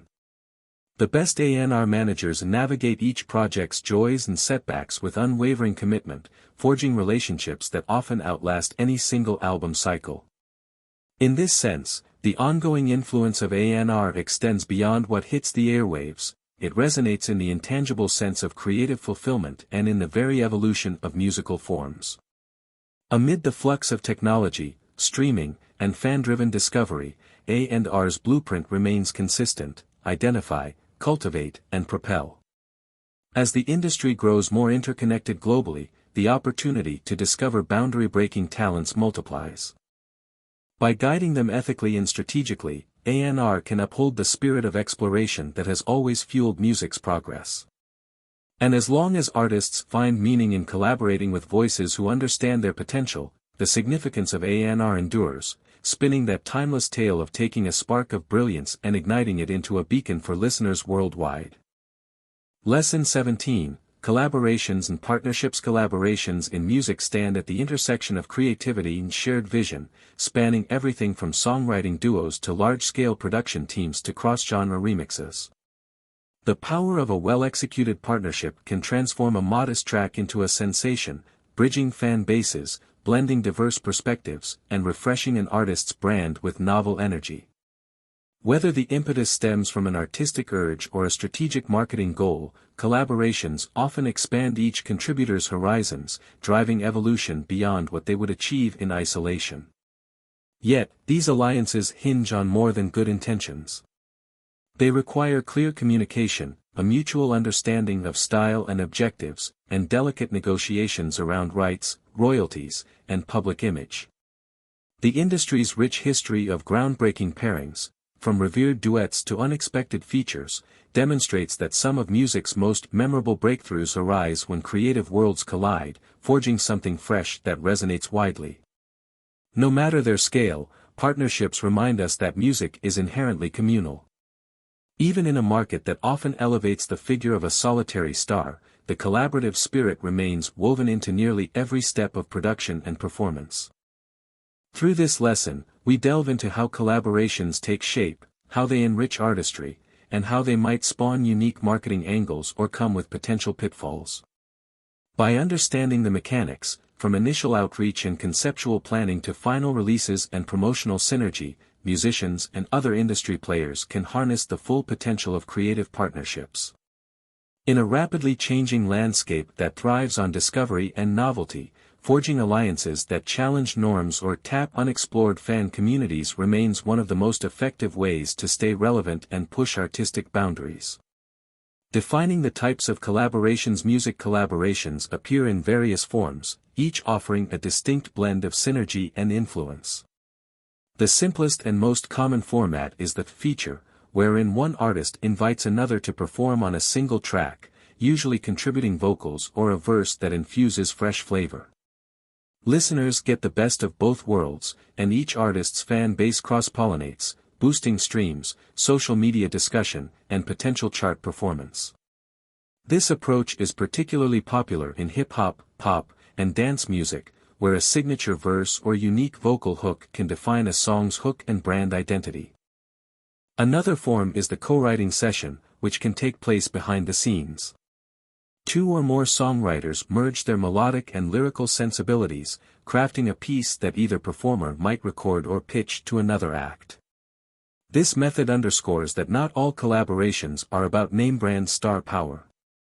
Sometimes, a lesser-known writer or producer complements a more recognized figure's style so well that the resulting music soars beyond expectations. While fans might see only a single artist's name on the final release, the synergy behind the curtain drives the outcome. Joint albums or EPs elevate partnerships further, with two, or more, established acts dedicating an entire project to their synergy. This approach demands deeper alignment of branding and concept, as the collaboration defines every track rather than a single feature. If successful, these projects can produce cult followings or even mainstream breakthroughs, exemplifying how creative chemistry can spawn a fully integrated body of work rather than a cameo. However, they also require significant mutual trust and scheduling compatibility, as each party invests considerable time, money, and creative will in the shared effort. Beyond direct musical collaboration, there are production alliances. An artist might collaborate with a producer recognized for pioneering a specific sound, shaping an entire album's sonic identity. Or multiple producers might converge on a single record, each bringing specialized flair to certain tracks.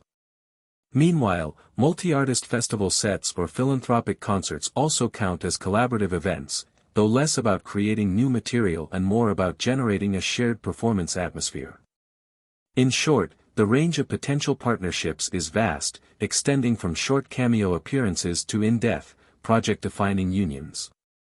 Each category demands its own strategy, from contract negotiations to promotional planning, yet all revolve around the possibility that two creative viewpoints can ignite something exceptional.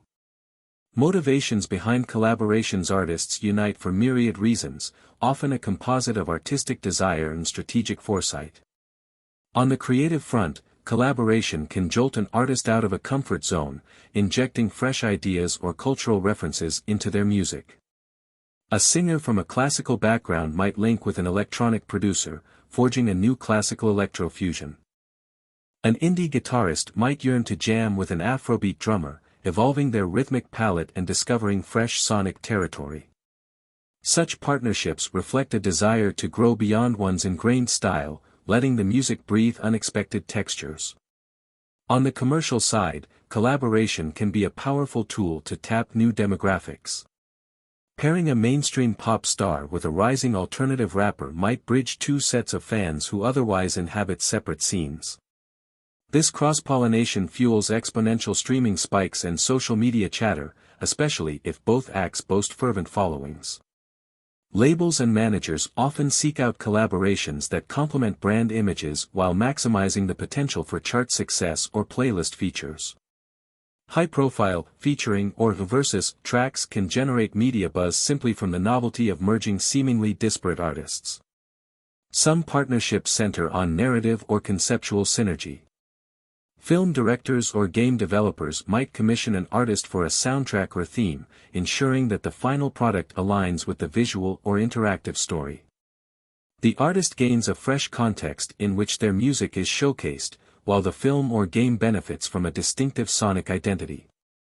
Similarly, philanthropic or cause-driven alliances integrate social messages into collaborative performances or charity singles, engaging fans and raising awareness. While these alliances might yield commercial returns, the impetus is often to highlight shared values or address urgent societal matters. Ego management can also drive a desire to collaborate. Certain top-tier stars realize that pairing with equally respected peers confers mutual prestige and excitement. For instance, a legacy rock band might invite a young pop sensation for a cameo, appealing to youth culture without fully abandoning core fans. The pop star, in turn, benefits from associating with iconic status. While some fans decry such pairings as contrived, they can result in unexpectedly dynamic music or at least set off widespread conversation. In these ways, each participant gains from the other's credibility or reach, reinforcing the industry's cyclical nature where established and emerging artists repeatedly intersect. Whether grounded in creativity, commerce, or cause-based synergy, the impetus to collaborate usually merges multiple motivations. A new track might be pitched as a cool musical experiment, but behind the scenes, the label eyes potential viral traction. Conversely, a philanthropic performance could yield marketing leverage, but the artists wholeheartedly believe in the cause. These layers rarely diminish the music's authenticity if mutual respect underpins the process. The transparency of each party's motives can shape how fans and media respond, as contrived alliances often meet with skepticism, while earnest joint ventures inspire deeper loyalty. Selecting the right partner, discovering a complementary collaborator, goes beyond superficial interest. Both parties benefit when their styles, ambitions, and personalities align. If their genres starkly differ, an intentional bridging strategy must exist, or the final product may feel disjointed. A metal guitarist randomly featured on a delicate acoustic ballad can spark novelty, but only if the arrangement finds a cohesive path.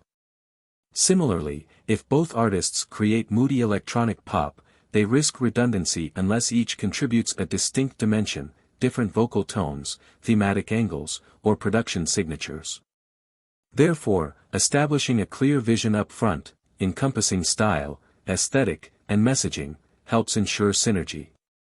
Personal compatibility also matters. Recording sessions demand trust, open dialogue, and vulnerability, especially if the music tackles emotional territory. If personalities clash or creative egos overshadow mutual respect, the collaboration can dissolve into tension, stalling the creative process. Before diving into a project, many artists or their managers meet informally, perhaps at a neutral studio or over video calls, to gauge chemistry. They might share reference tracks or sketches to test how naturally each collaborator's tastes meld. This initial phase reduces the likelihood of discovering deep incompatibility halfway through the project, wasting valuable time and resources. An artist's brand identity frames another consideration. If one collaborator is known for explicit content or edgy visuals, while the other is revered for family-friendly appeal, the mismatch could alienate fans or cause label conflicts. Not that all contrasts fail, some define successful alliances, but the brand narratives must reconcile. Both sides should think about how the public might interpret the pairing. Will it come across as forced or a logical extension of each artist's growth? If done responsibly, an unusual match might earn critical praise, whereas an apparently random cameo might appear purely opportunistic. By clarifying brand synergy early, artists can ward off PR hiccups or audience confusion. Licensing and legal details also shape the partnership. If sampling or remixing is part of the plan, the original rights holders must grant permissions. Co-rights often entail royalty splits that reflect each party's input. Such negotiations can be labyrinthine, especially if management teams or multiple labels must sign off.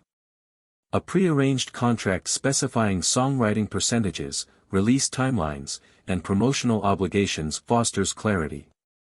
Artists who ignore these details risk disputes later, possibly overshadowing the collaboration's creative triumph. For multi-track or joint album endeavors, more extensive agreements might define how branding and marketing costs are shared, or who claims ultimate ownership of the master recordings.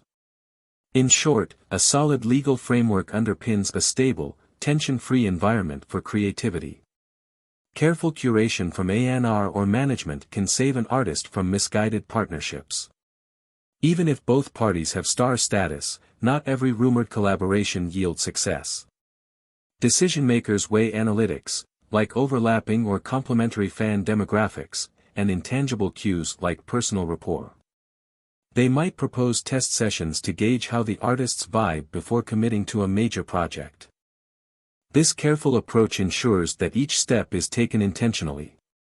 Because the public invests emotionally in collaborations, seeing them as communal events, delivering something that truly fuses each collaborator's essence fosters excitement rather than disappointment.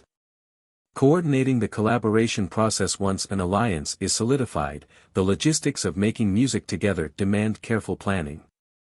If both artists inhabit different cities, or even continents, file sharing and remote studio technologies become essential. Producers or engineers might coordinate virtual sessions, streaming real-time audio feeds while participants communicate via video chat. This flexible model broadens collaboration potential, removing geographic barriers. However, personal presence in a shared studio can heighten chemistry, spark unplanned jam sessions, or capture spontaneous magic. Hence, balancing digital efficiency with in-person synergy is a choice guided by schedules and budgets. The conceptual phase typically begins with a creative briefing. Each side outlines thematic ideas, references, or emotional motifs they want to explore. Depending on the project's scale, label or management teams might join these discussions, ensuring alignment with larger marketing arcs or forthcoming album releases. Mood boards, playlists of inspirational songs, or storyboards for potential music videos can anchor these brainstorming moments. A skilled producer or music director might facilitate, encouraging the artists to find common ground or healthy tension that translates into dynamic music. As songwriting unfolds, credit allocation demands clarity. If two vocalists co-compose the lyrics, do they share royalties equally, or does one have a controlling stake? Producers contributing major structural ideas might also claim partial writing credits. Handling these conversations diplomatically fosters trust. Ideally, they occur early on, so no illusions arise once a track garners success. The process might also involve stepping out of one's comfort zone. A singer might accept a rap verse or adopt a new vocal technique, while a rapper might experiment with harmonic layers. The best collaborations highlight each participant's trademark qualities without overshadowing the joint narrative. Studio sessions then revolve around test vocals, arrangement layering, and iterative feedback. Egos must adapt to compromise, especially if multiple alpha personalities coexist. An external producer or engineer often mediates, leaning on a neutral perspective to choose the best take or patch. Frequent playback can clarify whether a verse merges well with the chorus, or whether a certain instrument track confuses the sonic palette. In big-budget contexts, management might oversee daily progress to ensure deadlines remain realistic. In smaller indie circles, the process is more organic, with each collaborator spontaneously adding ideas until they reach mutual satisfaction. Upon finalizing the main track, additional layers of production, mixing, mastering, take place. Coordinating release schedules is the next critical juncture. Each artist's label or manager might desire different launch strategies, forcing either compromise or creative marketing fusion. Some collaborations release standalone singles promptly to ride on hype, while others fold the track into a bigger album or EP campaign. The parties also plan social media teases, behind-the-scenes videos, and possibly joint performances to promote the result. This multi-pronged approach ensures fans from both sides see consistent messaging, generating maximal impact. If tensions arise, it usually reflects deeper disagreements about branding or timing, underscoring why alignment and transparency from the start are vital. Challenges and potential pitfalls. Though collaborations sparkle with potential, they can also unravel if conflicts surface. Creative disagreements rank high among these. One partner might push for a darker tone, while the other envisages a radio-friendly pop gem. Without proactive resolution, the track can feel half-baked, lacking a cohesive thread. Sometimes, outside producers resolve the discrepancy. Other times, each artist stands firm, leading to a compromised or abandoned project. The emotional toll can ripple beyond the music, straining friendships or professional alliances. In such instances, having a pre-existing framework for conflict resolution, perhaps via management or contractual outlines, can salvage the relationship and refocus on shared objectives. Scheduling mismatches also hamper progress. High-profile stars juggle tours, media obligations, and personal life. Aligning studio availability or promotional windows can prove tough. A collaboration might stall for months or years, diminishing initial excitement. Coordinating time zones for remote sessions can be equally daunting, especially if each collaborator's creative peak occurs at different hours. Momentum is crucial. Fans sense an ongoing synergy once a project is hinted at. Extended delays might cause them to lose interest or suspect behind-the-scenes drama. A realistic schedule set early can alleviate such complications, setting deadlines that honor each artist's constraints without rushing artistry. Legal complexities pose another stumbling block. If each collaborator belongs to separate labels or publishers, licensing the final track might require extensive negotiation. Label executives might demand a certain percentage of control over distribution or marketing approach. Royalty splits or mechanical rights might become contentious, especially if one side feels their contribution outweighs the others. If the track samples third-party elements, those clearances add more layers.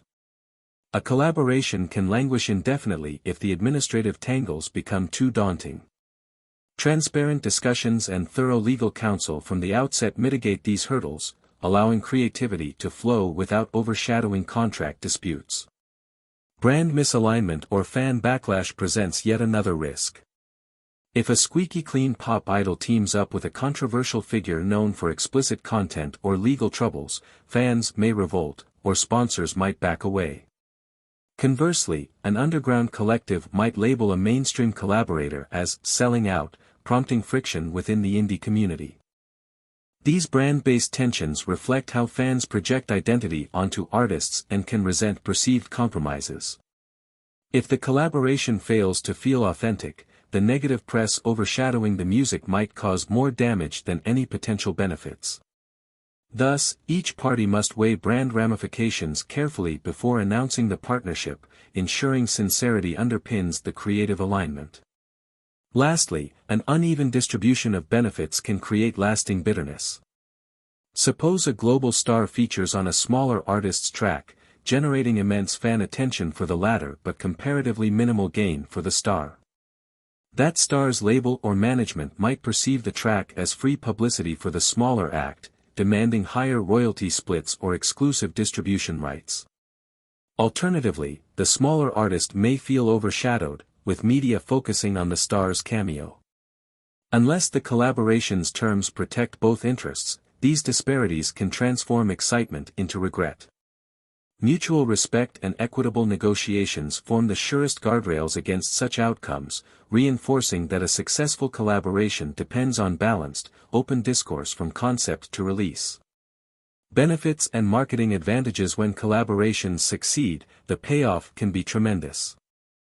On the musical level, each partner's distinctive strengths fuse, creating something that resonates more broadly than a solo effort. Listeners appreciate the interplay of contrasting voices, fresh lyric perspectives, or production angles. They relish hearing how one artist's style complements or challenges the others. This freshness often translates into streaming surges or radio rotation, as the track feels both familiar and novel, an equation that heightens listener curiosity.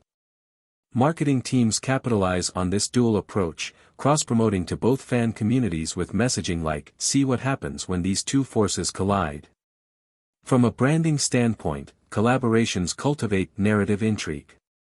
Journalists or influencers relish discussing how two different artists connected, gleaning stories from the studio or the impetus behind the track. Music videos featuring both artists allow for dynamic storytelling, amplifying viewer engagement. Social media crossovers amplify reach exponentially. Each artist's fans drive engagement on hashtags, streaming parties, or behind-the-scenes glimpses, further fueling the conversation. If the record or single charts highly, the milestone belongs to both artists, reinforcing a sense of communal triumph that can linger through the next phase of each career. Live performances also see an uptick in excitement. Festivals or award shows covet special collaborative sets that recreate or reimagine the track in front of a large audience.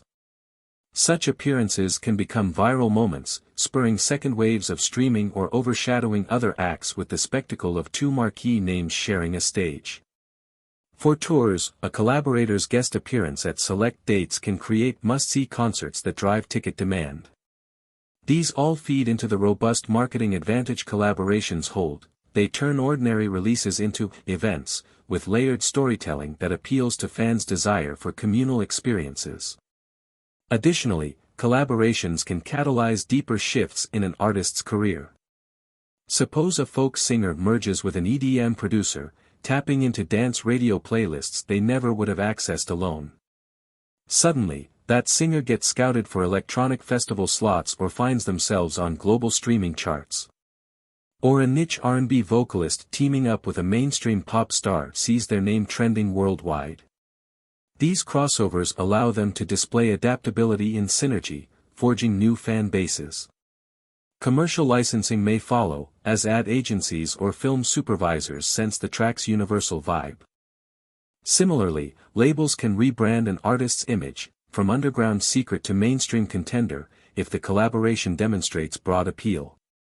Longer term, even after the promotional cycle wanes, fans recall collaborations that felt iconic or historically significant. A well-timed collab can embed itself in the cultural memory, think of classic duets that define entire eras. Decades later, those songs remain staples on radio or streaming playlists, generating ongoing royalties. In personal terms, artists who bond during the process might plan future projects or refer each other to new opportunities, fueling a network of creative possibility.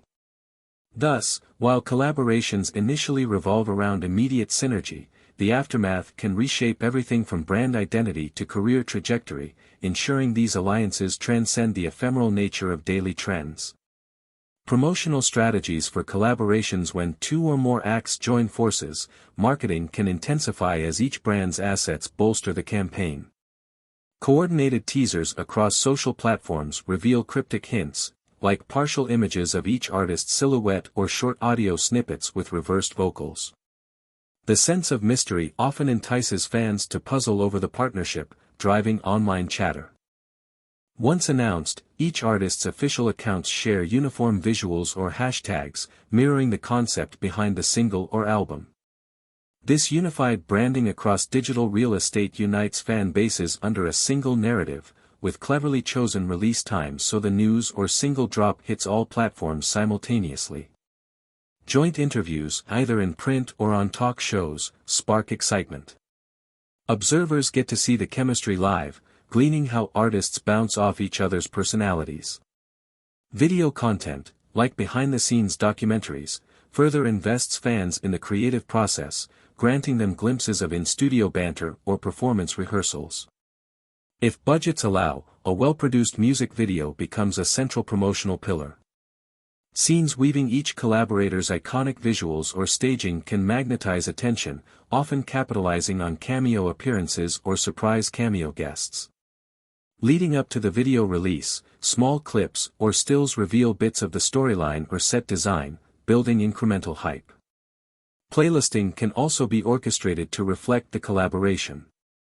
Streaming services are informed of the upcoming drop, prompting potential placements in prominent New Music Friday or genre-specific lists.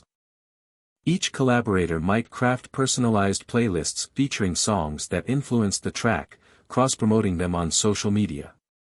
This tactic fosters a deeper bond with fans, who see the creative references guiding the collaboration. Managers and A&R could arrange a takeover on a brand's curated list, letting the artists introduce tracks that inspired or connect them, again reinforcing the synergy at the heart of the project. Live performances or online events finalize the promotional arc. A collaborative track might first appear at a high-profile festival, surprising the audience and catalyzing widespread coverage. Alternatively, an official live-streamed event on release day presents both artists performing from a studio, engaging in a casual Q&A mid-set. Fans relish these ephemeral experiences that highlight the raw spark between collaborators. Post-release, momentum continues if each artist includes the track in their separate tours, inviting the collaborator for special cameo appearances. Content from these cameo events can generate fresh social media waves, keeping the collab relevant weeks or months after the initial drop. Timing and consistency remain critical. Oversaturating fans with daily teasers can fatigue interest, while a scattered or half-hearted approach might bury the track in a crowded market. Observing analytics, like pre-save counts or social shares, helps measure engagement, adjusting tactics accordingly. A multi-phase rollout typically suits big projects, unveiling the collaboration, then a single teaser, then the full track or album, and culminating in a marquee performance or music video. If a remix or alternate version is planned, it can re-spark interest after the main wave subsides. This cyclical approach extends the track's lifecycle, ensuring the partnership remains in conversation long enough to solidify its impact. Sustaining relationships post-collab. After the hype dissipates and the collaboration's promotional cycle concludes, each artist reverts to their individual career track. However, the interpersonal and professional bond forged can shape future opportunities. If the experience was positive, they might plan follow-up projects, possibly repeating their synergy on another track or forming a semi-regular duo if the chemistry truly soared. The mutual audience expansions remain beneficial. A portion of fans cross over permanently, continuing to follow both acts. They might request more joint appearances, or champion both artists' solo releases with equal zeal. Staying in touch about each artist's upcoming moves or tours fosters ongoing synergy. A cameo at a show or a remix version can spontaneously revitalize the original track if market conditions look promising. In some cases, labels or managers might coordinate brand endorsement deals referencing the collaboration's success, or propose a short co-headlining tour. The strength of the personal connection influences these decisions. If genuine friendship forms, a continued sense of loyalty makes repeated ventures feel natural. If tension lingered or if the collaboration felt purely opportunistic, future interactions might be cool or non-existent. However, it is important to handle any disparities in success tactfully. If one artist leaps to stardom while the other's career plateaus, the once-equal partnership may tilt. Fans might clamor for the star to help the other, or the star's management may view further collaboration as a step backward. Conversely, the slower-growing artist could resent being overshadowed, or fear being known only in relation to the bigger name. Honest communication can mitigate these pitfalls. Each party can define boundaries and maintain mutual respect. Some duos manage to preserve close ties, supporting each other's developments and celebrating each victory without overshadowing unique identities. Legal clarity also lingers post-collab. Royalties continue to flow as the track is streamed, sold, or licensed for sync. Clear paperwork ensures each party receives correct shares, avoiding disputes about performance or mechanical rights. If a live version emerges on a special album, or if a remix spawns a new revenue source, the same split logic typically applies. Over time, the collaboration can provide a steady trickle of royalties, especially if it remains popular. Monitoring statements and reconciling earnings in a transparent manner fosters goodwill, preventing misunderstandings about finances.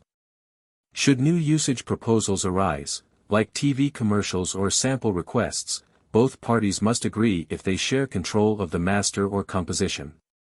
In this sense, the collaboration's business dimension extends beyond the initial release cycle, continuing as a mutual enterprise that demands ongoing cooperation. Artistically, the mark each collaboration leaves can resonate for years. A track that achieved cultural anthem status might define a phase of each artist's narrative. They carry it into future shows, sometimes updating arrangements or referencing it in interviews. Fans might recall it as the highlight that introduced them to the other collaborators' music. The interplay of brand identities permanently informs how the industry and audiences perceive the artists. Did they reveal a hidden side, confirm their creative agility, or unlock a new genre potential? Even if neither reaps direct commercial impact later, the intangible legacy might shape the future direction of their artistry, referencing the synergy discovered in that moment of unity. Case studies and iconic collaborations throughout music history. Certain collaborations stand out as transformative. Consider the synergy between Freddie Mercury and David Bowie on Under Pressure, blending Queen's rock theatricality with Bowie's avant-pop edge. The track remains a timeless staple, transcending generational divides. Another example is Run DMC's partnership with Aerosmith on Walk This Way, credited for bridging hip-hop and rock, magnetizing fans of both genres and charting a new path for crossover collaborations. These case studies highlight how unexpected pairings can alter the cultural landscape, rewriting norms. Observers often point to the producers or label execs behind the scenes, or the artist's willingness to experiment, as key drivers of these iconic outcomes. On a pop scale, think of Lady Gaga and Tony Bennett's duets album, bridging contemporary pop stardom with classic jazz sophistication, or Beyoncé teaming with artists like Shakira, Ed Sheeran, or Jay-Z to explore multifaceted sides of her identity. Each union introduces sonic variations, spurring media interest and reinforcing the act's versatility. Meanwhile, in the indie domain, smaller artists have launched themselves globally by uniting with bigger acts who recognize their potential. These stories mirror the value of championing lesser-known talent for a collaboration that resonates deeply with fans craving novelty. The legacy of these iconic moments extends beyond the charts. In interviews, artists frequently reference the creative breakthroughs or personal transformations they underwent while working together. Fans, too, craft fandom narratives around beloved collabs, immortalizing them through tributes or live covers. Critically, the memory of such unions can overshadow each artist's solo work for a period, highlighting how profoundly a shared track can define eras. Labels pay attention to these success stories, using them as templates for future alliances, though formulaic imitation seldom replicates authenticity. The intangible spark is difficult to bottle, underscoring that even though collaborations can be approached strategically, genuine synergy is often the deciding factor for greatness.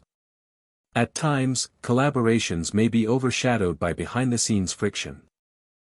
For instance, management disagreements might leak to the press, overshadowing the track's artistry with sensational headlines. Or the final product might underperform, prompting armchair critics to label the attempt misguided. Yet even these failed collabs can influence future attempts, teaching the industry about brand mismatch or rushed concepts. From each example, successful or not, the music world learns more about what fosters collaborative harmony and what scuttles it. Over decades, these collective lessons refine how artists, labels, and producers approach the delicate art of partnership. In contemporary times, surprising multi-artist compilations or global crossovers reflect a lineage of iconic achievements. K-pop sensations collaborating with American rappers, Latin pop stars bridging with EDM producers, these resonate with a global audience eager for cultural fusion. As each new generation witnesses these boundary-breaking moves, the power of collaboration remains validated. While not every track garners, under pressure, levels of immortality, each successful alliance adds a new brushstroke to music's ongoing mosaic. The best examples encourage artists to trust intuition, remain open to outside influences, and let creativity lead them to places they could never navigate alone. Reflections on collaboration and collective growth. Collaboration in music transcends one-time transactions, it represents an ethos of shared expression. By weaving distinct voices, sonic worlds, or cultural traditions, collaborations reflect the communal spirit at music's core. The modern digital landscape, with fans hungry for novelty and cross-genre experiences, intensifies the impact. A single co-release track might alter a chart trajectory or thrust an obscure style into the mainstream. Yet these tangible metrics only scratch the surface of what collaborations achieve artistically. The intangible synergy, moments where two creators become more than the sum of their parts, remains the true magic that fans celebrate and history often elevates. Achieving that synergy, however, hinges on respectful planning, candid communication, and robust structures that handle legalities and brand cohesion. From conceptual alignment to final promotion, each phase can be fraught with tensions between creative autonomy, label demands, and audience expectations. Skilled negotiators, be they managers, A&R, or the artists themselves, navigate these complexities, forging an environment in which all parties contribute wholeheartedly. Indeed, the final track or album reflects how well that environment nurtured free-flowing ideas without letting marketing overshadow authenticity. Beyond the immediate applause or social media chatter, collaborations can embed lasting shifts in each artist's evolution. For an up-and-comer, working alongside a seasoned star ignites personal growth that informs future solo releases. Established veterans can rediscover excitement in forging fresh territory with younger creators, staying relevant in a business that prizes innovation. Audiences, for their part, relish the sense of unity. In an often fragmented world, seeing beloved musicians unite invites positivity, fueling communal excitement.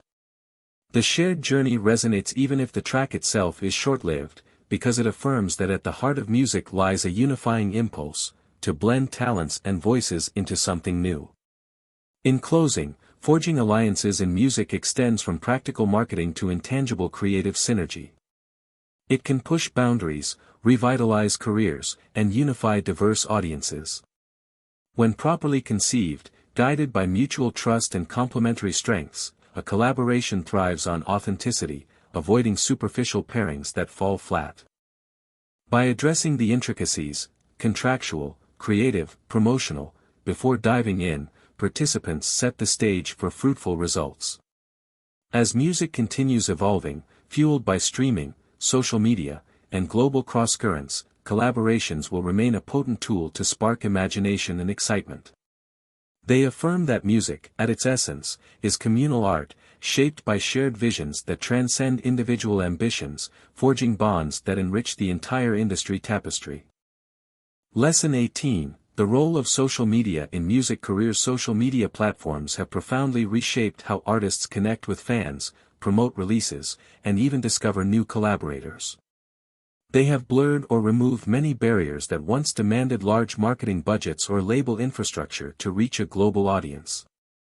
Today, a musician can build meaningful relationships with followers, share behind-the-scenes content, release new material instantly, and spark entire viral movements, all from a handheld device. For rising talent, social media can catapult a track to stardom overnight if the right post or snippet resonates, while established acts can maintain direct communication with loyal supporters, sustaining long-term interest between album cycles or tours. Yet, with opportunity comes complexity. Each platform has distinct cultures, content formats, and algorithms that influence visibility. Success on social media requires more than occasional posting. It demands consistency, authenticity, and an understanding of how to spark genuine engagement. This lesson explores the multifaceted function of social media within music careers, examining how it powers discovery, brand building, fan interaction, and even monetization. In an environment of constant digital chatter, artists who harness the right tactics can amplify their voices far beyond local scenes. Building an online presence and personal brand. Social media transcends promotional announcements, it's an extension of an artist's identity. Platforms like Instagram, TikTok, Twitter, and others become public diaries where musicians share snapshots of their creative process, daily life, and personal values. Fans appreciate such candor, often craving insight into behind-the-curtain moments, studio sessions, lyric scribbles, or glimpses of personal hobbies. However, spontaneity must align with the artist's overall brand. If a musician's aesthetic is intimate and contemplative, jarring comedic skits might confuse the audience. Conversely, a pop act known for flamboyant visuals might disappoint fans with generic, minimal posts. By curating content that harmonizes with their musical persona, artists reinforce their unique voice, turning casual onlookers into devoted followers. Consistency in posting is vital for keeping fans engaged. Sudden long absences can cause followers to drift away or assume the artist is inactive. Some prefer daily updates, be it short videos, images, or text posts, while others adopt a less frequent but higher production approach. The key is maintaining a steady rhythm that fits both the artist's workflow and the platform's norms. On TikTok, the appetite for bite-sized, fast-paced content prompts frequent clips, whereas Instagram might favor more polished visuals and narratives spaced out over a few days or a week. Each approach can succeed if it sustains the audience's interest and remains authentic. Messaging also matters. Artists often blend professional news, single announcements, tour dates, with personal reflections or creative insights. A day in the studio photo accompanied by a heartfelt caption can evoke more excitement than a sterile press release. By highlighting struggles and triumphs, artists humanize themselves, forging bonds that surpass mere fan service. Many share works in progress or comedic mishaps, showing a playful or vulnerable side that resonates. This sense of real-time collaboration, as though fans are part of the journey, fosters loyalty. However, oversharing personal crises or controversies can backfire if not handled sensitively. Striking a balance between openness and professionalism ensures the brand remains compelling yet grounded. Platforms and their unique dynamics. No single social media channel dominates the entire music conversation. Each platform has developed unique cultures and content formats, influencing how artists tailor their presence. Instagram emphasizes visuals and fleeting stories, making it ideal for behind-the-scenes vignettes, aesthetic brand building, and short performance clips. Frequent use of reels can also widen reach, especially when set to trending music or comedic twists. TikTok thrives on short, impactful videos. Musicians share clip-length hooks or challenges that fans can replicate. A catchy chorus or distinctive dance routine can explode in popularity, leading to thousands of user-created videos featuring the artist's track. Twitter leans toward real-time conversation, sharp wit, and immediate reactions to industry news or fan queries. It suits artists who enjoy casual banter or want to cultivate a slightly more intimate, text-based dialogue. Hashtags or trending topics can also amplify posts. YouTube remains crucial for longer-form content like official music videos, live performances, or vlogs. It also thrives on reaction videos and behind-the-scenes docu-style clips, letting fans immerse deeper in the creative process. Facebook, though less dominant among younger demographics, still supports robust event organization, fan groups, and direct fan interaction in certain regions or among older audiences. Artists might share show details, run polls, or stream live Q&A sessions. Different genres might naturally align with certain platforms. An EDM producer popular among festival-goers might excel on TikTok or Instagram Reels, forging viral remixes. A singer-songwriter with heartfelt lyrics might appreciate YouTube's capacity for intimate acoustic sessions.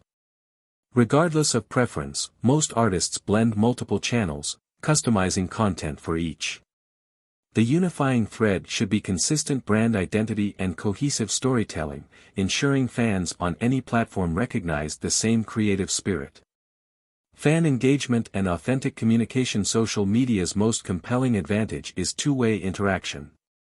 Rather than passively broadcasting updates, artists can reply to comments, hold Q&A sessions, or invite fans into creative decisions, like voting on single artwork or setlist choices. These gestures embolden supporters to feel a personal stake in the artist's narrative. Even a simple like or thank you on a fan's comment fosters a sense of recognition. Larger artists might face overwhelming volumes of messages, but occasionally highlighting fan art or retweeting fan covers can resonate strongly, transforming casual listeners into lifelong advocates. Live streams, on Instagram, Twitch, YouTube, or specialized music platforms, bring fans into direct conversation. An artist might perform acoustic renditions, showcase unreleased snippets, or chat about upcoming projects. Fans relish real-time dialogue, especially if they can request songs or ask questions. The spontaneity of streaming fosters an intimate sense of community rarely found in polished videos. For artists refining new material, live feedback can shape final versions of songs.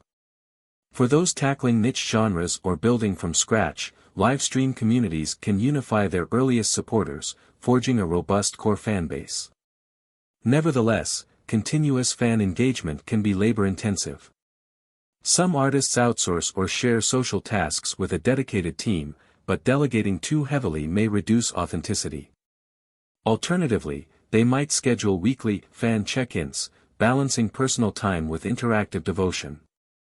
Communicating boundaries also helps manage expectations. Fans appreciate clarity if an artist cannot respond to every mention or if certain topics remain off-limits. Over time, forging a consistent, respectful rapport ensures fans feel valued without the artist succumbing to digital burnout. The best experiences depict artists who genuinely relish their community, weaving it into the fabric of their creative life. Viral trends and challenges. In the modern digital climate, going viral stands as a tantalizing dream. A single comedic lip sync or dance challenge can catapult an obscure track into massive streaming figures. Or a snippet of a mesmerizing vocal run might transform an unknown artist into a chart contender. Social media fosters these viral phenomena unpredictably. No foolproof recipe guarantees success. Still, artists and labels often attempt to spark or harness trends by launching hashtags, encouraging user-generated content, or partnering with popular influencers who can ignite a challenge. For instance, a short choreographed routine on TikTok might spur thousands of spin-off videos, each contributing to the track's exposure. However, contrived attempts to force virality may backfire if fans sense inauthentic intentions. Successful viral hits often appear organic, blooming from user creativity rather than top-down campaigns. The track might have a catchy hook or comedic lyric that resonates spontaneously, prompting everyday users to adopt it. In response, the artist can stoke momentum by duetting fan videos, praising creative spins, or highlighting the funniest user renditions. This inclusive approach fosters an emotional loop where fans realize their contributions matter. As more content piles up, the algorithm lifts the track into front-page recommendations, forging a self-sustaining wave of attention. Still, not all viral success leads to lasting stardom. Some artists struggle to transcend their one viral track wonder label if subsequent releases lack the same spark. This highlights the importance of broader brand building, ensuring fans stick around for more than a fleeting novelty.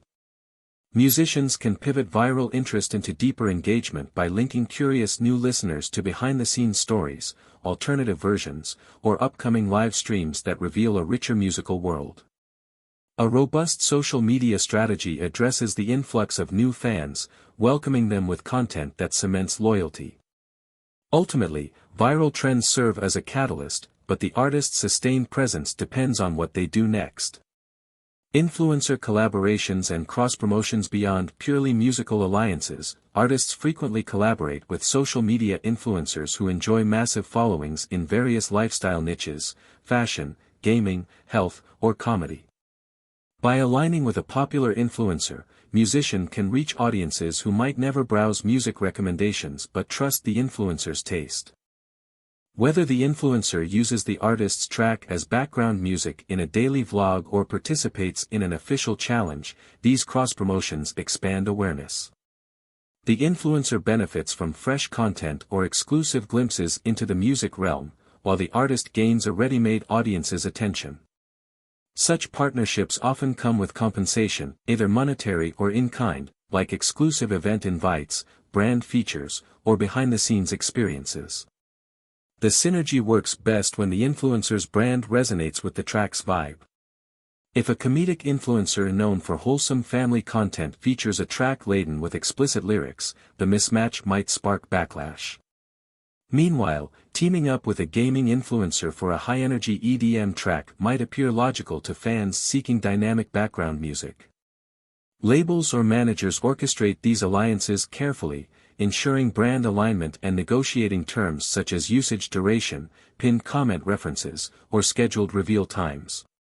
In some cases, these influencer tie-ins evolve into direct co-creation. An influencer might star in the official music video, bridging fandoms. Or the artist might join the influencer's platform as a guest host, blending comedic sketches with live performances. As each side merges content types, they multiply viral potential. However, authenticity remains critical. Forced or purely transactional collabs might generate short-lived attention but risk souring fans if they sense a marketing stunt.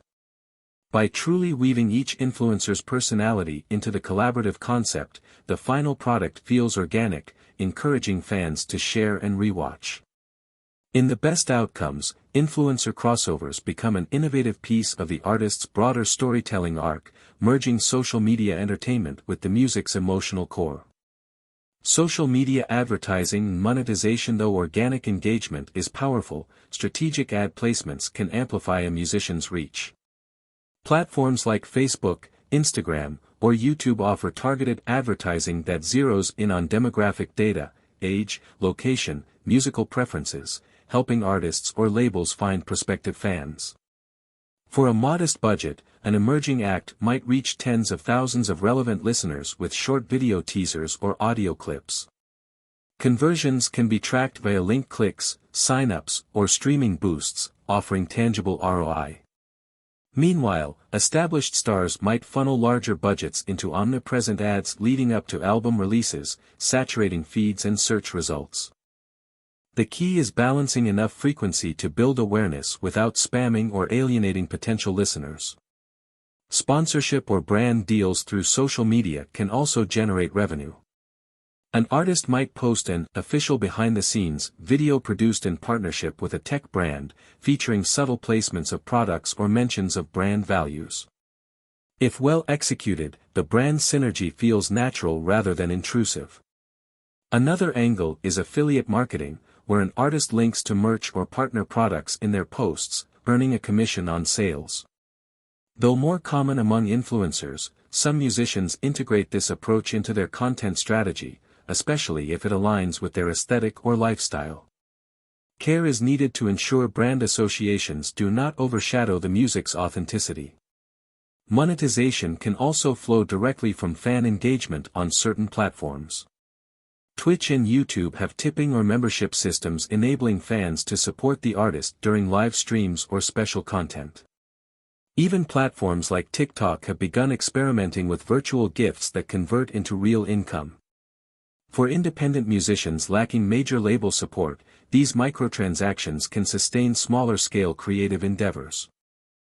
Cultivating a supportive community that sees value in membership perks, exclusive behind-the-scenes clips, early music previews, or personal shout-outs, demands consistent engagement and unique content. As long as the artist remains transparent about paid interactions, fans often appreciate the chance to support them in an intimate way. Handling controversies and community management. Despite the many upsides, social media can be volatile territory. A single ill-advised post or tweet might trigger backlash that rapidly escalates. Artists must remain mindful of how statements or behavior might be interpreted, especially on sensitive social or political issues. While authenticity is key, reactionary rants or personal attacks can fracture fan communities. In times of controversy, say, allegations of misconduct or a heated industry feud, social media becomes a battleground. Crisis management often requires swift clarifications, formal apologies, or statements explaining the situation. Silence might be misconstrued as guilt or indifference. So the artist or their PR team crafts measured responses to quell speculation and demonstrate accountability. Moreover, social media amplifies troll behavior or negative fan interactions. A community manager or the artist themselves may need to moderate comments, blocking abusive content or clarifying misunderstandings. Some artists prefer ignoring negativity, letting devoted fans defend them. Others adopt direct confrontation or witty comebacks, which can delight supporters but occasionally stoke drama further. Understanding one's brand persona dictates the best approach. A comedic star might diffuse tension with humor, while a serious singer-songwriter might issue calm, reasoned statements. Maintaining a respectful tone, even under provocation, often preserves dignity and fosters an environment where constructive fan discussions can thrive. Navigating platform policies also matters. Social platforms frequently alter algorithms or content guidelines.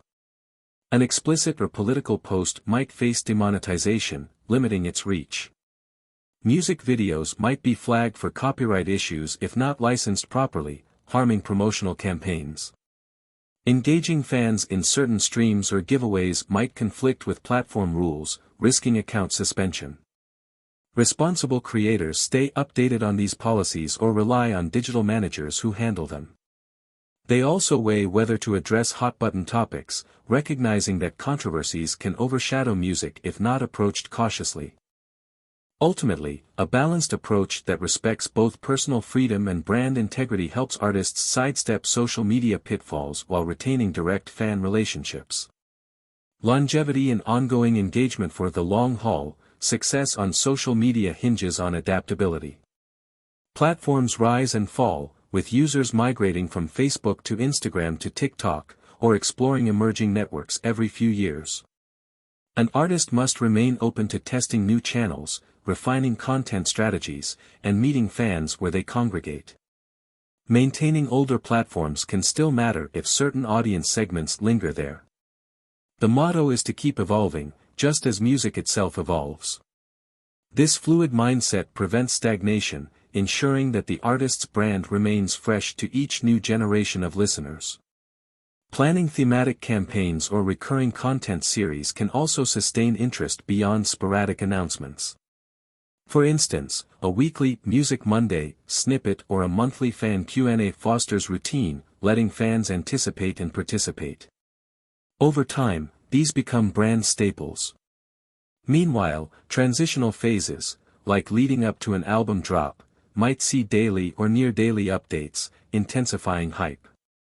After release, the pace may ease but not vanish entirely, with post-release reflections, behind-the-scenes glimpses, or fan reaction showcases. Consistency in uploading also fosters algorithmic favor, boosting discoverability among non-followers who might become new fans. Collaborations with other artists or content creators continue to rejuvenate an artist's social feed.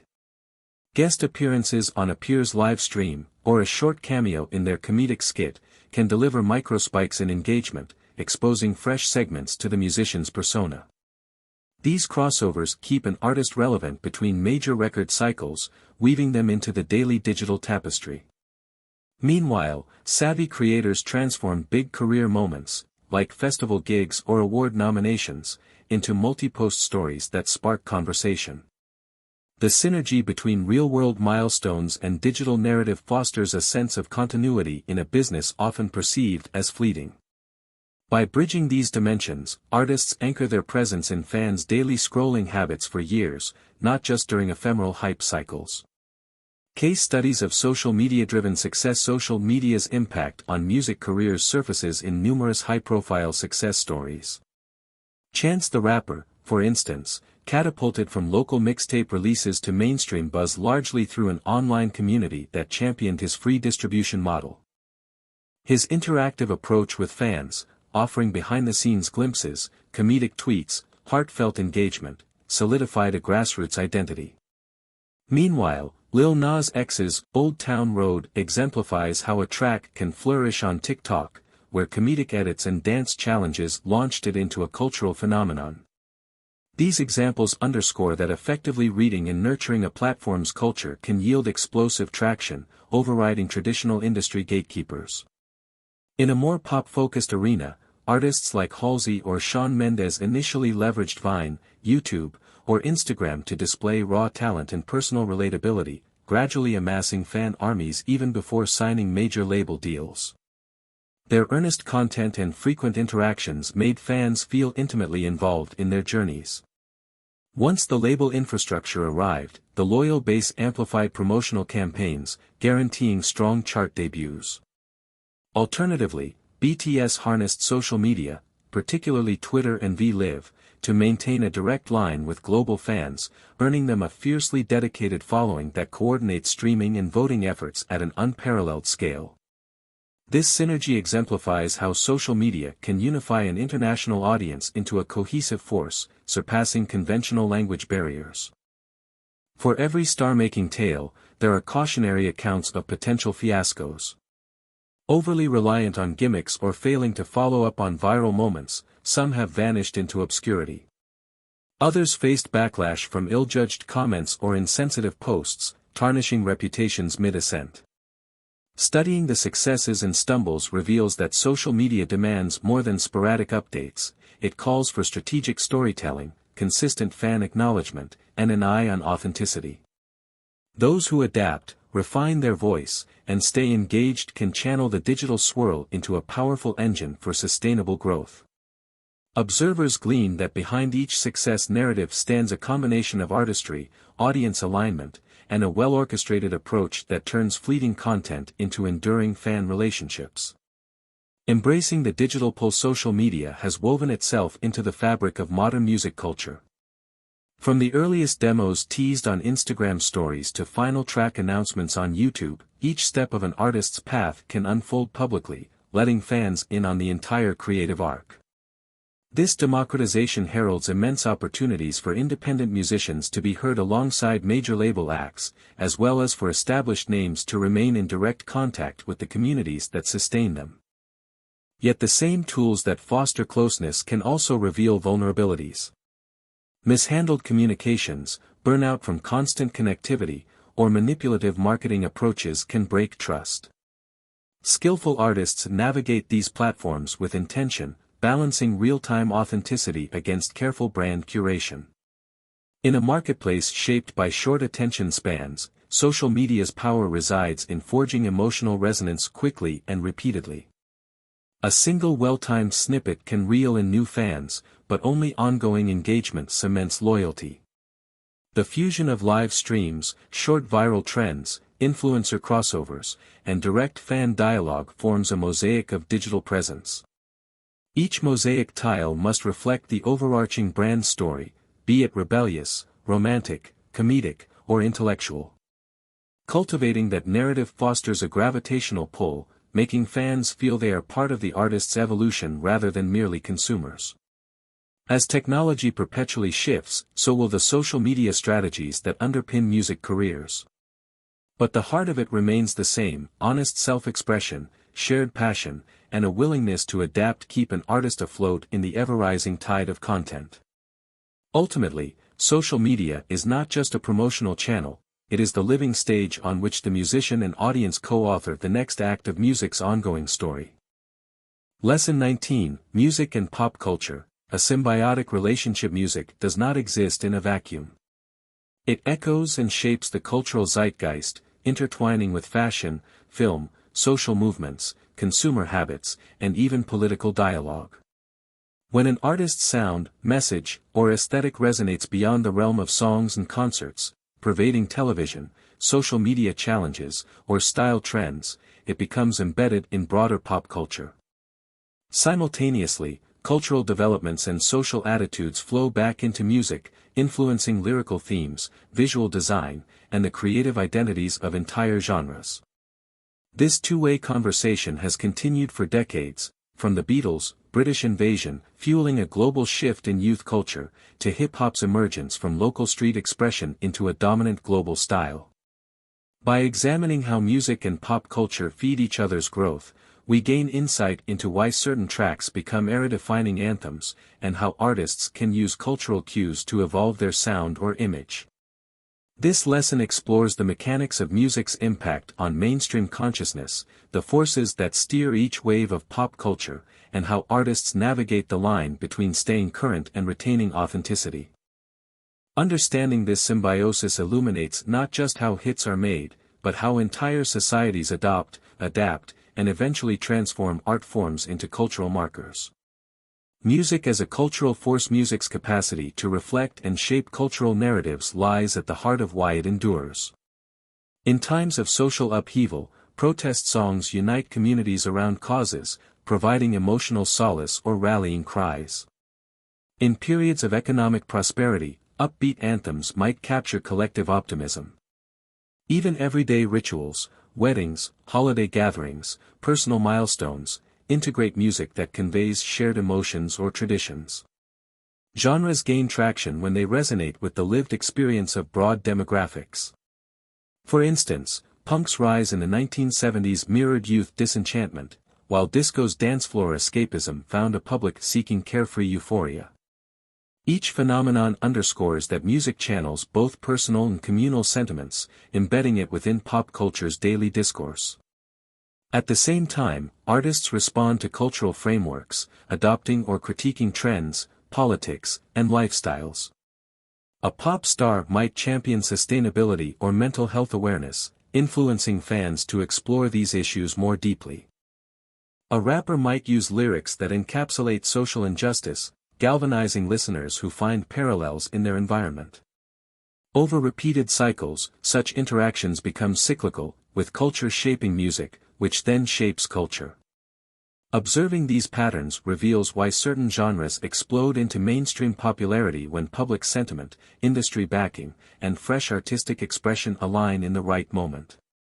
Music videos, fashion, and visual identity. Since the MTV era began in the 1980s, music videos have fused sonic elements with visual branding, propelling artists into pop cultural icons. Eye-catching or boundary-pushing aesthetics often transform an artist from a musician into a style influencer. Think of Michael Jackson's red leather jacket in Thriller, or Madonna's bold reinventions across each album cycle. These visuals became instantly recognizable emblems that fans emulated. Currently, platforms like YouTube and TikTok can catapult a music video's impact to global audiences within hours, intensifying how style statements or choreographies weave into general pop culture. Fans replicate iconic looks or dance moves, eventually shaping fashion retail, makeup trends, and even film references. Similarly, the power of a single performance, like a dramatic award show outfit or inventive stage set, can ripple across social media, fueling viral memes and emulation. K-pop groups, for instance, excel at merging precisely orchestrated visuals with their tracks, commanding enormous loyalty from fans who adopt the group's color schemes or styling tips. Meanwhile, artists who define distinct eras for each album cycle encourage audiences to follow along with new hairstyles, wardrobes, or thematic elements. The commercial synergy emerges when fans purchase official merchandise or co-branded fashion lines, further embedding these visuals into everyday life. Thus, a musician's identity extends into a bigger tapestry, influencing clothing stores, teen subcultures, and the look of entire social gatherings. Soundtracks, TV tie-ins, and media synergy. Another path through which music and pop culture entwine is the use of songs in film, television, gaming, or major advertising campaigns. A single well-placed track in a groundbreaking movie or viral commercial can redefine how fans perceive both the music and the visual narrative. Legendary pairings, like My Heart Will Go On with Titanic, spawned a wave of references, parodies, and emotional associations that outlived the original promotional cycle. Modern series, from dramas to reality shows, also see carefully curated soundtracks that spark streaming surges for featured artists. In effect, these tie-ins merge audiences who discover music through non-musical mediums, forging cross-industry synergy. Brands and marketing strategists harness this synergy, recognizing that a memorable song can become synonymous with an entire campaign. When a track resonates with a brand's message, like empowerment, nostalgia, or cutting-edge modernity, the advertisement and the music drive each other's visibility. On social media, fans might share the ad because of the beloved song, or discover the artist after being intrigued by the snippet. Meanwhile, developers of popular video games might incorporate a certain genre that suits their thematic setting, promoting synergy between gamer culture and the featured musicians. This approach weaves music seamlessly into daily experiences for fans, blending their love for entertainment with the broader cultural environment. Social movements and political commentary. Pop culture includes the realm of social activism, and music frequently acts as an emotive catalyst for change. Iconic protest songs, like Bob Dylan's Blowin' in the Wind or N.W.A.'s F***K The Police, represent entire eras of civil unrest, galvanizing movements that go beyond the industry itself. More recently, artists championing environmentalism, racial justice, or gender equality use lyrics, videos, and social media engagements to amplify messages. Their fan communities rally around the cause, linking merchandise sales to charities or orchestrating viral hashtags promoting petitions. In these instances, music morphs into a vehicle for collective identity, forging a cultural narrative that aligns creative expression with moral or political impetus. Music also responds to global events. A charity single might unify high-profile performers to raise funds for disaster relief, merging entertainment with philanthropic fervor. Monumental telethons or large-scale benefit concerts like Live Aid capture entire cultural moments, with masses uniting around a humanitarian cause while enjoying iconic sets. These events remain etched in the public memory, both as demonstrations of pop culture's unity and as chapters in the artist's legacies.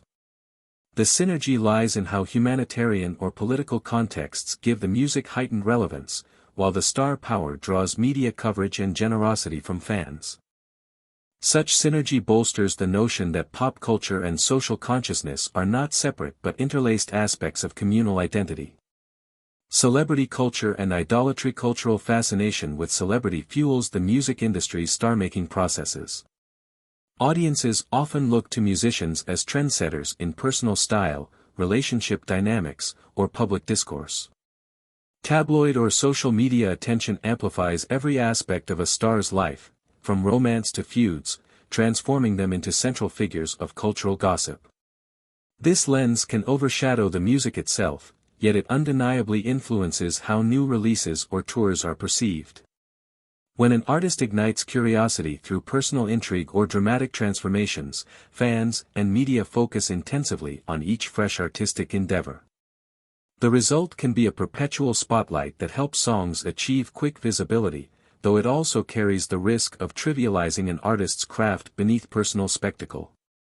At times, musicians embrace this celebrity status to maintain ongoing public interest, orchestrating controversies or identity reinventions as part of an album rollout.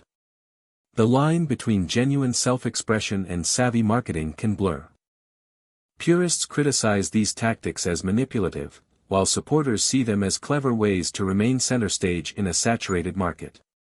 Either way, the dynamic demonstrates that music does not just feed pop culture, it becomes inseparable from the personalities driving it. When a superstar with millions of followers teases a snippet of an upcoming track, the anticipation can overshadow entire news cycles. Music's infiltration into daily life occurs partly because society, enthralled by star power, invests emotionally in these figures. Genres shaping cultural identity. Different genres carry distinct cultural associations, further entrenching music in the pop culture tapestry. Hip-hop stands as one of the most potent examples, evolving from marginalized communities' experiences to a global phenomenon. Its language, fashion, and attitude permeate everything from mainstream advertisements to high fashion, proving how a sonic movement can transform societal norms. Rock music once performed a similar role, from the rebellious energy of 1950s rock and roll challenging conservative norms, to the politicized 1960s and 70s. Electronic dance music, EDM, culture influences festival lifestyles, brand activations, and even the design of tech gadgets that aim to please ravegoers. Country music, meanwhile, shapes rural Americana archetypes, blending patriotism, love stories, or small-town pride into mainstream narratives. K-pop's ascension exemplifies how East Asian pop culture can transcend language barriers, instilling aesthetics, fandom behaviors, and even slang across global audiences. Each genre not only entertains but also exports values, styles, and social commentary. Fans adopt these cues, reinforcing them in daily life, learning new dances, wearing signature outfits, or identifying with lyrical tropes. Hence, a genre's cultural identity and the mainstream ethos exist in constant dialogue, forging feedback loops that redefine each side. Industry endorsements and commercial tie-in sponsorship and endorsement deals highlight another angle of how pop culture and music converge. When an artist endorses a product, be it a beverage, fashion line, or tech gadget, media coverage often merges that brand image with the musician's fan base. This synergy sees pop culture icons shaping consumer preferences beyond the realm of music, from athletes wearing a certain headphone brand because a rap star championed it, to lifestyle influencers promoting the same food chain a country singer endorses. Music's emotive bond with audiences makes these endorsements especially potent. People attach the feelings evoked by a favorite track or performer to the aligned product, reinforcing brand loyalty. Television networks also harness music for show identities. A reality competition might adopt a certain track as its theme, associating that music with the show's drama or achievements. Meanwhile, large events, like the Super Bowl halftime show, infuse brand sponsors, commercial breaks, and on-stage product placements. Fans become accustomed to these alliances, so they rarely see them as out-of-place intrusions, particularly if the brand synergy feels cohesive. The result is a shared cultural event that merges entertainment, corporate presence, and communal tradition. From an industry standpoint, such synergy elevates the music's brand power, bridging revenue streams while embedding songs in public consciousness. Social media challenges and meme culture. Pop culture in the modern era is often fueled by memes, short-lived trends, or comedic skits that revolve around particular music clips. Fans might sample a hook from a pop track and pair it with comedic captions, launching a meme format repeated thousands of times across different contexts. Or a snippet from a live performance can become a reaction GIF, used widely in online conversations. In both cases, the track or performance embedded in the meme acquires a new cultural life, sometimes overshadowing the original context. Artists can either embrace these moments, resharing memes to show gratitude, or risk being labeled aloof if they ignore viral traction. Meme culture also influences how record labels approach marketing. They might orchestrate challenges, like dance routines or comedic prompts, that invite fans to create user-generated content. If the challenge resonates, the track's hook saturates social feeds as fans adopt the template, effectively becoming micro-influencers. This approach extends the life cycle of a song, because each fan-made video reshapes it, adding fresh humor or interpretive flair. Yet, controlling these viral flames is tricky. One can attempt to spark them, but the ultimate success depends on whether the idea captures the public's imagination. Memes also come with a short half-life, meaning artists must adapt to new pop culture shifts as soon as the hype recedes. Adaptation and reinvention. Music's role in pop culture morphs as social tastes shift, requiring artists to stay vigilant. Those who adapt can ride the wave of new cultural currents, exploring fresh production styles or collaborating with emergent subcultures. Madonna's multi-decade reinventions exemplify how evolving aesthetics and topical themes can keep an artist at the forefront, shaping each era's pop narrative. Similarly, rappers or bands that continuously incorporate modern production, new slang, or trending visuals remain in the public eye. Fans often embrace these changes, praising artists for growth, though backlash can occur if it appears too forced or commercial. Conversely, some prefer to remain consistent. They interpret pop culture's shift around them as ephemeral noise, believing their core authenticity stands out amidst changing fads. This approach can resonate for certain fan bases craving stability or nostalgia, though it may risk sidelining the act from mainstream dialogues. Indeed, a genre or artist can see a revival years later as the cultural pendulum circles back, like a 90s band reuniting to find renewed appreciation in a retro-loving crowd. In each case, the interplay of adaptation and consistency forms a strategic choice, reflecting how strongly an artist values immediate mainstream relevance over singular authenticity or deeper engagement with a devoted subculture. The global exchange of pop culture. Increasingly, pop culture is not monolithic or Western-centric. With digital streaming and cross-border fan communities, a song born in Latin America, Africa, or Asia can incite worldwide obsession. K-pop's global infiltration, Afrobeat's infiltration into mainstream pop, or reggaeton's unstoppable presence prove that language barriers no longer block cultural adoption. Music videos with stylized visuals or distinctive dance routines can spread virally, carrying entire cultural aesthetics to distant corners.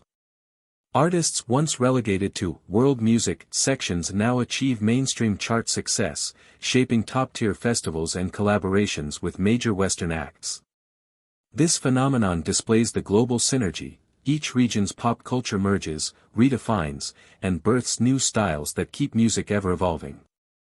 Thus, an artist who sees themselves purely as a local star might find unexpected global traction if their song hits the right cultural chord. Their style or brand can then influence overseas markets, reciprocally adopting new flavors or adapting in response to global touring experiences. This cyclical exchange fosters cross-cultural pollination. An American pop star might integrate K-pop choreography, while a Latin producer might blend West African rhythms, forging a new subgenre that resonates globally. The fluid nature of streaming means fans anywhere can champion a track, prompting it to ascend viral charts and shape pop culture narratives thousands of miles from the artist's hometown. Critiques and commercial oversaturation. This intense bond between music and pop culture also draws criticisms. Some argue the industry's pivot to meme-worthy or marketing-friendly tracks undermines depth, encouraging formulaic writing that seeks short-term streaming leaps rather than timeless resonance. Critics bemoan the inundation of social feeds with stunt-based releases or shock value performances, overshadowing thoughtful artistry. In addition, fans can feel exploited if an artist consistently pushes brand deals or controversies to remain on trend. The term manufactured pop captures a lingering cynicism that major labels or corporate sponsors exert disproportionate influence, shaping cultural tastes artificially. Others highlight a risk of cultural appropriation. When an aspect of one culture's music becomes trendy, mainstream acts may adopt those elements with minimal respect for the origin. Pop culture's cyclical appetite for the new can thus strip context from these borrowed styles, fueling debates on authenticity, exploitation, and whether certain elements are truly recognized or merely co-opted for novelty. The ephemeral nature of online trends and short attention spans aggravates these concerns, as new obsessions replace old ones swiftly, often discarding their cultural roots in the process. Yet, from another perspective, commercialization and intercultural borrowing can empower artists from marginalized backgrounds, granting them unprecedented exposure and financial gains.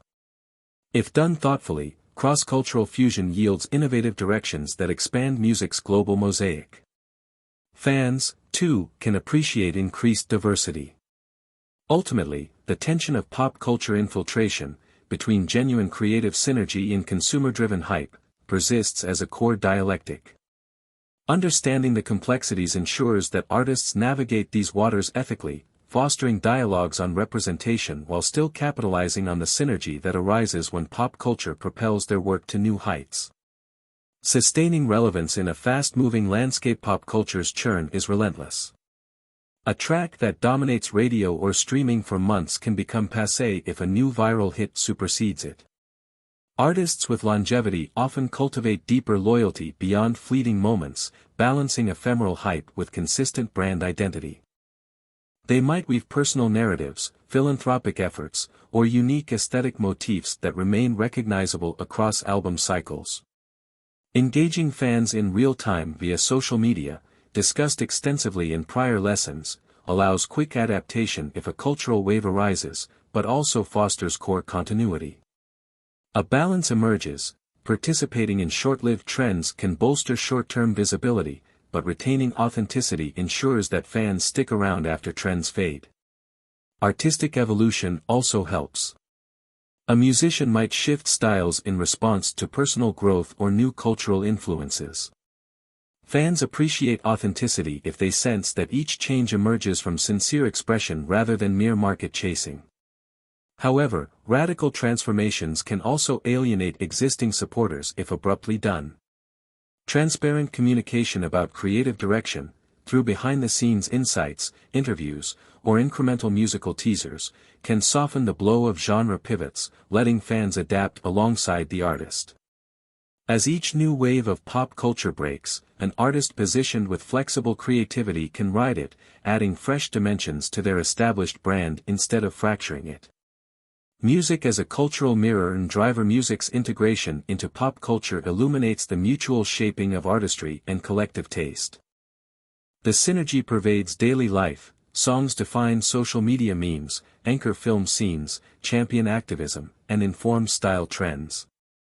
Artists, in turn, draw from cultural stimuli, embedding references or responding to fan dialogues, achieving resonance that transcends commercial metrics.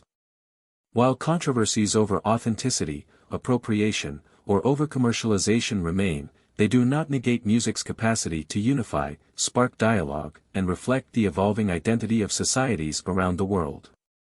For industry players, labels, creators, marketers, acknowledging music's pop cultural context is paramount. Strategies that merely chase fleeting hype might lead to short-lived virality, but harnessing genuine cultural alignment can produce long-lasting impact. Similarly, artists who remain attuned to shifting social currents without losing their distinctive voice often find they influence culture, not just reflect it. Through each wave of hype, subgenre emergence, or global crossover, the partnership between music and pop culture marches on, an ever-turning cycle where new styles, voices, and movements arise to shape and be shaped by the world's collective imagination. Lesson 20.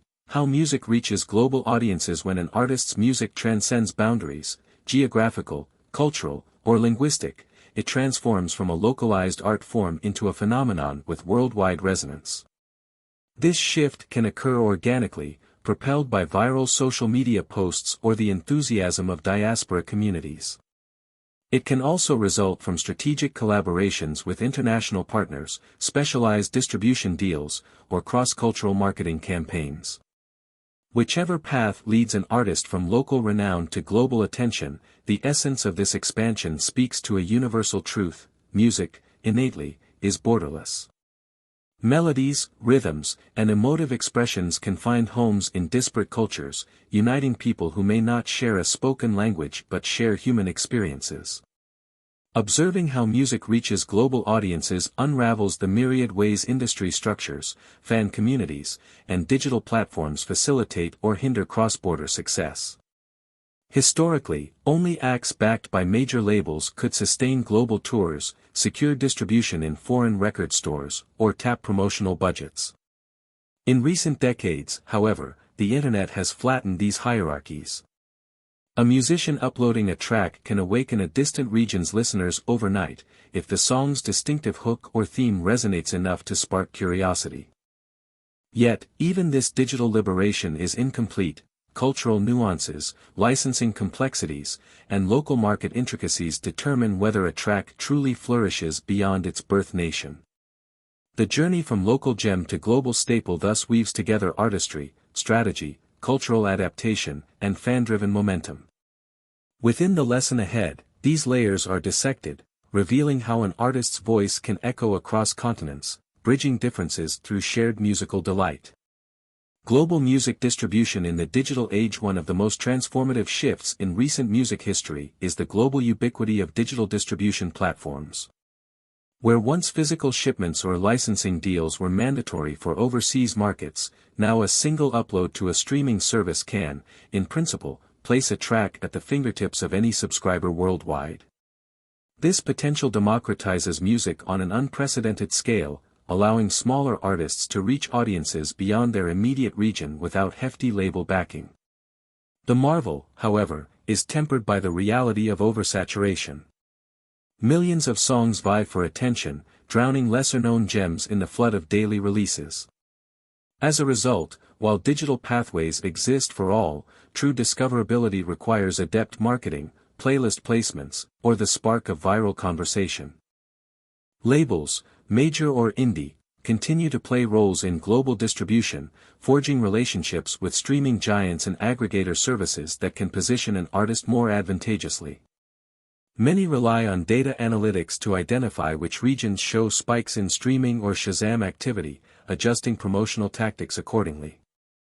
If an artist garners organic traction in, say, Southeast Asia, the label might localize social media campaigns, arrange interviews with local media, or even plan a short promotional tour to cement the momentum.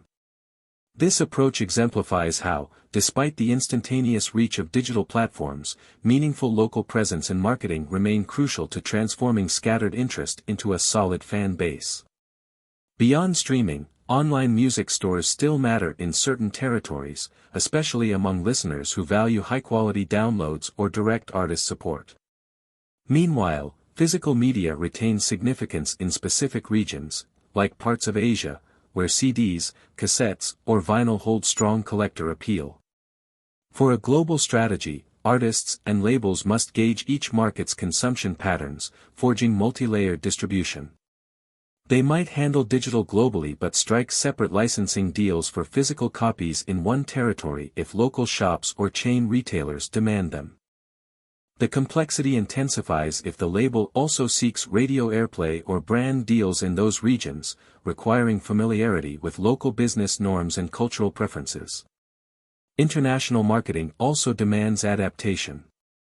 Translating press releases or subtitles for music videos, refining social media posts with local language hashtags, or even re-recording tracks in multiple languages can yield stronger cultural resonance. Some Latin artists, for instance, have recorded bilingual versions to engage English-speaking markets, while K-pop groups sometimes release English singles or collaborate with Western artists. This bridging of linguistic barriers underscores that as music gains an international foothold, artists adapt their expressions or at least provide interpretive contexts, like lyric translations or culturally relevant visual nods, so foreign audiences can connect more deeply. Yet, overdoing such modifications can dilute authenticity, so each act must find a balanced approach that honors their roots while inviting global curiosity. Touring and live performance abroad. Live shows remain a cornerstone for forging tangible cross-cultural connections. When a band travels to perform in distant cities, they convert digital streams into real-world experiences. Fans who discovered them online relish the chance to see them up close, forging deeper loyalty. Simultaneously, new listeners might attend out of curiosity or because local promoters highlight the exotic or novel flair of a foreign act. Organizing such tours requires extensive planning, securing visas, coordinating with local promoters, renting equipment, and ensuring logistical viability. Nonetheless, the reward can be substantial. Each concert can spark local media coverage, word-of-mouth excitement, and a sense of personal engagement that surmounts linguistic gaps. If the artist captures hearts, they may be invited back for festival appearances or larger venues. Costs, however, can be prohibitive. Flights, accommodations, and freight for gear quickly pile up. Smaller acts can offset these expenses by booking multiple dates or piggybacking onto a local festival circuit, maximizing each trip's potential. Crowdfunding or sponsorship deals can help finance tours in regions that demonstrate strong streaming or social media fan bases. Additionally, local partnerships, such as co-headlining with an established regional name, provide shared promotional muscle and an expanded audience. The synergy of two acts bridging cultural divides can generate a sense of novelty that entices journalists to cover the shows. Through each night's performance, fans learn the music's context, whether it is cultural references, personal anecdotes, or the artist's backstory, fostering a unique bond that mere online contact struggles to replicate. For certain acts, especially within niche genres, international touring can become their main revenue stream if domestic markets are too saturated or uninterested. A metal band in a small European country might discover a fervent following in Japan, or an underground hip-hop collective from the U.S. might thrive in parts of Eastern Europe. These realities highlight the unpredictability of cross-border fandom. Social media data often reveals pockets of concentrated engagement, guiding the act's itinerary. Over time, repeated tours build consistent local followings, effectively localizing an initially foreign presence. As language barriers fall through music's emotional universalities, like rhythmic intensity or melodic hooks, fans might chant lyrics they do not fully understand, forging a spirit of unity that transcends cultural lines. Equally, festivals act as global gateways.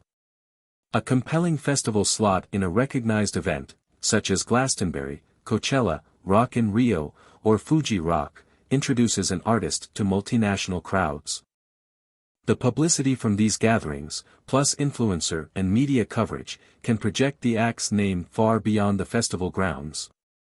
For that reason, many label strategies revolve around securing festival invites, aligning a new album release with the festival season in targeted regions.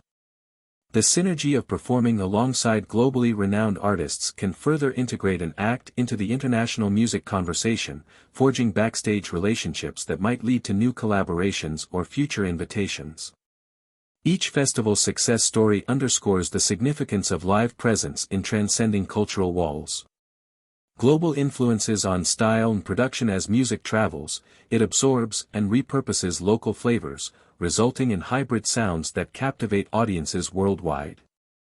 An electronic producer from France might incorporate Afrobeat rhythms discovered during a West African tour, or a South American reggaeton star might integrate East Asian instrumentations gleaned from a K-pop collaboration. These crossovers often transcend novelty, forging entirely new subgenres or subscenes. When a track fuses multiple cultural idioms seamlessly, it can enthrall an eclectic swath of listeners, each recognizing elements of their own traditions. In so doing, global expansions of music encourage creative daring, as artists realize they can borrow from an international palette while still anchoring songs in personal authenticity. Producers also respond to new instrumentation they encounter abroad, prompting them to experiment with scales, chord progressions, or rhythmic patterns uncommon in their homeland. The internet further fuels these creative fusions, as artists can sample from enormous libraries of ethnic instruments or collaborate with remote session players. A pop star might commission a Middle Eastern oud line for a bridging verse, while an Indian classical vocalist might grace the outro of an R&B piece. Fans, in turn, appreciate the novelty and cultural mosaic, often wanting to dig deeper into the lesser-known components. This interplay fosters an educational aspect, broadening listeners' tastes and transcending the reductive notion that only Western or mainstream structures define hit music. However, issues around cultural appropriation can arise if artists borrow heavily from a tradition without acknowledging or respecting its origins. The global circulation of music demands ethical mindfulness, crediting the musician who contributed those specific ethnic sounds, ensuring fair compensation, and not reducing a centuries-old style to a decorative ornament. Some critics highlight how certain artists adopt exotic elements for fleeting effect, ignoring the deeper contexts from which those elements sprang.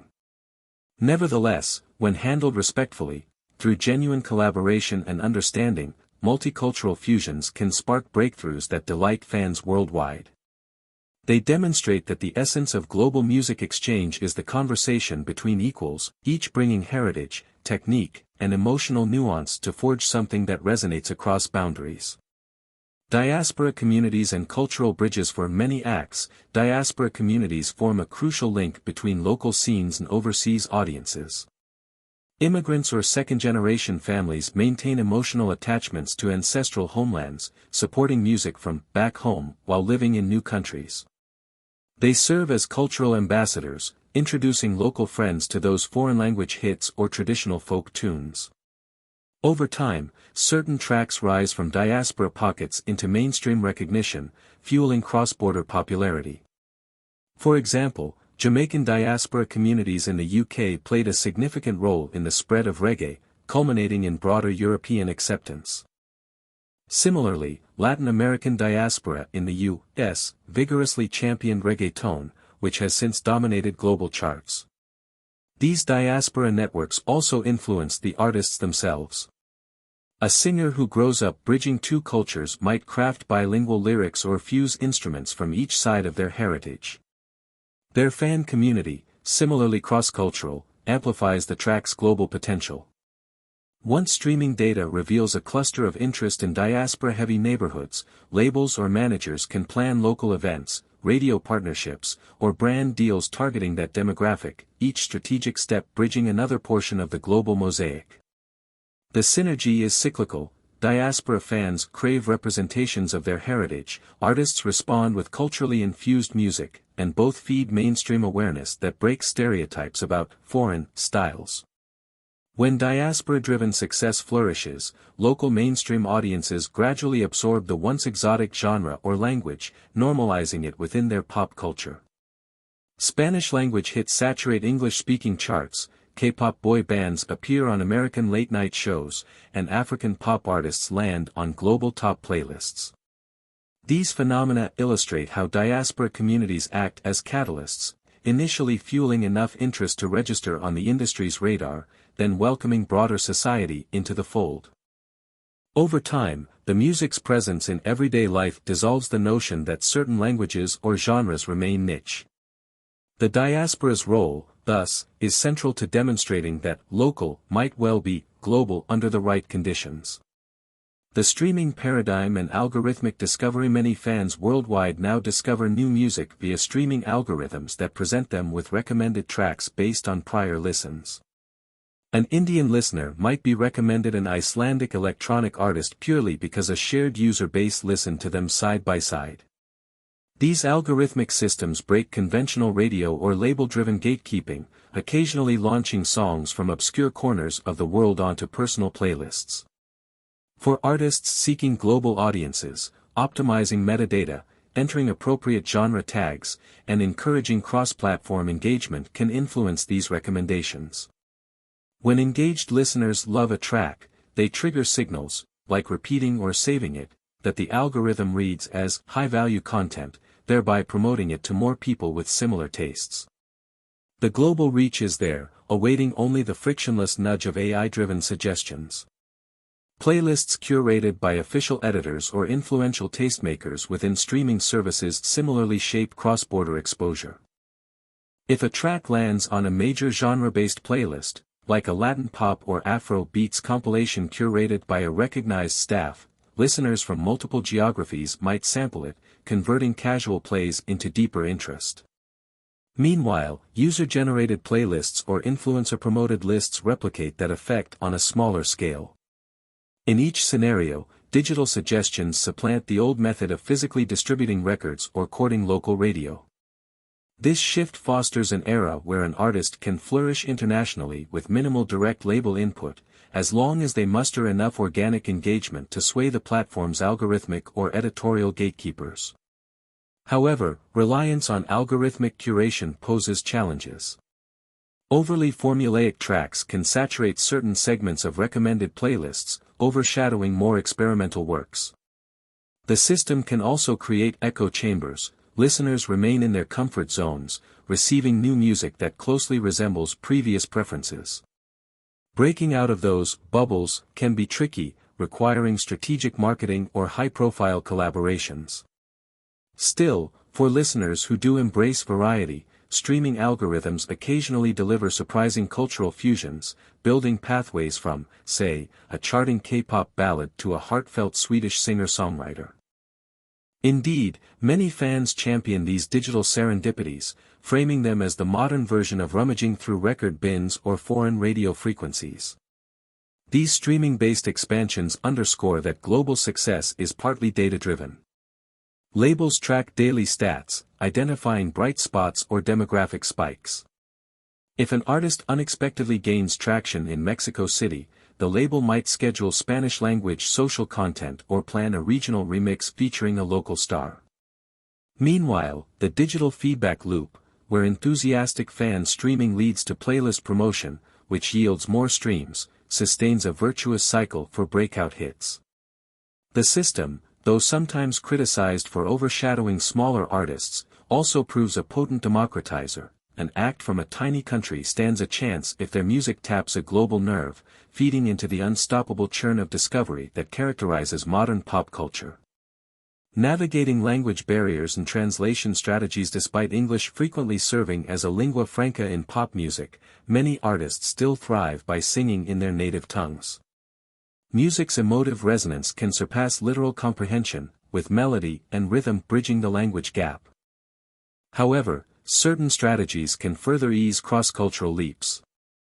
For instance, an artist might release bilingual or partially translated versions of a single, ensuring broader radio play in key markets. Others maintain their original language but incorporate an English-language hook or repeated phrase that audiences latch onto easily. These approaches blend authenticity with accessibility, ensuring a wide audience can hum along or grasp the track's main sentiment. Subtitles or lyric translations on music videos similarly foster global engagement, letting fans appreciate the narrative or poetic nuance. Many K-pop music videos, for example, include translations that help English-speaking fans decode references or emotional arcs. Social media posts can accompany new releases with short explanations, summarizing lyrical themes or cultural backstories, sparking fans' curiosity. If a region's demand grows intense, an artist might attempt an entire album in that region's language. However, balancing such expansions with the home fan base's expectations is crucial, to avoid perceptions of abandoning the original style or audience. Interviews, too, can be subtitled or delivered via interpreters, ensuring foreign press coverage remains robust. Larger acts employ local PR or specialized label branches to handle translations, compile press kits in multiple languages, and tailor promotional angles for distinct cultures. The result is a multilingual tapestry of marketing that fosters a sense of inclusion among fans who otherwise might feel overlooked by an English-dominant industry. Not every act needs or wants to chase universal comprehensibility, and some preserve their mystique by staying purely in one language. Still, even minimal bridging efforts, like greeting an audience in their native tongue during a show, convey respect and deepens the sense of communal experience. Cultural nuance in branding and performance beyond language, culture infuses every dimension of how an artist is perceived. Stage gestures deemed routine in one region might strike another as flamboyant, or vice versa. Certain comedic references or social commentaries might not translate or might even offend if not adapted. Promotions that revolve around local events or customs can earn goodwill, while ignoring them fosters aloofness. Embracing local holidays or traditions in a music video or a performance costume can delight foreign audiences, but appropriating sacred symbols or mocking cultural norms can spark backlash. Hence, cross-cultural branding demands research, empathy, and local consultation. This dynamic extends to tour set lists and performance structures. An artist might insert a local favorite cover song, or adapt their biggest single with localized references in the lyrics. The visuals, stage banter, or lighting might weave in regional motifs. On social media, the act might greet fans in their language or reference local sports achievements, bridging the gap from foreign star to welcomed visitor. By demonstrating cultural sensitivity, the musician transforms a typical show into a special event that resonates profoundly with local fans. Over time, these gestures accumulate, forging a narrative that the artist truly cherishes the region's cultural identity rather than simply extracting commercial gain. Conversely, some choose to remain wholly themselves, counting on fans who appreciate the exotic authenticity. That approach, too, can yield respect, especially if the music's core themes or style hold global magnetism. A raw metal band from Scandinavia might not alter much for Japan or the US, yet their unwavering intensity can enthrall universal headbangers. The decision hinges on each artist's brand philosophy. Do they see cross-cultural expansion as an opportunity to incorporate local influences, or do they stand firm in their original aesthetic, trusting that genuine artistry will attract fans irrespective of differences? Long-term growth and sustained global relevance. Scoring a single international hit does not guarantee enduring success. Maintaining a presence overseas requires follow-through. If an artist invests in multiple visits, local language versions, or consistent engagement with foreign fans, they can transform an initial spark into a stable fan base that eagerly awaits new releases. Conversely, sporadic attention might cause fans to drift to the next sensation. Many K-pop agencies exemplify consistent global strategies, scheduling periodic tours in Europe or the Americas, customizing social content for multiple languages, and even opening pop-up merchandise shops in major international cities. This level of integration fosters a near-constant cycle of excitement, ensuring no lull between album cycles leads to the group losing momentum in far-off markets. Some acts shift their entire base of operations if a foreign market proves more lucrative or artistically welcoming. A British band might relocate to Los Angeles, or a Nigerian singer might spend significant time in Paris if that's where they see the strongest growth potential. The local networks, producers, media, and performance venues then become integral to the artist's evolving identity. Over time, fans come to see them less as an import and more as a recognized part of the city's cultural fabric. This approach can be risky, losing one's home ground if changes alienate original supporters, but it can also cement a truly global persona that transcends origin. Sustaining global appeal also means evolving with each region's cultural shifts. If a style that once captivated Eastern Europe wanes, the artist should stay flexible, perhaps tweaking setlists or visuals to align with new preferences. Data again assists in flagging where listener interest ebbs or flows. They might also leverage local collaborators to preserve local relevancy, reaffirming a sense of fresh engagement rather than relying on older hits.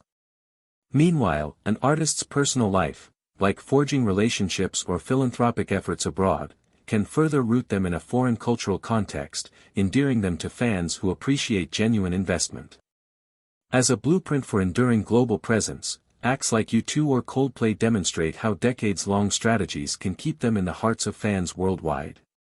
Repeated stadium tours, multilingual outreach, strategic album rollouts with international press tours, these become cyclical patterns.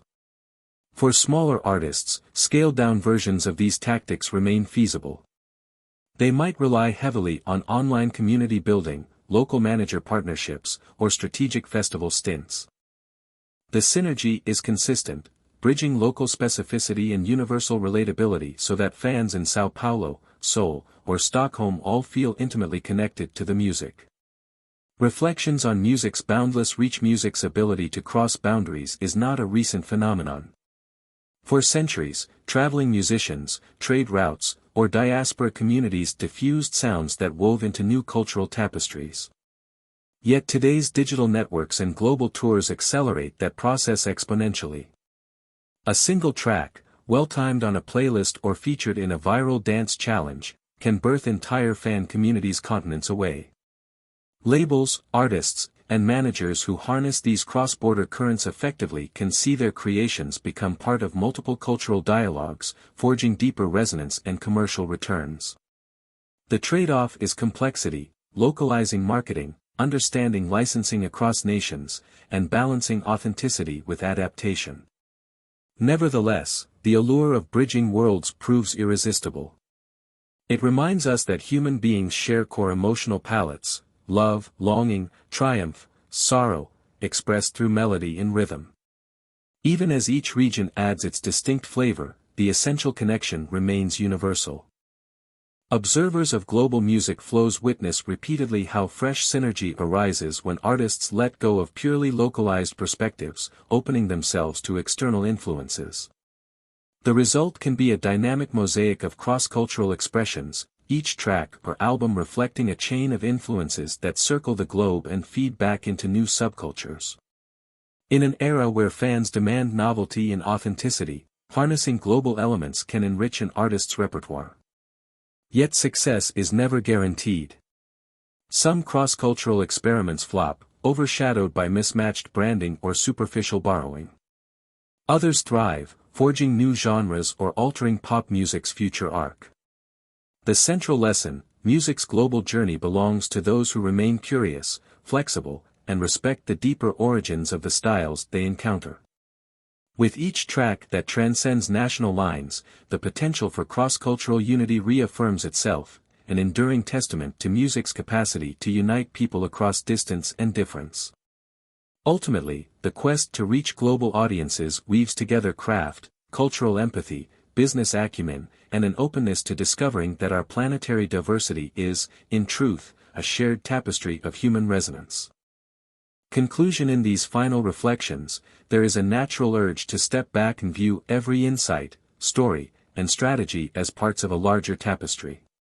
The interconnected nature of the music industry resonates throughout each endeavor, from the earliest spark of creativity to the complexities of global distribution.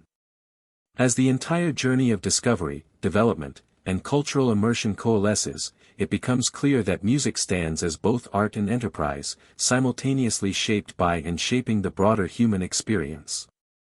This conclusion aims to bring together the various strands that have threaded through all discussions, highlighting how the combined knowledge can empower aspiring professionals, curious enthusiasts, and established figures seeking renewed perspectives. The unifying theme in each pursuit is the unwavering power of authentic expression. Whether an artist dabbles in new genres, collaborates across cultures, or harnesses technology for deeper fan engagement, sincerity underpins longevity. Pursuing an inauthentic path merely to chase trends or short-term gains usually erodes long-term connection with listeners. Yet, authenticity is no excuse to remain static. True artistry grows through experiments, cross-pollination, and the humbling process of failing or refining as one evolves. The industry's most resilient voices endure precisely because they balance a sense of core identity with the willingness to adapt, to learn from peers, and to reflect the shifting cultural air. It is equally important to grasp that every facet of the industry, from A&R scouting to streaming analytics, from branding to global tours, revolves around this synergy between personal vision and collective demand. The process does not have to be purely commercial. Even independent or niche acts can adopt strategic thinking without sacrificing artistic virtues. There is room for do-it-yourself approaches, major label alliances, or hybrids that unify both. The final outcome depends on self-awareness, understanding a project's strengths, identifying the ideal environment for growth, and consistently nurturing a network of supporters and collaborators who believe in the music's essence. It also becomes evident that no one stands alone in this creative field. Success blossoms from teams of producers, engineers, managers, promoters, brand partners, fans, and entire local scenes that shape each note or lyric. Even the most iconic performers benefit from trusted counsel, from A&R professionals or mentors who prompt them to refine songs or sharpen artistic direction. This collaborative nature underscores that individuals reach their best versions not by striving in isolation but by forging purposeful alliances. The synergy behind each album, each single, and each tour fosters an environment where imagination can thrive, and potential can be fully realized. Above all, the music industry is a perpetual, ever-changing domain. Fresh apps emerge, new genres rise, cultural climates shift, and audience tastes evolve. The knowledge gleaned here does not guarantee static success but rather offers a compass for navigating uncertainty. By internalizing core principles, authentic creativity, adaptive marketing, respectful collaboration, and cultural mindfulness, participants remain agile. They spot upcoming waves, refine their messages, and maintain deep connections with fans. In that sense, the journey is continuous. Each milestone is not an endpoint but a precursor to the next act of reinvention, each lesson a stepping stone that keeps the artist's spirit in motion.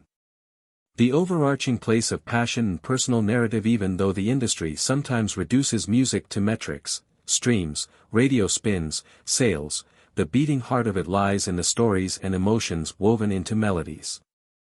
Listeners gravitate toward songs that mirror their own experiences, or that transport them to alternate emotional states. For an artist, letting authenticity shine in each lyric, chord progression, or stage presence forms an emotional link that transcends language or geographical distance. In the swirl of contracts, promotional strategies, or technological tools, retaining that personal dimension maintains the intangible magic fans crave. The personal story behind each track resonates as well. Audiences do not merely want ear-pleasing tunes, they want to know the impetus behind them, whether heartbreak, euphoria, introspection, or social commentary.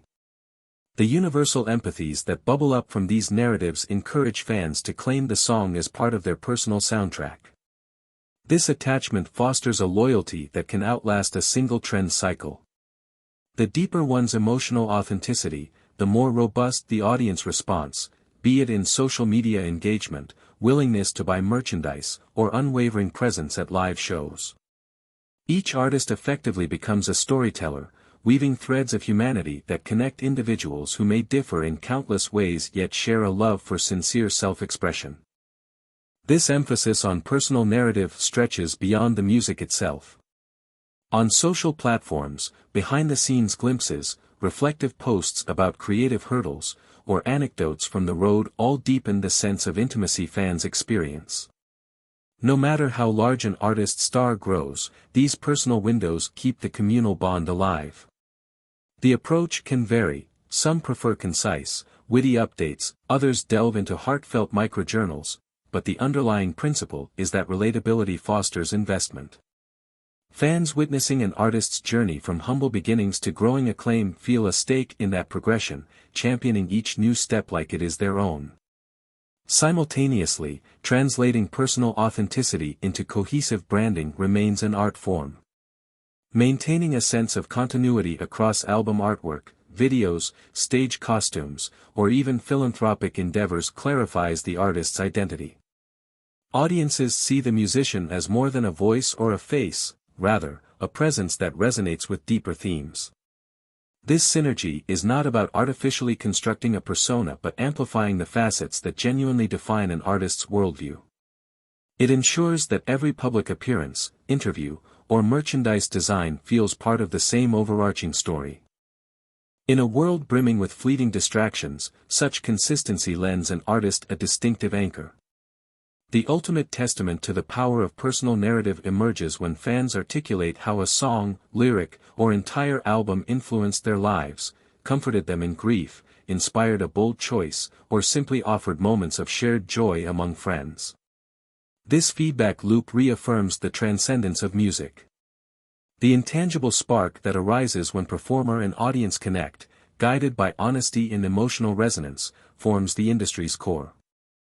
Regardless of how technology evolves or markets shift, this anchor remains the reason people fall in love with music in the first place. It reminds them of their own hearts. Merging creative risks with strategic foresight throughout all the lessons, the tension between risk-taking and calculated planning has loomed large. An artist pursuing a groundbreaking fusion of genres or forging a politically charged message risks alienating segments of the audience or receiving industry pushback. Yet, such bold moves can also produce the defining works that catch the world's attention. Achieving that balance requires an understanding of one's audience, brand, and creative impetus. With strategic foresight, an artist can gauge whether the market context is ripe for experimentation or if incremental steps might better secure acceptance. The synergy between unwavering creative zeal and flexible business acumen ensures that leaps of faith do not devolve into reckless gambles but remain guided leaps. Collaboration, both internally with management and externally with producers or brand partners, can facilitate these leaps. Allies with more experience in marketing or prior success bridging unusual genres can steer the project's rollout. Data gleaned from streaming or social media analytics further refines the approach, clarifying which regions or demographics might welcome radical ideas. In essence, the creative process benefits from a supportive scaffolding that mitigates unbounded risk, furnishing each bold stroke with a reliable foundation. The presence of a savvy A&R manager or engaged label wing can encourage artistry while verifying that a receptive audience stands ready to explore these new horizons. Risk also pertains to the personal sphere. Artists who push themselves to transform their lyrical themes, stage personas, or visual direction must handle internal doubts and external criticisms. Public perception can be fickle. If the pivot is too abrupt, fans fear the original essence is lost. If it is too mild, they dismiss it as superficial. Yet, the rewards for authenticity are high. When an artist emerges from a metamorphosis with music that resonates on deeper levels, fans often champion them with newfound fervor, seeing them as courageous explorers rather than mere entertainers. In that sense, the industry's capacity to encourage risk is what sustains it, preventing creative stagnation and ensuring each new wave is met with a fresh vantage point. Crucially, the success of any gamble is measured not just by immediate sales or charting but by how deeply it cements the artist's identity. A well-received departure from a signature style might open new collaboration channels or festival invites. A philanthropic stance woven into an album's concept can shift brand partnerships, drawing socially aligned sponsors. A cross-cultural infusion might earn a devoted overseas following that remains active for years. These outcomes underscore that the interplay between risk and strategy can yield expansions far beyond the initial release cycle, shaping an artist's entire career arc. The enduring power of community and collaboration. Although every lesson tackled separate aspects, like distribution methods, collaboration mechanics, or global expansions, a singular thread emerges: community is the backbone. Fans provide unwavering energy, but so do peers, mentors, and industry allies. Through each phase, songwriting, production, marketing, live performance, the synergy of collective endeavor outweighs isolated efforts. The stories of an artist's triumph usually highlight a hidden tapestry of supporters, from the first local DJ who spun their demo to the brand manager who believed in a left-field pitch. This communal structure holds the music world together, ensuring that each success story is in fact a tale of combined passion. In a digital era where algorithms can overshadow personal curation, human relationships remain vital. A playlist editor, a festival booker, or a journalist might champion a track on purely personal grounds, setting off a chain reaction. Artists who maintain respectful rapport, show gratitude, or reciprocate support stand to flourish more than those who remain aloof. Indeed, the emotional narratives behind music come to life most vividly when entire ecosystems rally around them. Fan clubs, local businesses, philanthropic partners, each sees themselves reflected in the music. The resulting unity can be more enduring than any ephemeral hype, forging a stable bedrock of shared identity. Collaboration also pertains to bridging generational or genre divides. A rap star working with a country singer, an indie band teaming with a classical quartet, or a cinematic composer collaborating with a pop vocalist all reaffirm music's universality. These alliances spark fan curiosity, bridging previously separate communities into a single wave of excitement. By leaning into this communal impulse, the music industry evolves. Every new bond, every cross-genre jam session, every philanthropic single cements the idea that music's fundamental impetus is to gather people. The industry's intricacies, contracts, marketing angles, brand deals, should ideally serve that higher aim, never stifling the genuine artistry that emerges from synergy. A timeless journey from the first note an artist conceives to the final swirl of public celebration, the music enterprise is a saga of transformation and interconnection. Each step, though distinct, contributes to a larger narrative that weaves creativity, commerce, and cultural dialogues into a cohesive phenomenon. The timelessness arises because human emotion perpetually craves expression, and every technological or social shift only reframes the avenues for delivering that expression. Whether exploring the earliest lessons on overviewing the industry's architecture or concluding with the global expansions and cultural synergy, the through line is undeniable: music's potency to move hearts and shift societies is boundless. As a concluding thought, the lessons gleaned here serve as both pragmatic guidance and philosophical reflection.